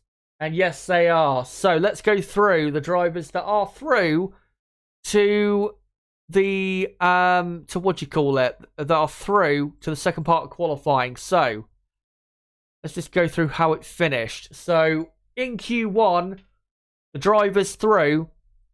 Hold on, I haven't quite done it yet. As Logan Sargent, great improvement by him. He went right up into the top 10. So the drivers through to Q2. Let me just make sure the order is correct. Yep, there you go. So the order and the drivers through to Q2 are Max Verstappen, Alex Albon, Charles Leclerc, Sergio Perez, Yuki Tsunoda, Logan Sargent, Carlos Sainz, Lewis Hamilton, Lando Norris, Fernando Alonso, Oscar Piastri, Liam Lawson. What an effort into Q2 for the first time in his Formula 1 career. George Russell, Valtteri Bottas and Nico Hulkenberg. And knocked out the first part of qualifying, guys. Zhou Guanyu, the two Alpines of Pierre Gasly and Esteban Ocon. Lance Stroll in 19th. Absolute shit show from the Canadian. And 20th, also terrible performance by Kevin Magnussen. Yeah, Stroll and Magnussen, horrendous performance by those two. I mean, Magnussen, you know, was looking quick in practice 3. Once again, can't get it together in qualifying. We've seen it so many times this year. He just cannot hook it all up. But Lance Stroll, 19th on the grid. I don't want to be hearing any rubbish from Aston Martin about how unlucky Lance Stroll has been, like I heard a couple of days ago. The same Lance Stroll, by the way, that has been confirmed at Aston Martin for next year, when, based on how he's performed this year, he doesn't deserve to be at that team. He has been absolute garbage in 2023. And that was a garbage performance. 19th. Absolutely horrendous. And, well, I don't think he has a chance of points from there. The two Alpines, 17th and 18th. I don't think we can really blame the drivers. The car is just really slow. Doesn't have the straight line speed. And Zhou, 16th. I mean, it's not really a surprise, is it? That Zhou is out in Q1. So there you go. But yeah, great to see Liam Lawson in Q2. So good to see that. Logan Sargent up in P6, as well as lap time wasn't too bad. Tsunoda up in 5th. Brilliant final lap from him. Good to see both McLarens get through as well, because I was a bit worried about Piastri there. Yeah, Q2 will be up and underway in a couple minutes' time. And of course, in Q2, they must only use the medium compound tyre. So, like I said, at the start of Q1, the best lap time you're probably going to see in Q2 is probably going to be a 120.7, I think, at the absolute quickest. Anywhere between a 120.7 and a 120.9, I think, is probably the best time you'll see in Q2. So we'll find out, obviously, in a few moments, how or who ends up quickest. Alex Albon, of course, ended up second. The two Ferraris are under investigation for failing to follow race director instructions about the maximum lap time. If you don't know, guys, coming into today, the FIA put out they've issued a directive, essentially, that, and they mandated it, that everyone in qualifying, to avoid bunching up and people holding each other up. And here is, I think, Zhou possibly being held up by the Ferraris. I'm not quite sure. What was I going to say? And Zhou complaining about Sainz, saying, what is he doing? But because they wanted to avoid bunching up and just silliness going on, like we've seen here before here at Monza, they mandated a maximum lap time of 1 minute and 41 seconds to avoid drivers going super slow and taking the piss. So, be interesting to see the result of that and whether Ferrari will get a penalty for that. I guess it depends on the actual case itself and whether what they did was bad. Stroll 20th. So Stroll was actually 20th. Jesus Christ. The reason I don't care what the reason is. Lance Stroll, you know, not Stroll, what I'm trying to say. There is no reason to be last on the grid in an Aston Martin. There just isn't. Even with bad luck, there is no reason to be last on the grid. There just isn't. And I don't want to hear from Aston Martin or any Stroll defenders. There's barely any out there, to be honest. I just don't want to hear the excuses anymore because, you know, he's been terrible this year. And the sooner people start talking about it more, the better. Because he has been, Stroll, one of the worst performing drivers this season. And given his current performance level, he absolutely does not deserve to be in that team. And if he keeps this up for the rest of the season, even going into next year, I don't think he deserves at that performance level to even be in Formula 1. But of course, his dad owns the team, so there's nothing more to say. So the session, Q2 has started. No one coming on track yet, of course, wanting to save tyres. But there you go. 14 minutes to go in Q2. Let me just get the other dotted line out and just quickly put that on screen. And there you go. So yeah, obviously in between those two dotted lines will be the drivers knocked out. If it was to end the way it did in Q1, of course it'd be Piastri, Lawson, Russell, Bottas, Hülkenberg, which would be a surprising elimination for a couple of those drivers in Q2. But as I said, because of this alternate tyre allocation thing, everyone has to use the medium compound tyre, the C4 compound, in this session. And keep an eye on what I think the best lap time ought to be in this session, which should be between a 120.7 and a 120.9, something like that.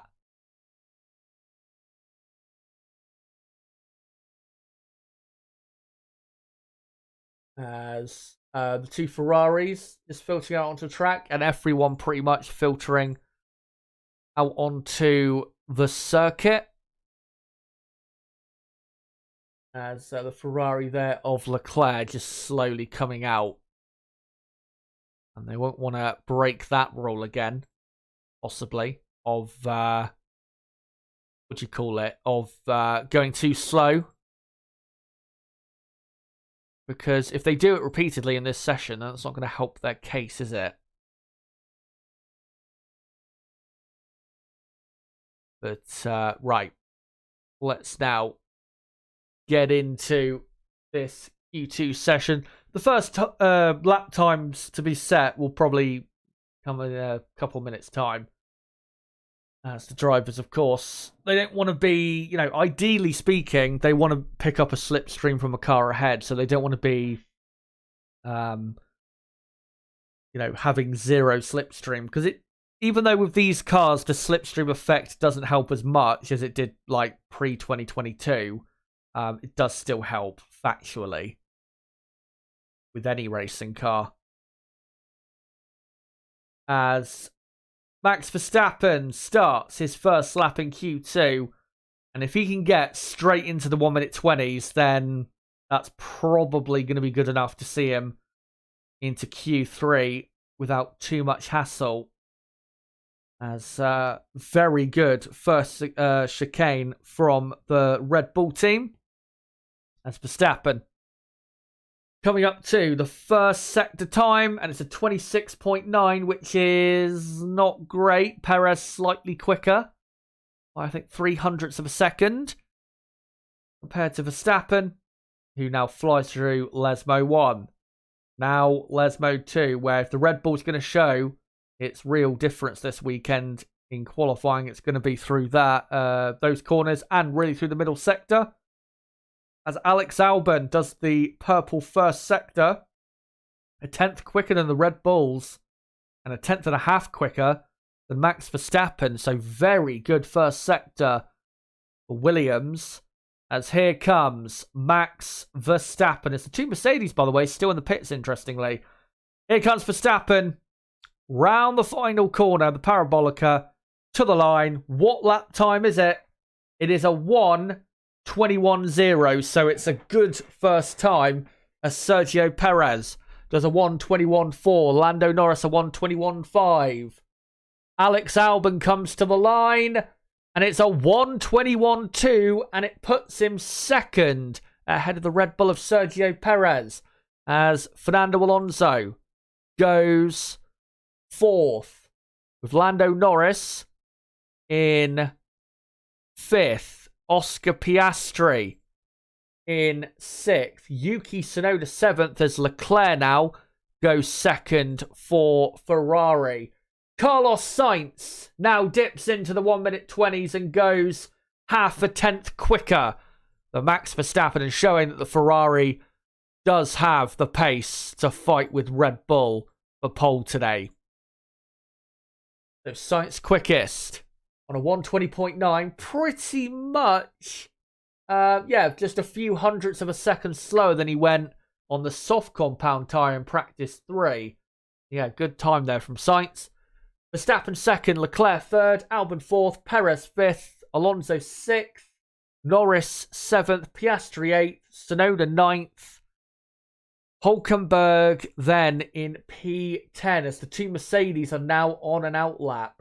And then you've got Lawson in 11th, Sargent 12th, Bottas 13th, and then, the two Mercedes 14th and 15th. But we're about to see what they can do.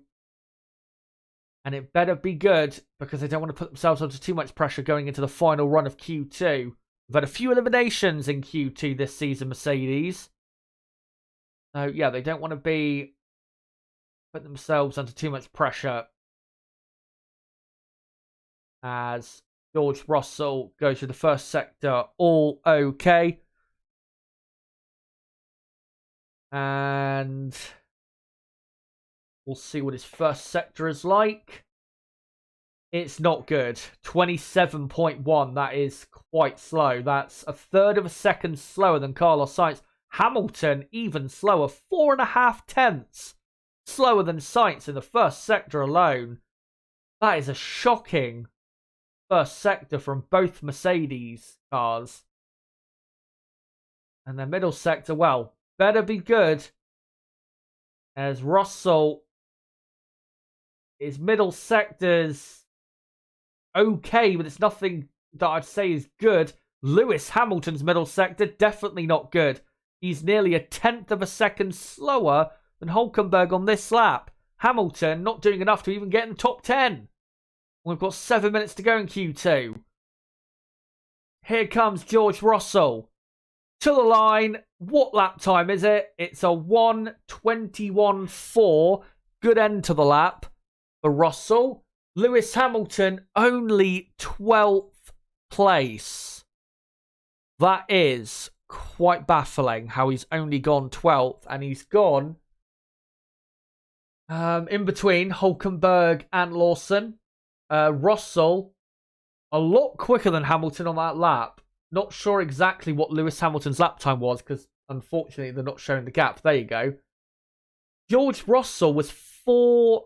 Was he 4? No, 0.3 of a second quicker on that lap. Did he have an issue? Hamilton? Saying held up by Perez. looking at that, I'm not sure he really was. And he would have gained a slight bit in the slipstream on the exit of Parabola, because I'm not really sure that's impeding there from Sergio Perez. I don't think Hamilton lost anything from that.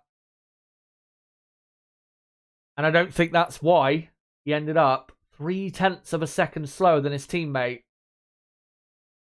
Got a lot of work to do now to make it into the top 10. As, with 5.5 minutes to go in Q2, on their way to the shootout at the moment, Carlos Sainz, Max Verstappen, Charles Leclerc, Alex Albon, Sergio Perez, George Russell, Fernando Alonso, Lando Norris, Oscar Piastri, and amazingly, Yuki Tsunoda. Nobody expected that. And he is just into Q3 for the moment by 0.008 of a second.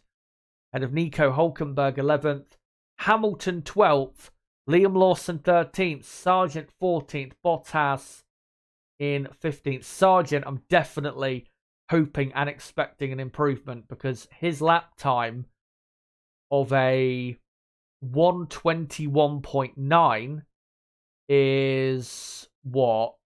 0.7 of a second slower than his teammate, which, as I've said before, unacceptable. And Lewis said, just there on radio after that lap, I've got no grip, mate. So clearly not happy with the handling, and not happy maybe with the tyres at Mercedes. But yeah, Logan Sargent, I would hope, has a 4 to 5 tenths more pace in himself. We'll see whether he can find it. Hamilton, of course, you would imagine will make it through to Q3, but he hasn't looked, I've got to say, he hasn't looked that quick through qualifying so far. Hülkenberg's looking close to make it in. Liam Lawson, I've got to say, even if he doesn't, make it into Q3, and he gets out qualified by Tsunoda, currently only 0.1 slower than Tsunoda. What a performance by Lawson. As Carlos Sainz, just a replay of him slowly bouncing his way through the exit of Ascari. You can just about see his eyes and his nose through the visor. And is, currently by 0.5 tenth, the quickest man out there, as we've got 3.5 minutes to go. And Ferrari look like they're about to release Carlos Sainz on track. As just waiting for the go-ahead. Carlos Sainz, of course, has had 3 career pole positions, which were at the British Grand Prix at Silverstone, the US Grand Prix, of course, and he did. Did he? I think he started on pole at Spa last year, but he didn't actually finish in first place. As now all the cars come out of the garages at the exact same time and come out slowly onto track. But again, they've got to stick to that maximum lap time, so they cannot afford to just, doodle about for 2 minutes. They've got to, stick to the maximum time of 1:41 seconds. You can see, by the way, we've got nearly 400 people watching. Great to see. We're on 89 likes. If you haven't hit the like button yet, make sure to do so. Let's get up to 100 likes if we can. By the end of Q2. As F1 now just filtering onto circuit. First 2 cars look like they that are, around on their outlap, look like the 2 Williamses. From what I can see.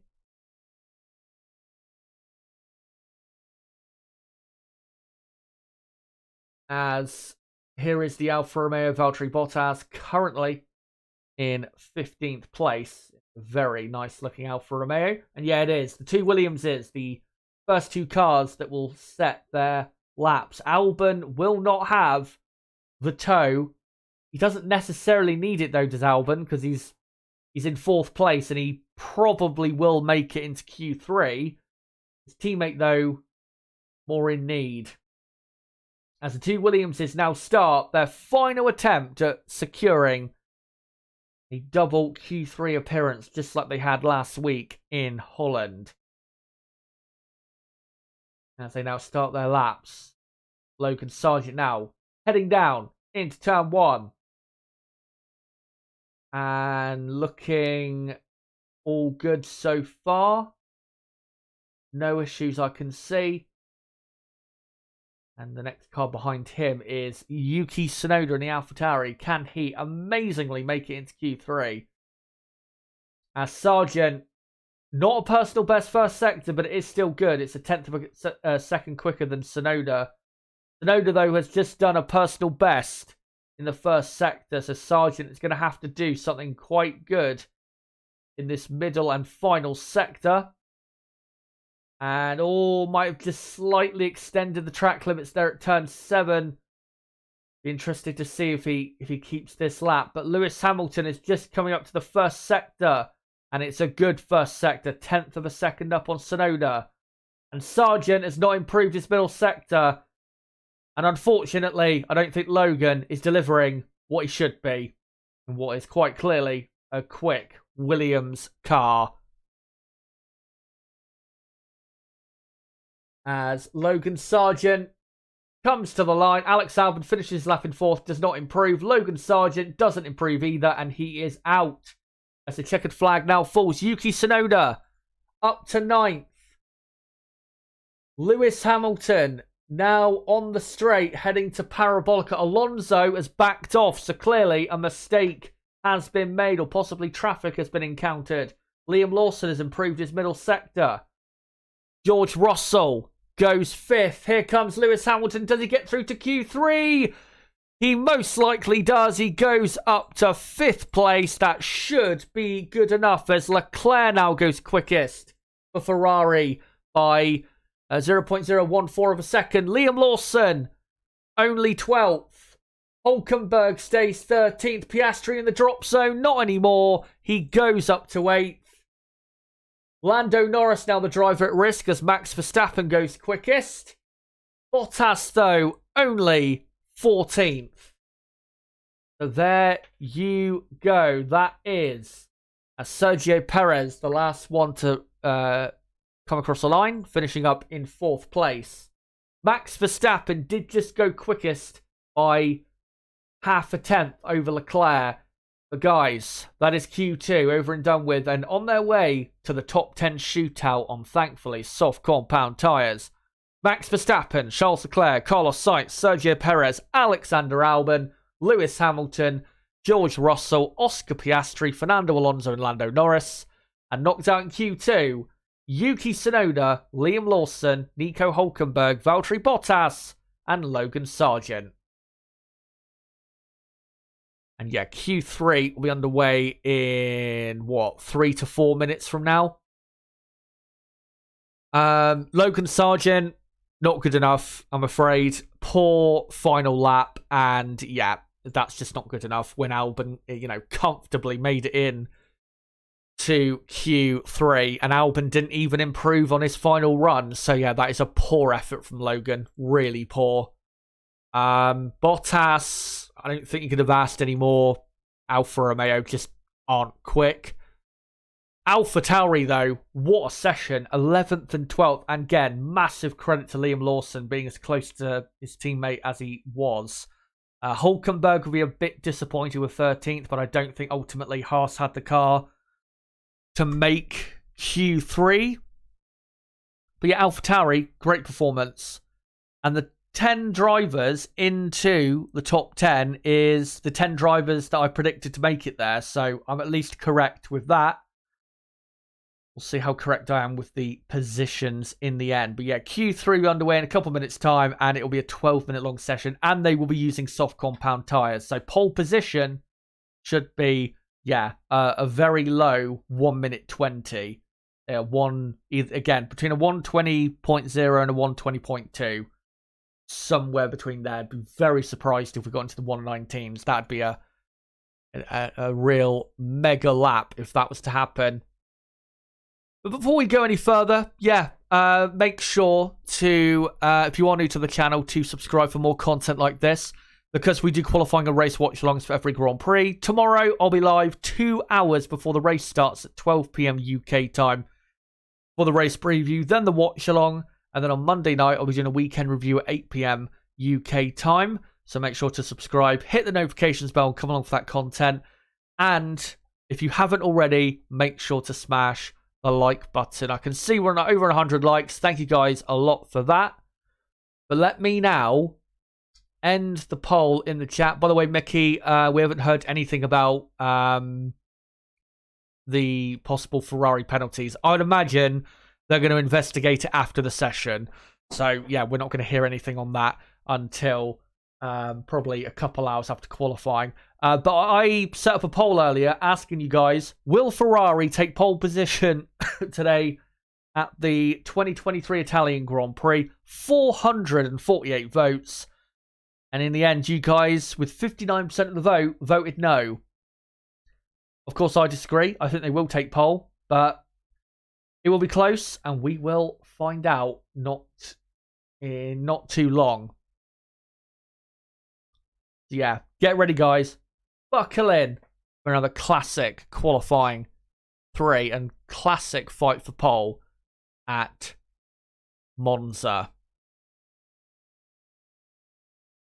As some footballers, Olivier Giroud there, I think in the Ferrari pits. He played last night in Rome for AC Milan. Ended up a winner.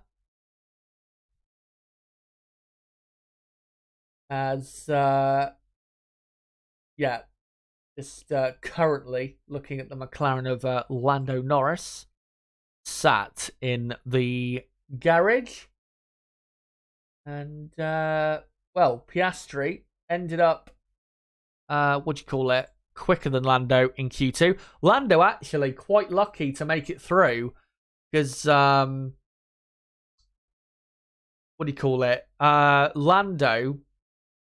he, what was it? He was only 0.013 of a second quicker than Tsunoda. So he's lucky that Tsunoda didn't find any more lap time there, because that would have been a really bad elimination in Q2. I can see Pierre Gasly just being interviewed by Sky. They've just shown that quickly before they get into Q3, which of course will be 12 minutes long. I'll sync up the timer as usual at the 11-minute mark. And we're about to find out, I think, first runs will be like as well. Great to see Williams in Q3 again and Alex Albon in Q3. And looking at as how competitive he's been, I think Albon could end up on the second row of the grid here, because he did not improve his on his final run in Q2. Perez, of course, did. He went up to 4th, but if Albon did improve, who knows where Albon could have gone? Maybe into the top 3 even. So, yeah. The faux seat going crazy. There in the Ferrari garage. The Italian legend, Giancarlo Fisichella. What a Formula 1 driver he was. I think F1 had a soft spot for him back in the day. Everyone hoped that he was going to be possibly an F1 world champion. First Italian world champion since, it would have been what, since Ascari. But ultimately, he just wasn't quite good enough to pull it off. But he was, I would say he was his generation's Sergio Perez. When he was racing for midfield teams, always would get, really surprising podium finishes. Would deliver quite a few amazing results. Obviously, when he was at a front running team in Renault, I thought he did well enough. He wasn't great, kind of similar to Perez really at the minute. Perez overall in his time at Red Bull has done well enough. Not anything amazing. And yeah, I think those two definitely very similar careers. As the session has now started, and I'll sync up the timer in about 15 seconds time.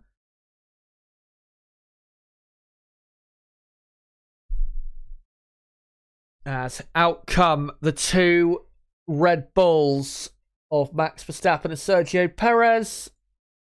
There you go. 11 minutes to go in qualifying.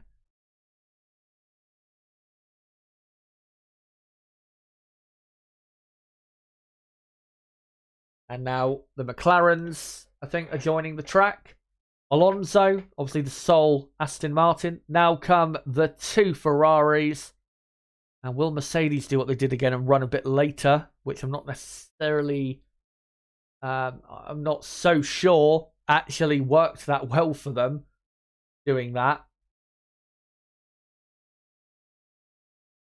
As, yeah, they're all just slowly filtering out on track. And the first two cars to set a time will be the two Red Bulls. So it'll be interesting to see what they are capable of straight away. Again, reminder, pole position should be between a 120.0 and a 120.2.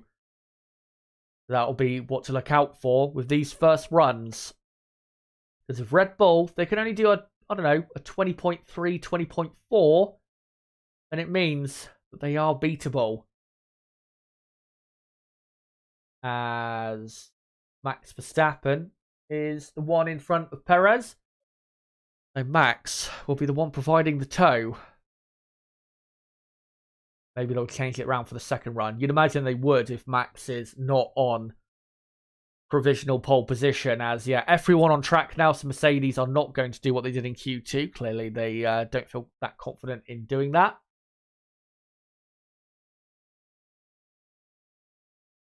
As Max Verstappen did start and Red Bull did start on pole in 2021, but they didn't actually finish the session that decided pole, the sprint race that weekend, in first place. And the last time they were first in a session that decided the grid for Sunday, again, 10 years ago in 2013, where Sebastian Vettel went on the beginning of that amazing run with 9 wins in a row. Max trying to break that record this weekend. And of course, it'll be very easy to do so if he's starting from pole. As he's now on his first attempt. He has come through the first chicane. And he looked okay, nothing special. Let's see what his first sector time will be like. And it is 26.8. That's not that great. I mean, Alex Albon did a 26.8. Oh, and Verstappen touching the gravel on the exit of the second chicane and really lost it there. That would have cost him probably 1/10 and a half, maybe even 2/10 of a second. Might have ran a bit too wide there on the exit of the second Lesmo. In the background, I think Perez might have backed off his lap. He didn't look that great. Did Perez, but Max, this is not a great first run, and he's putting himself under quite a bit of pressure in the fight for pole as Verstappen heading to the Parabolica. Let's see how the final corner for him goes, and it looks perfect as Leclerc nearly 2/10 or pretty much 2/10 quicker than Max in the middle sector. Max comes to the line and only does a 120.6. That is definitely not good enough. Perez second on a 120.9. Red Bull absolutely did not get it right there with their first laps. As here comes Charles Leclerc. Can he get onto provisional pole? For the moment he can on a 120.5. Only just on provisional pole as Carlos Sainz just about gets ahead of him by 300ths of a second. And it is Carlos Sainz on provisional pole from Leclerc second, Verstappen third. Alex Albon is fourth. Not anymore. George Russell goes fourth for Mercedes. Lewis Hamilton is about to complete a lap. We'll see where he ends up. As here's Verstappen, replay on the exit, the second chicane. And yeah, definitely got a bit of oversteer there. And that would have cost him, 10th and a half, I reckon. Wasn't as bad as I first thought. And Max can go quicker. I've got to say, those first initial times from the Ferraris are not that great. I think definitely more time can be found. Hamilton only went 9th. Poor first run for Hamilton. So your top 10 going into the final run of qualifying with 6 minutes to go. It is a Ferrari front row for now. Carlos Sainz on pole. Leclerc 2nd. Verstappen 3rd. Russell 4th. Albon 5th. Perez 6th. Norris 7th. Piastri 8th. Hamilton 9th. Alonso 10th. To be fair, I don't think Alonso can do really any better than 10th. Aston Martin just haven't got a good enough car around this track. But Alex Albon 5th. What a session that would be. Maybe could do even better because he's only a 10th of a second away from the Mercedes of Russell, who is in 4th. But yeah, definitely for Red Bull, Ferrari's time of a 1:20.5, which is 10th of a second quicker than Max Verstappen. Definitely beatable. Definitely beatable. And I still think they can get into the low, or say a 1:20.2 range. I still think they can get, get down as low as that. So definitely the fight is not over, and there is definitely quite a bit more time out there to be found by the drivers. But if Ferrari are going to win tomorrow, the only chance they've got really is if they do have a front row lockout, protect themselves and work as a team against Red Bull. But I've got to admit, going into this final run, I am starting to favour Red Bull because, again, that first run from Ferrari I don't think is quite as good as it should have been. And they've not, I wouldn't say let Red Bull off, but Red Bull are not as far off pole as really they probably deserve to be with those first runs. But there is just under 4 minutes remaining. We'll see if Ferrari can secure at least pole position.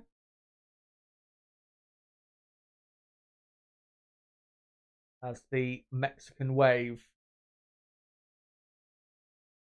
going on up track whilst they wait for the cars to get it back out there and to witness who will end up on pole. As Williams is doing some slight checks on the Alex Albon's car, as I think, and yet there you go. Max Verstappen is now released onto the circuit, and so is everyone else. The Ferraris, the McLarens, not too far behind will be Perez, Albon, Hamilton, Russell, and Alonso. As first car on track, Charles Leclerc. Is that the good and the smart thing to do? Be the first man out there. Not necessarily sure it is. But we will find out. As only cars in the pit still. 2 Mercedes and Alex Albon. As the 2 Mercedes are just coming out now, I think. As we're just looking at Leclerc. Who won't be the first driver to start their final run. That will be Fernando Alonso, who has really pushed on this outlap. And to be fair, don't blame him because, I mean, really, what can Aston Martin get out of this session? Even with a tow, I don't think they can do much better than 10th or even 9th. So don't really blame him. But now we're in the final 90 seconds. Leclerc, he's had pole twice here before.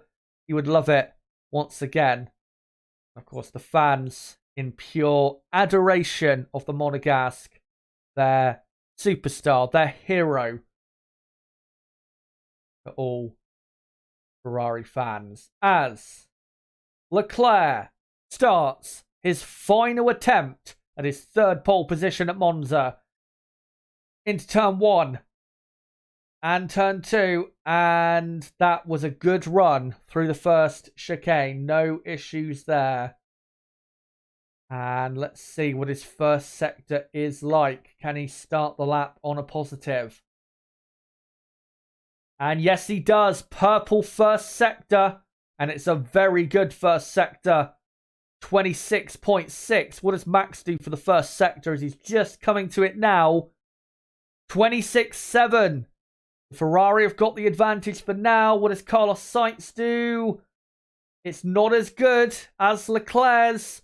So this could be a stonking final lap from Leclerc, as he does now a purple middle sector. He's nearly a 10th up on his Spanish teammate.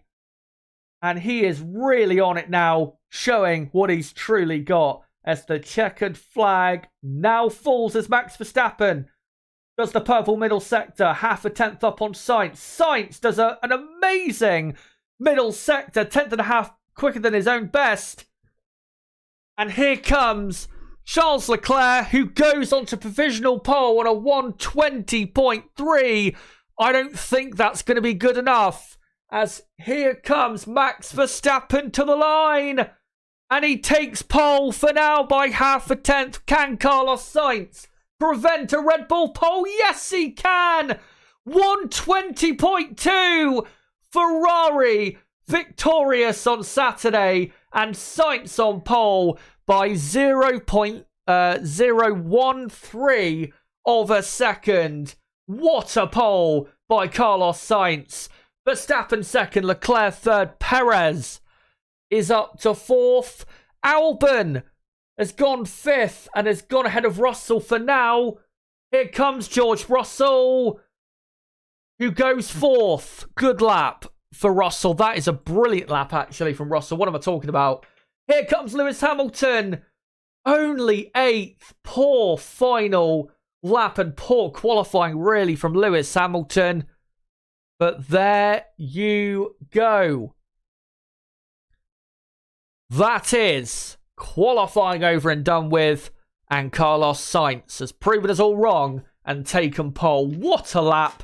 And he is, without doubt, driver of the day here at Monza with a special pole position. If you're a Ferrari driver, you can get pole at every other racetrack in the world, even what is for you, your home race. But if you get the pole at Monza as a Ferrari driver, there is nothing more special than that.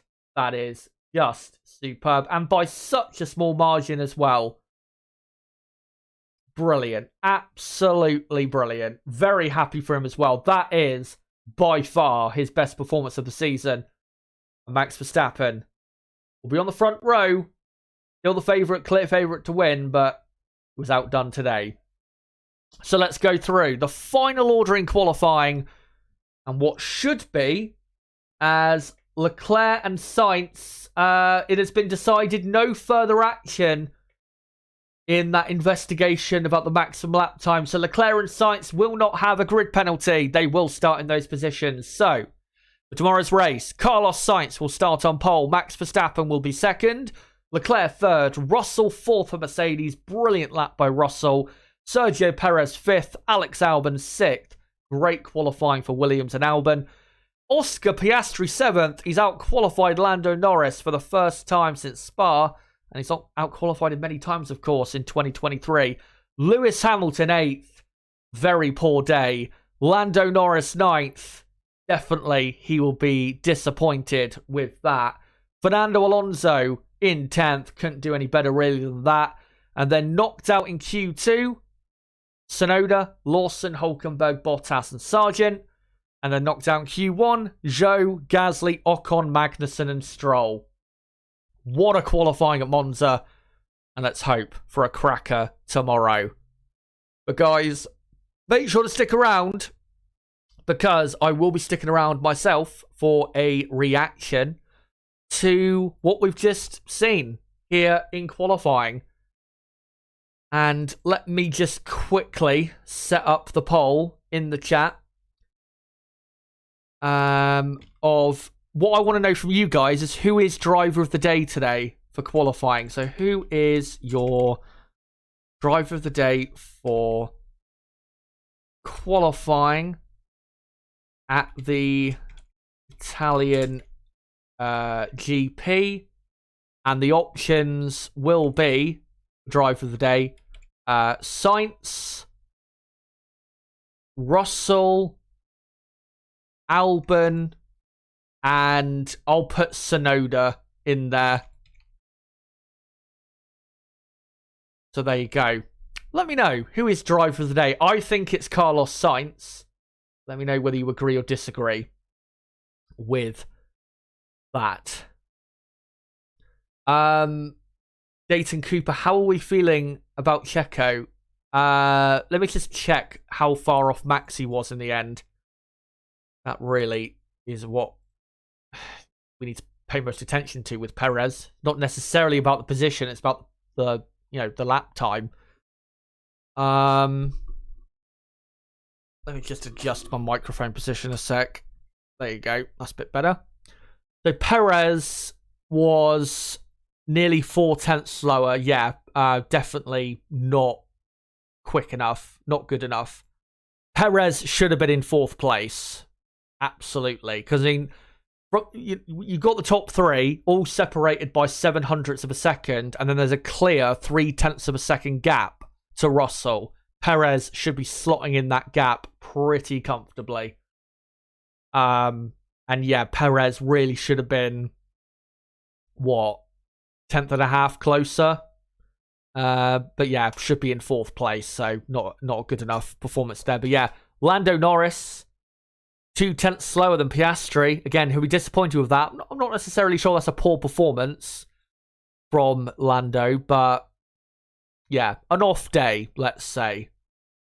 Lewis Hamilton, though, well, 10th and a half slower than Russell. You know what? To be fair, that's not as bad as I thought. Position-wise, 8th compared to 4th, obviously, isn't good. But only a 10th and a half slower. So in terms of lap time, that's not actually that bad. But normally you would expect Hamilton to be quicker than George Russell. So yeah, let me know what you think of Hamilton's performance. I'd say not that, not really, not that great, let's say, but nothing, I wouldn't say terrible. Looking at these gaps, I'd definitely revise my view on that, but yeah. Let me know in the chat your thoughts. Looney Classic says Lewis is very disappointing today. Astro Steve says Perez should announce his retirement. Turbo says a statement by Sainz since he hasn't got a contract renewal yet. Well, the reason he hasn't, or it hasn't been announced, is because Carlos Sainz, I'm not sure is necessarily going to stay, or is maybe looking to stay at Ferrari. And you may think that's crazy, but the rumor is that Carlos Sainz is going to be at Sauber in 2025, which of course will become the Audi F1 team in 2026. The current team principal of Sauber / Alfa Romeo is Andreas Seidel, his ex-team boss who likes him a lot. That's the rumor, so that's really what's causing Sainz to not be, to not be renewed. I think Ferrari want to keep him, but I think Sainz might be having doubts because I think he preferably wants to be the team leader.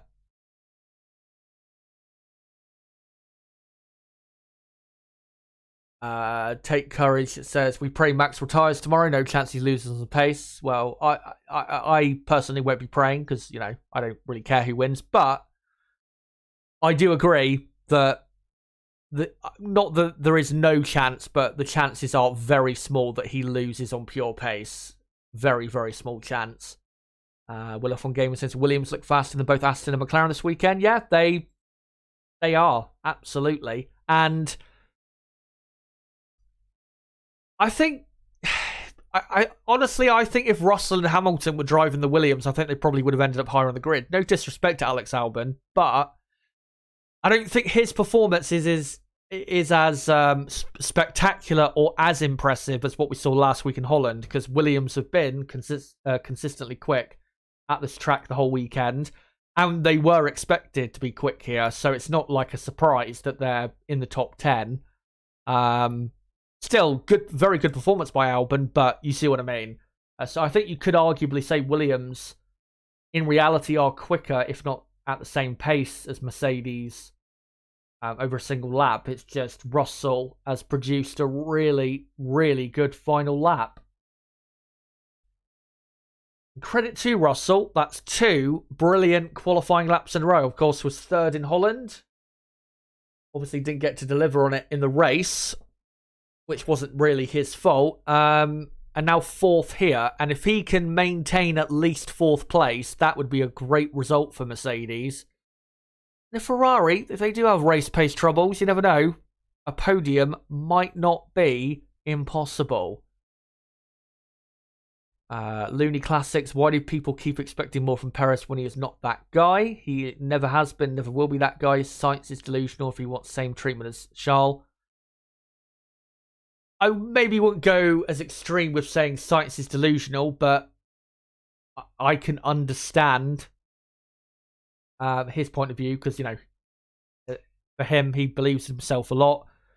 He's had a very good Formula 1 career, and he thinks that he's been the number 1 option. So, yeah. And in regards to Perez, I mean, I'm not expecting Perez to be, you know, fighting Verstappen and be on the same pace.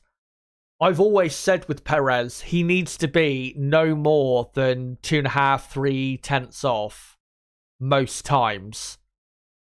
And a lot of times this season, it's been way more than that. And in qualifying there, it was what? Almost 4 tenths, which is just too much. So, yeah.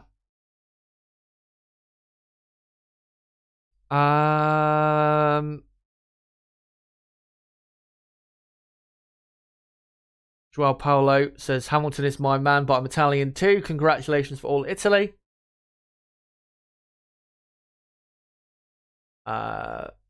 Sudan C says, I hope race pace sucks for Sainz tomorrow. I honestly, I'd love to see Ferrari win the home race. And it'd be great to see another team win a race in 2023. I think people are actually forgetting, because of how many times they've won in a row, and also they've won every race this season. I think people are forgetting that, Red Bull have won every race this season. And of course, if they go on to win every single race this season, that will be a record that probably won't ever be matched, or won't be matched for a very, very long time.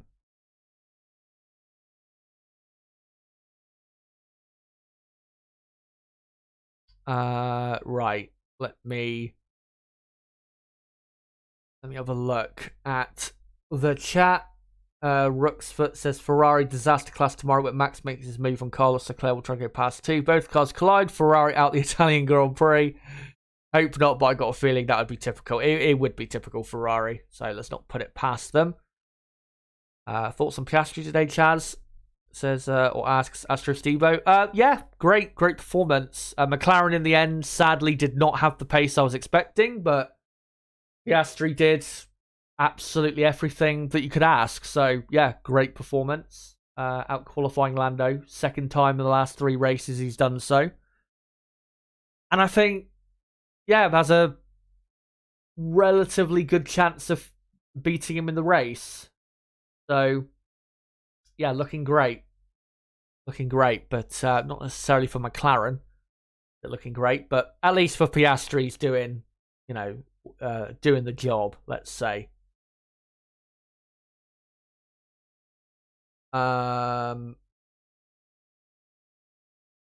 Crystal Racing says Perez uber mid. Yeah, the last so many races have been not exactly stunning.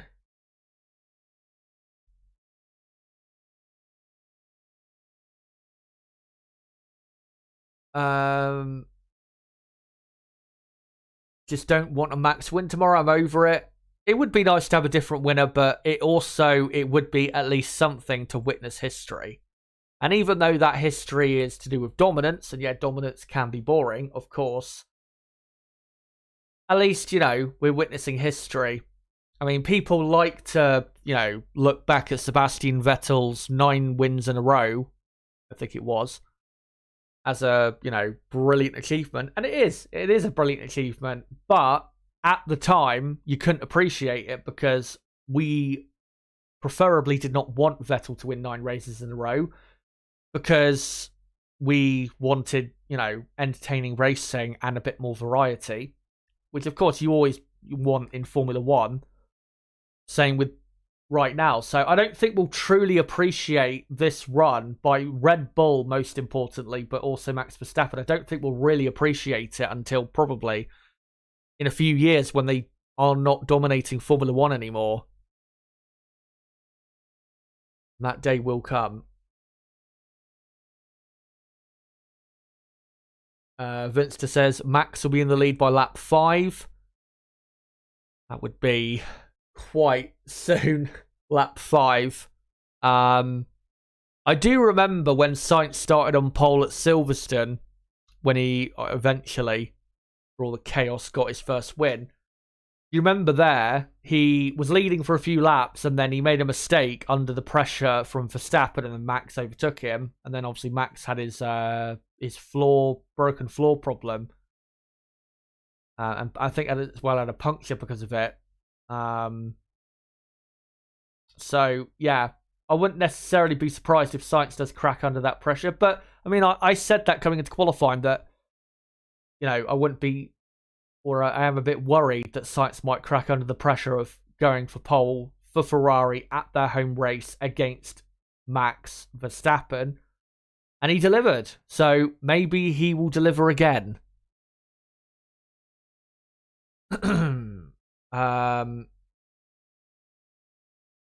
Looney Classic says Piastri will beat Lando next year. Very good short corner driver will always beat a very good long corner driver. Not sure about that, but okay. If that's what you think, then yeah. We'll see, of course, next year. Piastri is a Jim Clark for sure, and he is still getting to grips with the car. Yeah, Piastri's had a great debut season. He really has, and for me, he's already one of the top few drivers in Formula One. So, yeah. Great to see Piastri looking so competitive. And if only Alpine had not fucked him around, they'd have him in the car and have overall a better driver lineup.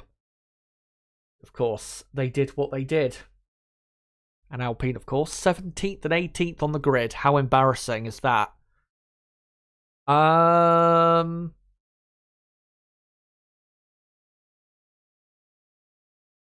Right. Let's find... What time is it? Right, I'm going to try and find a few more comments, I reckon, and then we'll come to the end of the stream, because I have been live for just over 5 hours. So, don't want to be, overdoing it. But I will read out a final few comments. You guys, of course, have been great. Thanks for coming along. Let me just scroll up to see if there's anything I missed.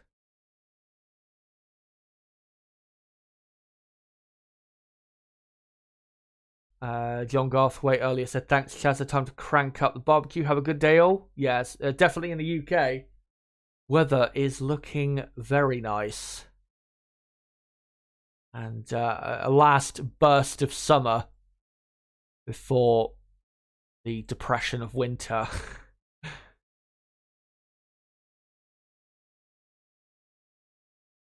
I've just seen a clip of Leclerc signalling to the Ferrari fans to stop booing Max. I'm not sure that's going to work. I think, they'll do what they want, really. And I think when it comes to booing, I mean, if you disagree with it, that's fine. But booing is like it's not offensive at all. It's not like people are shouting insults at you. That is way, way, way worse than just booing someone, which is why I think people do overreact a lot to being booed. It's just like, I think as an adult, especially with a sportsman, if you can't handle booing, you shouldn't be. You just shouldn't be in public life. If you can't handle booing as a sportsman, and there are drivers on the grid that aren't necessarily that great at handling it. George Russell, and I ripped into him last year for it. He was going on about how we need to stamp out booing just because a couple people booed him in Canada, which I thought was some of the weakest stuff I'd heard from a driver, if possibly ever. Because again, it's booing. What is offensive about being booed? I really don't get it. And, well, for how much these drivers get paid, I'd get booed 24/7 for that money and for all that success. Blue Flag Alpha, the fans will always boo at someone they hated. I blame the internet for that. It's not an internet thing. It's just a sports thing. It's a tribal thing. If you look at, obviously, football is a lot more tribalistic, but even if there's a great player playing on the other team, the opposite team, they're not going to applaud when he scores a goal or anything like that, because it's sports, it's rivalry, it's again tribalistic, and you do get that to a degree in Formula One with Ferrari fans at certain races, even Hamilton fans, Verstappen fans. It happens at certain races where you'll get that, but it's been around since beginning of sports, really. Again, in terms of booing, I don't have a problem with booing. If people disagree with why they're booing, that's fine. You can disagree, but trying to ban people, which I have seen people advocate for this online, given they are the minority, thankfully, banning people for booing is one of the most ridiculous things I've ever heard, which, again, I have seen people on social media say these things, and I just think it's so stupid.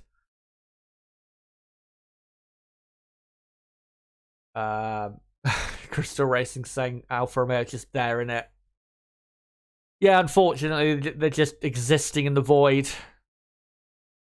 But not for too much longer, I don't think, once Sauber or Audi properly take over.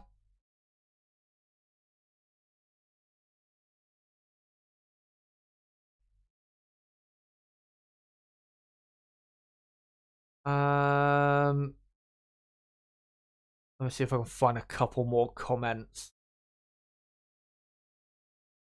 Blue Flag Alpha says, wait till Mexico where it becomes the worst. No, Mexico's not too bad. Mainly they're just partying and having a good time. They don't tend to boo, really. I mean, they might boo Max because of, what happened back in Brazil last year, but it's not going to be any worse probably than what the Ferrari fans just gave to him and what he would get at Silverstone.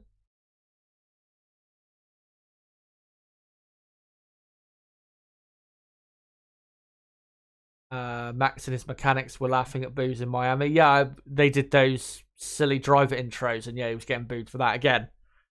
Yes, it's just such a non-offensive thing, and I think most people are easily able to deal with it. So, yeah. Anyway, that's basically, guys, me done. Let me just end the poll in the chat where I asked you guys, who is your driver of the day for qualifying today at the Italian Grand Prix? 132 votes, and you guys have voted in agreement with me. Carlos Sainz, driver of the day, 72% of the vote. That is a very strong vote. Alex Albon second, 14% of the vote. Russell third, 8% of the vote. Tsunoda fourth, 4% of the vote. So yeah, thank you guys for voting in that. And thank you guys very much for coming along to the qualifying stream. The Italian Grand Prix. Let me just quickly show you again my schedule for tomorrow and on Monday as well. If you are new to the channel, make sure to subscribe before you go, because of course we will be live tomorrow for the race preview and race watchalong, live at 12 p.m. UK time. That's 2 hours before lights out at Monza. Firstly for the preview for the race, and then the race watchalong itself. And then on Monday night, it'll be a weekend review of the Italian Grand Prix live at 8 p.m. UK time on Monday evening. Would be great for you guys to join me for that. But yeah, thank you guys so much for coming along for today's stream. And yeah, it'd be great to, of course, to have you tomorrow. Again, make sure to subscribe and hit the notifications bell if you enjoyed the content. Make sure to smash the like button before you go. It does help the channel grow, and also does show me that you guys actually enjoy the content. And make sure as well to follow me on Twitter at ChazHD5 if you do have Twitter, or X, whatever the fuck you want to call it. If you want to keep up with content on this channel. And if you want to also have another place where you could, another great place where you could keep up with the channel, what's going on, streams, videos, and video updates wise, make sure to join the Discord server, because that is, as long as you're active enough, that is a pretty good place for notifications if you're able to create an account. But guys, again, thank you so much for coming along for qualifying day, and until race day for the final European race of the season at the Temple of Speed, Monza, the 2023 Italian Grand Prix. It has been me, Chazza HD. Goodbye.